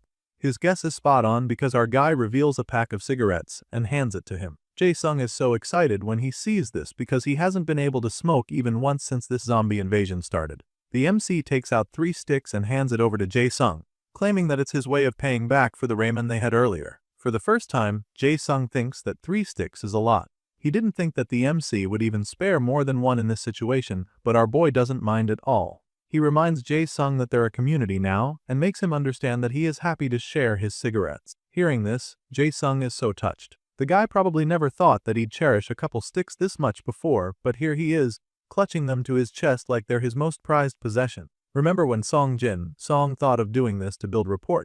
Well, his idea works a little too well because Jae-sung gets all emotional as a result. He's so touched by the gesture that he starts confessing love to our guy while trying to hug him. Of course, this gets Song pretty uncomfortable, so he tries his best to politely create some space between them while urging his senior colleague not to get weird. Shortly after all that, they make their way back to their hideout where they left Son. She was sorting out the plates when they arrived, but the brazier they brought with them totally distracted her. Song announces their return and shows her the fur coat sweaters he found, claiming that it's the bonus loot. As you can imagine, the girl is delighted to see that they got her a padded jacket, especially since she was almost freezing up there. But that's not all our boy has for her. Apparently, he also brought face wash products, toothpaste, and toothbrushes for all of them, which is just truly wonderful news for the lady. She's so excited that she tackles him with a hug before he can even finish talking. Sure, it catches him off guard, but he doesn't find it disturbing since she's a girl. I mean, it's very different from the situation with Jae-sung earlier apparently. Anyway, Seon has had it really rough these past couple days without essentials like this, so she grabs all the stuff she needs and rushes down to the ladies' room. Our boy sees how excited she is and he completely understands her reaction because it's been a while since they all washed up properly. After coming to this place, they spent 3 days non-stop forming a camp for themselves and get started by converting the space that Choi Jae-sung used into a kitchen. Then, they turned the space next to it into a bedroom by putting in 3 mattresses and sleeping bags. Unfortunately, installing solar panels on the rooftop didn't work out the way they hoped. This was because the snow and the strong winds posed a risk of breaking the glass windows instead. For this reason, they compromised by installing the panels as widely as possible on the 5th floor. The zombies began to gradually disperse as time passed, and soon, they could barely see any of them around the building. One day Son looks out the window and is surprised to see that there are almost none left now. She informs the others and Song agrees with her. He ponders on the situation a bit and concludes that most things have stabilized over the last couple of days. With this in mind, he figures that it's time to check outside and see if it's really safe to move out there. Of course, he knows that they can't just waltz out there without making a plan or having anything to defend themselves, so he tells his partners that he'd like to stop at that gun shop he and Son saw before. Unsurprisingly, the lady agrees with him. She's aware of the risks too, so even though she's in support of patrolling the area, she admits that going far will not be easy. Song knows that this is true, and it's mostly because they don't have coins to help them avoid the zombies anymore. Well, that's more of a personal issue for him, since the others don't even know about the shopping platform he's been using. Besides their complete lack of coins, the cold out there is absolutely freezing, so it would even be a miracle if they survived there. At this point, Song starts to wish that they had a car with them, because that way, they wouldn't need to worry about zombies or looters ambushing them. Elsewhere, later that night, we see that familiar figure on a motorcycle riding around the zombie-infested city. It's likely the same one we saw earlier, since he looks like he's trying to lure the zombies to follow him. Apparently, this is not his first time coming across this many zombies, because he's just way too relaxed. At the same time, we see another man riding a bicycle in the middle of the city that night. This second guy is also having his first encounter with a swarm of zombies, so when they start coming at him, he quickly rides away, desperate to escape. This guy lives in Bagak, Dong, and it seems this place hasn't been swarming with zombies before, so the cyclist is still trying to wrap his head around it. He frantically rides away and escapes to somewhere safe, and that's when he sees the motorcycle passing by. At first, he assumes that it's someone trying to get away from the monsters on a motorcycle, but he quickly realizes that this is not the case. It turns out that this crazy person on the motorcycle is deliberately leading the zombies to places where people might be and wiping them out. This is probably why the cyclist was shocked by how many zombies were in that horde. It's completely insane for someone to intentionally lead zombies over to where non-infected people are, so the cyclist concludes that whoever is on that motorcycle must be an evil bastard. Thankfully, he's able to avoid getting caught by the zombie wave that just passed, but from what he can see, it looks like they're headed right for another city nearby Dong. This is where they're going next, so the cyclist goes on the server to warn all the living people there to be very careful. While the evil bastard on the motorcycle continues to lead the zombies to more victims, we catch up with our boy and his partners, who are still trying to make life in the apocalypse less horrible. After completing the base camp, they decided to divide the responsibilities among themselves in order to make things easier. We see the lady stacking up a few plates on the shelf, which gives you an idea what her job is. Apparently, Han is in charge of organizing the interior and checking inventory in the storage warehouse. At the moment, that's exactly what she's doing, so she's pretty locked in, but that's until Jae-sung comes around and distracts her. The guy looks pretty nervous for some reason, so Son figures that he probably needs a hand with his work and offers to help him out even though she's not done with her. You see, the guy with the glasses is in charge of gathering information for the community, repairing supplies and handling anything mechanical. When she offers to help out, he reminds her that he said he was going to test the solar generator repair that day, and she recalls that conversation as well. Unfortunately, he hasn't been able to get to work on that, because it's been cloudy several days now, and the solar generator hasn't charged at all since. As such, the test ended up being impossible, because no date was coming through at all. With that being said, Choi Jae-sung asks her if he can help with anything since his responsibilities are currently on hold. Of course, Seon is happy to have some extra hands, so she immediately asks him to help her go check the stock of kitchen supplies. The assistant manager doesn't mind helping out with this at all, so he gets right to it, and that's when we get to find out what the MC's role is in all this. Turns out, our boy has the most demanding job on the list, which includes patrolling inside the storage area, keeping watch outside, and even planning ahead. He's currently walking around with a flashlight, patrolling the place, and it doesn't take him long before getting reunited with his teammates. He's surprised to see Son and Jae-sung together in the storage area, and they also didn't know he was around. The MC figures that Choi must have been helping the lady out with her work, and she confirms his guess, explaining how the bad weather caused the solar panels not to charge at all. Our guy already figured that they would face this problem, so he's not surprised at all. He knows just how bad it is because it's even worse outside.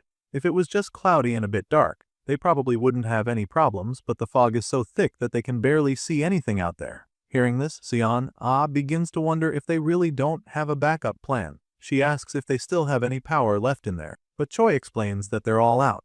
All the batteries have been drained and there's no way to recharge them, either, which is a real bummer for them. This whole thing is starting to piss Son off, and she's even more bothered by the fact that they haven't been able to assess the situation outside in a long while. Hearing this, our guy suggests that the three of them talk for a while. They have the meeting, and by the end of it, we see Song walking out of the building with a bicycle. He's fully covered in thick clothes, so you already know that he's on his way out. Meanwhile, Choi and Sion I are standing a few feet behind him, looking all terrified as if they're never going to see him again. He sees the expressions on their faces and wonders why they look so grim when he's the one who goes out there. Of course, Sion doesn't hesitate to tell him that it's because they're worried about him being out there alone, so she tries to make her understand why it has to happen like this. For starters, if they all leave and another group breaks into their hideout, they'll be completely defenseless, so he explains this to her once again. As for him being in danger, he has the spear that she modified for him, so he really doesn't think there's anything to be worried about. Still, he knows that it's a dangerous assignment, so he assures his party members that he'll be careful when he goes out. At this point, Sion is a bit calmer, so she doesn't mind letting him go. Seeing that our guy is about to set off, Choi assures him that they will take care of things back there. Song gets on the bike and prepares to take off, but not before telling them that he'll come back with the induction cooker they need as well, the gun. In response, Sion informs him that she put a rope for tying the induction cooker to the bicycle. The girl also put a note in his bag containing a list of substitute items in case he can't find the stuff he's going out to get for them. Seong thanks her once again and promises to come back. Just as he's about to ride out of the gate, she tells him to come straight back and forget about the mission if it gets too dangerous out there. The MC sets off shortly after, and along the way, he starts to think about how he really picked the right teammate. Turns out Song was the one who put a chain around the tires of the bike so it can move better on the snow. She even fixed a light for him, and thanks to all that, his trip was made a little easier. He rides at a steady pace along the dark and lonely road while scanning the area as quietly as he can. He looks around but still doesn't find anything on the road. He's completely alone there, and it's starting to get a little disturbing, but he doesn't let it bother him too much. The MC decides not to let his guard down because he knows that there will probably be a lot of zombies at the apartment complex he's headed to. With this in mind, he continues his silent and dangerous mission, and shortly after that, he comes across a school. Seeing a school nearby, he figures that he's probably very close to the apartment complex, so he tries to pick up the pace. Song pushes through the cold night on his bicycle, but the trip starts to get really difficult all of a sudden. The wind gets a lot stronger the further he goes, but it's still bearable since it's mostly just headwind.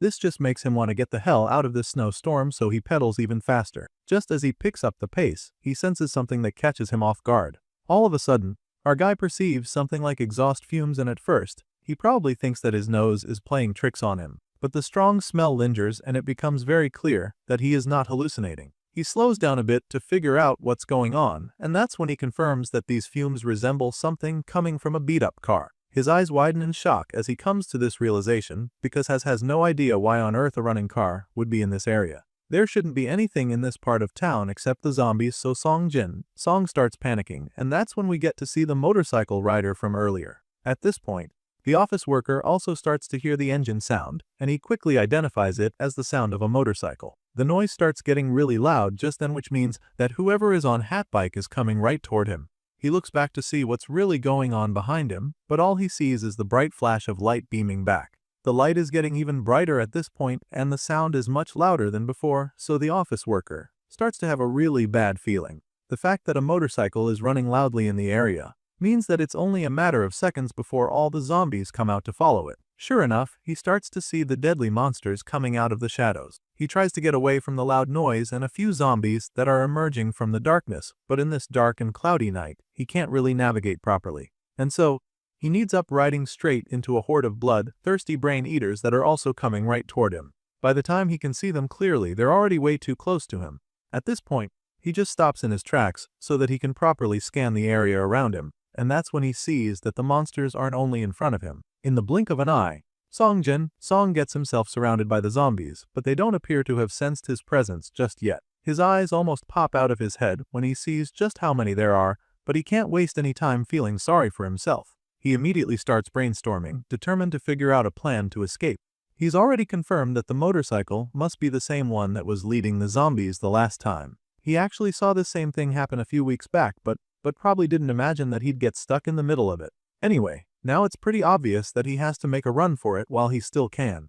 The horde is too large for him to take on his own, even with his new and improved spear. He can tell that they're probably the same number as before, or even more now, which simply means that he'd be done for if they catch him. With this in mind, he attempts to get the hell out of there in a blaze, but as soon as he starts pedaling, he realizes that it's going to be a lot harder than he thought. Even though the chains on the tires were supposed to help him get through the snow without getting stuck, they're currently proving to be a big problem for him because they're slowing him down a lot. Still, he doesn't let this discourage him. He keeps pushing hard through the snow, knowing how bad things could get for him if he gets caught. After riding for a while, he looks back to see where the monsters are, and he's absolutely horrified when he sees them running after him. Turns out they finally got his scent and now they're out for blood. Song is quite shocked because he didn't think they'd sense his presence so soon, but now that they're on his tail, he really needs to think fast. The office worker keeps riding through the snow, but he's not fast enough, so the zombies are closing in on him by the second. He knows for a fact that he won't be able to outrun them with the bike, and he also can't risk leaving it behind to go on foot, so he decides that hiding from the monsters will be the best way to go.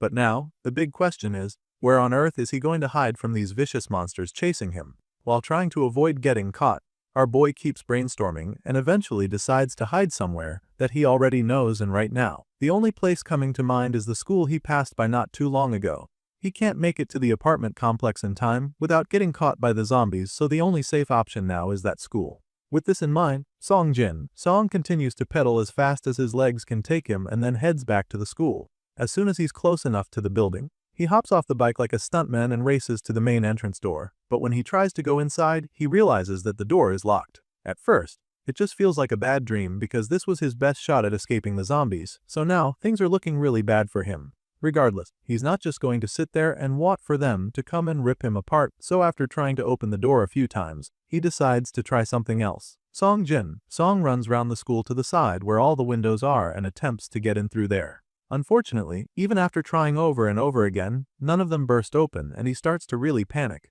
He doesn't want to smash the windows because the noise would just attract the zombies and give away his location, but right now, it's starting to look like he'll have to take some drastic action. Just when it looks like the windows won't budge, he's finally able to slide one of them open, so he throws his things inside and climbs inside.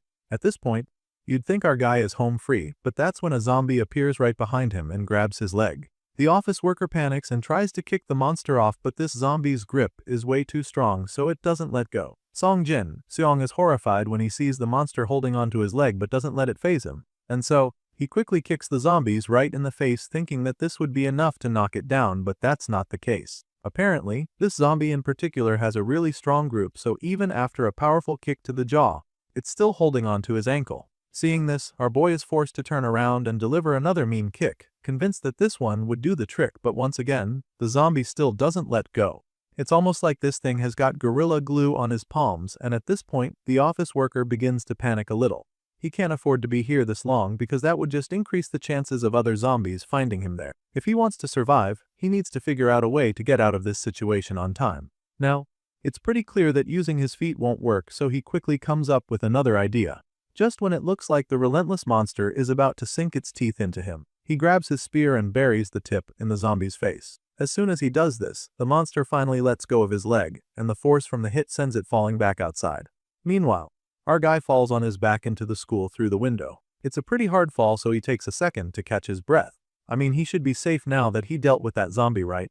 Well, not just yet, because as soon as he opens his eyes, he sees another zombie standing right in front of him. This one is literally about to enter through the open window, and of course, our guy isn't going to sit there and watch that happen. So, before the monster can get any closer, he grabs the stick to attack it. He thrusts his spear into the brain eater's mouth, determined to finish it off, but right after he does this, he sees yet another zombie right outside this window. He sees it charging straight at him, and just when it looks like the monster is going to scratch him, he slides the window shut to save himself. He manages to create a barrier between himself and the monsters, and apparently, these windows are pretty strong because the zombies aren't able to break in.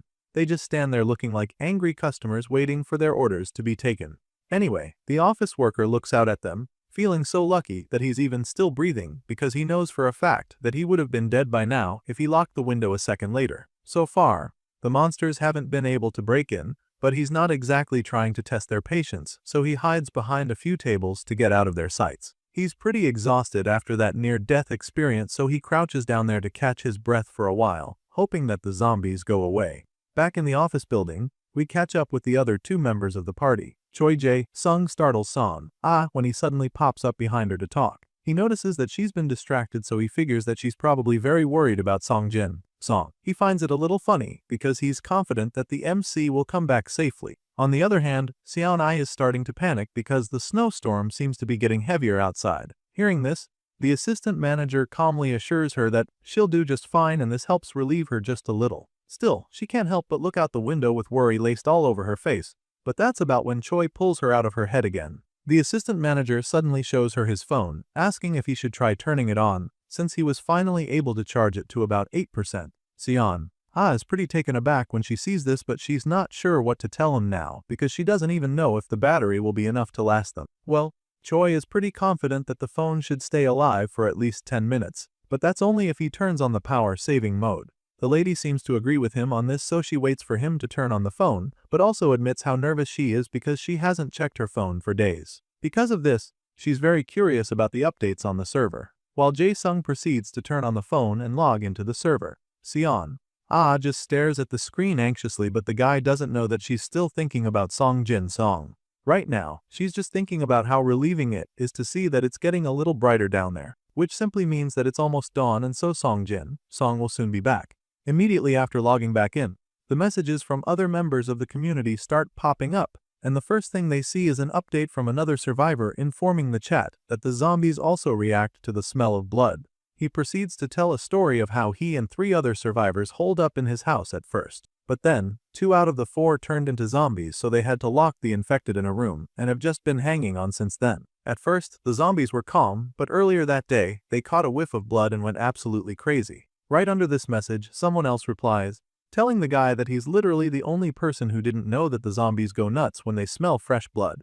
Turns out, it was already common knowledge for everyone in the chat, so the second guy simply advises the first guy to keep up with the community so that he can always get information. Thankfully, Seon-ai and Jae-sung already knew this thing about blood too, so the assistant manager keeps swiping to get to more recent news. While those two are busy going through the chat updates for any information that might be useful to them, we see that our guy back in the school has finally decided to get a move on. Song-jin takes out his flashlight and begins to look around the school to check if anyone else is in there with him, and after searching for a while, he confirms that there's no one else around. Just then, he points his flashlight on something that leaves him frozen on the spot.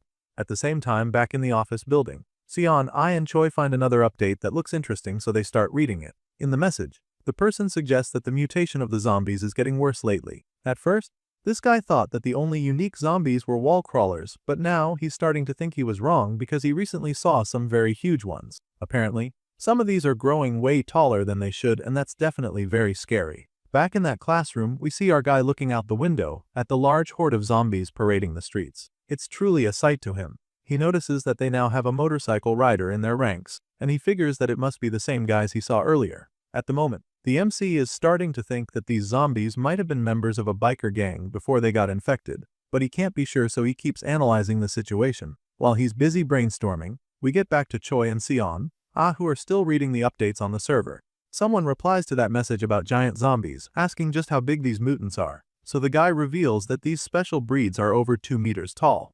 That's already taller than any normal human could be, so he concludes they're basically not even human zombies anymore. And right at that moment, Song-jin also gets to see what they're talking about with his own eyes. Walking in the middle of the horde is an extremely tall zombie, which is something that he has never seen before, so he is pretty taken aback by the sight.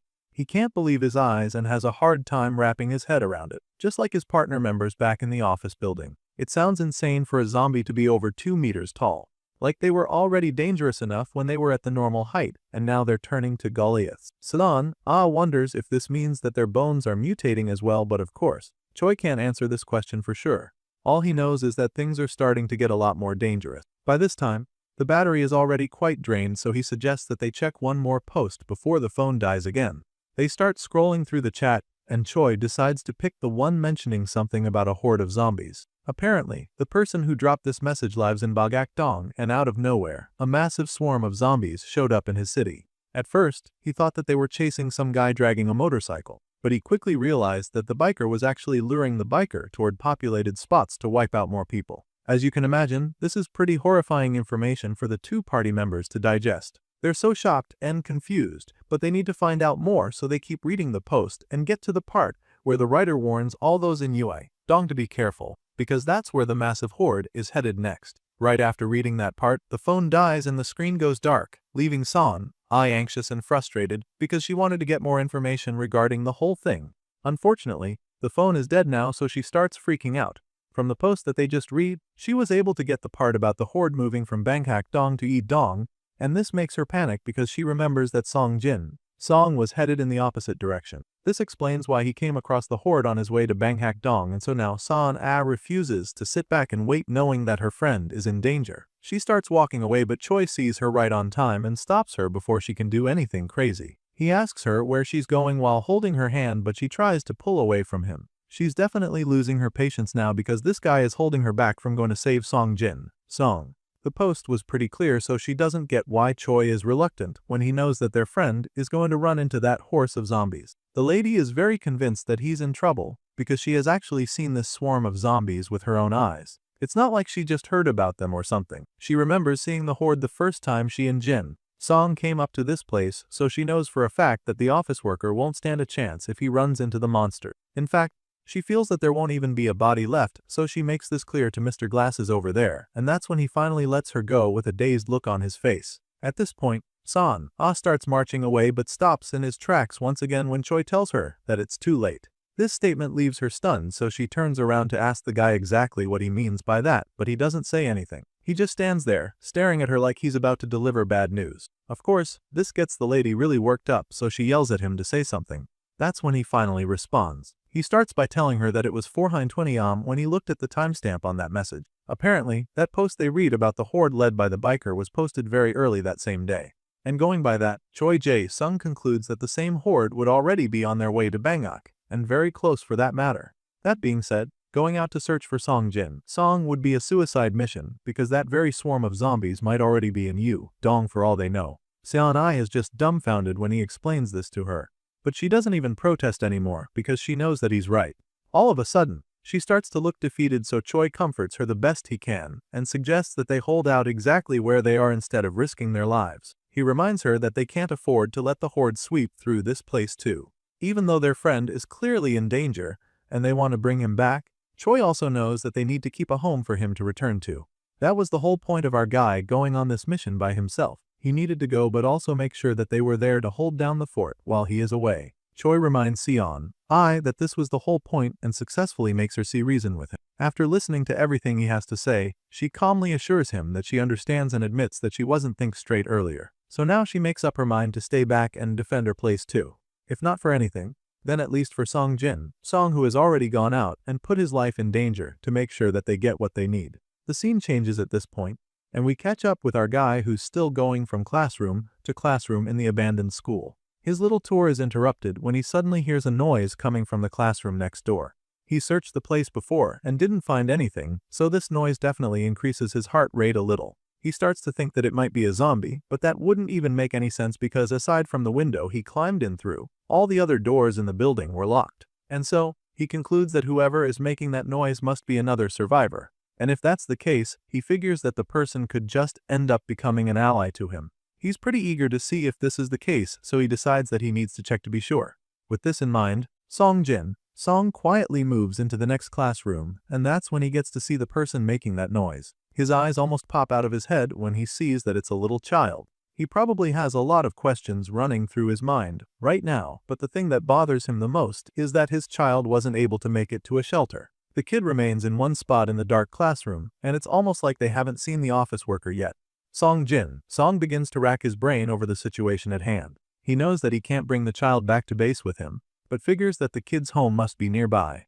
With this in mind, he considers helping the little one get back home and finally calls out to the child. After all, if that's all he is able to do, then it should be good enough. But just as he calls out to the kid, he realizes that there was something he missed before. He points his flashlight at the kid and realizes that he has been wearing bloody clothes all this time. That doesn't seem normal at all, since any other kid would have changed the dirty clothes and found something thicker to wear in this freezing weather as well.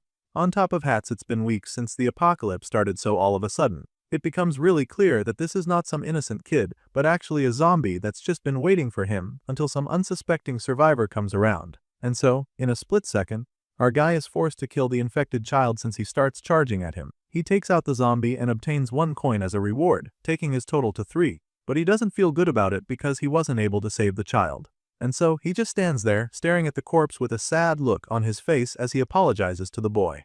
After taking out that zombie, Song now has a total of 3 coins in his possession that he can use on the store, but of course, that won't be enough to get him all the stuff he really needs to survive in this Ice Age apocalypse, so after dealing with the zombie, he resumes his search around the school. He was lucky that he didn't get ambushed by the last zombie he just faced, and he knows that might not be that lucky again, so he starts looking all over the school building for other zombies. This way, he can eliminate threats and warn coins at the same time, so he goes from one classroom to the next looking for brain eaters to wipe out, but even after searching for a while, he doesn't find any. During his search, he also noticed that most of the useful items, there are things that he can easily get from the warehouse, so he doesn't bother taking them with him either. After circling the school a couple times, he decides to rest for a bit and catch his breath. As you can imagine, the office worker is a bit disappointed that there's really nothing to be gained in this place. He quietly makes his bed in one of the upstairs classrooms as he prepares to go to bed. Before lying down, he looks out the window and notices that it's still snowing. It hasn't stopped since, so he's really hoping that it stops in the morning so that he can continue his journey. However, that's not even the biggest obstacle in his way, because the real reason he's stuck in the building is the horde of zombies waiting outside. So far, they've proven to be really patient, but our guy is seriously hoping that they'd have disappeared by sunrise. He didn't think he'd have to be stuck here for so long, so he's feeling really lucky that he brought a sleeping bag. He also took emergency rations with him just in case, and it's looking like they'll come in really handy. Song remembers that he wouldn't have taken them with him if didn't literally force him to, so he's currently very thankful for her. The office worker gets ready for bed, but he's unable to fall asleep in his sleeping bag because of just how cold it is. His mind keeps wandering as a result of the insomnia, and begins to wonder if the warehouse is okay. He knows that the zombie horde is currently headed toward Dong City, so he can't help but feel really worried about his friends over there. He hopes that they're okay and once again, attempts to get some shit-eye.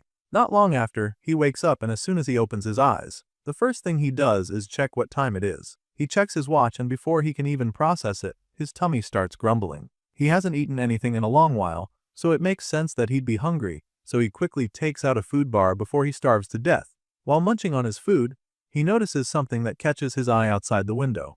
On the other side of the street, there's a building that looks intriguing, so he figures that he should probably check it out. With this in mind, he grabs his flashlight and gets a move on. Not long after, we see him back downstairs, attempting to get out of the school building without getting caught by the zombies. But at the same time, he sees the need to check if he can use anything in the gym. There, he finds all the sports balls scattered around and figures that the people there must have left in a hurry when the apocalypse first started. He picks up a wooden bat, thinking that it's a pretty good weapon.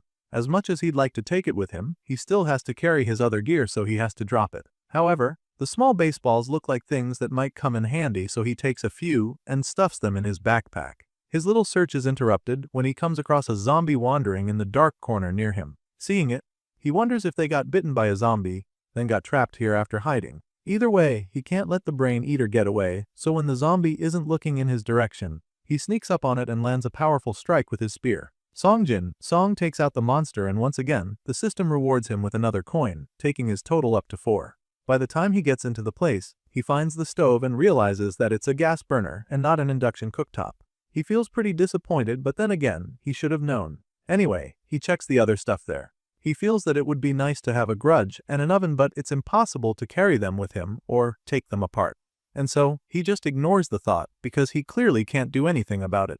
After checking out the place, he goes back outside and realizes that most of the zombie horde has disappeared. Seeing this, he gets back on his bicycle and considers going back into the city center. He'd like to go there right away, and just as he's about to start riding, he thinks about how lucky he is that the bicycle is still in one piece. After that crazy night with the swarm of zombies waiting outside the school for him, he probably didn't imagine that he'd come out to see the bike.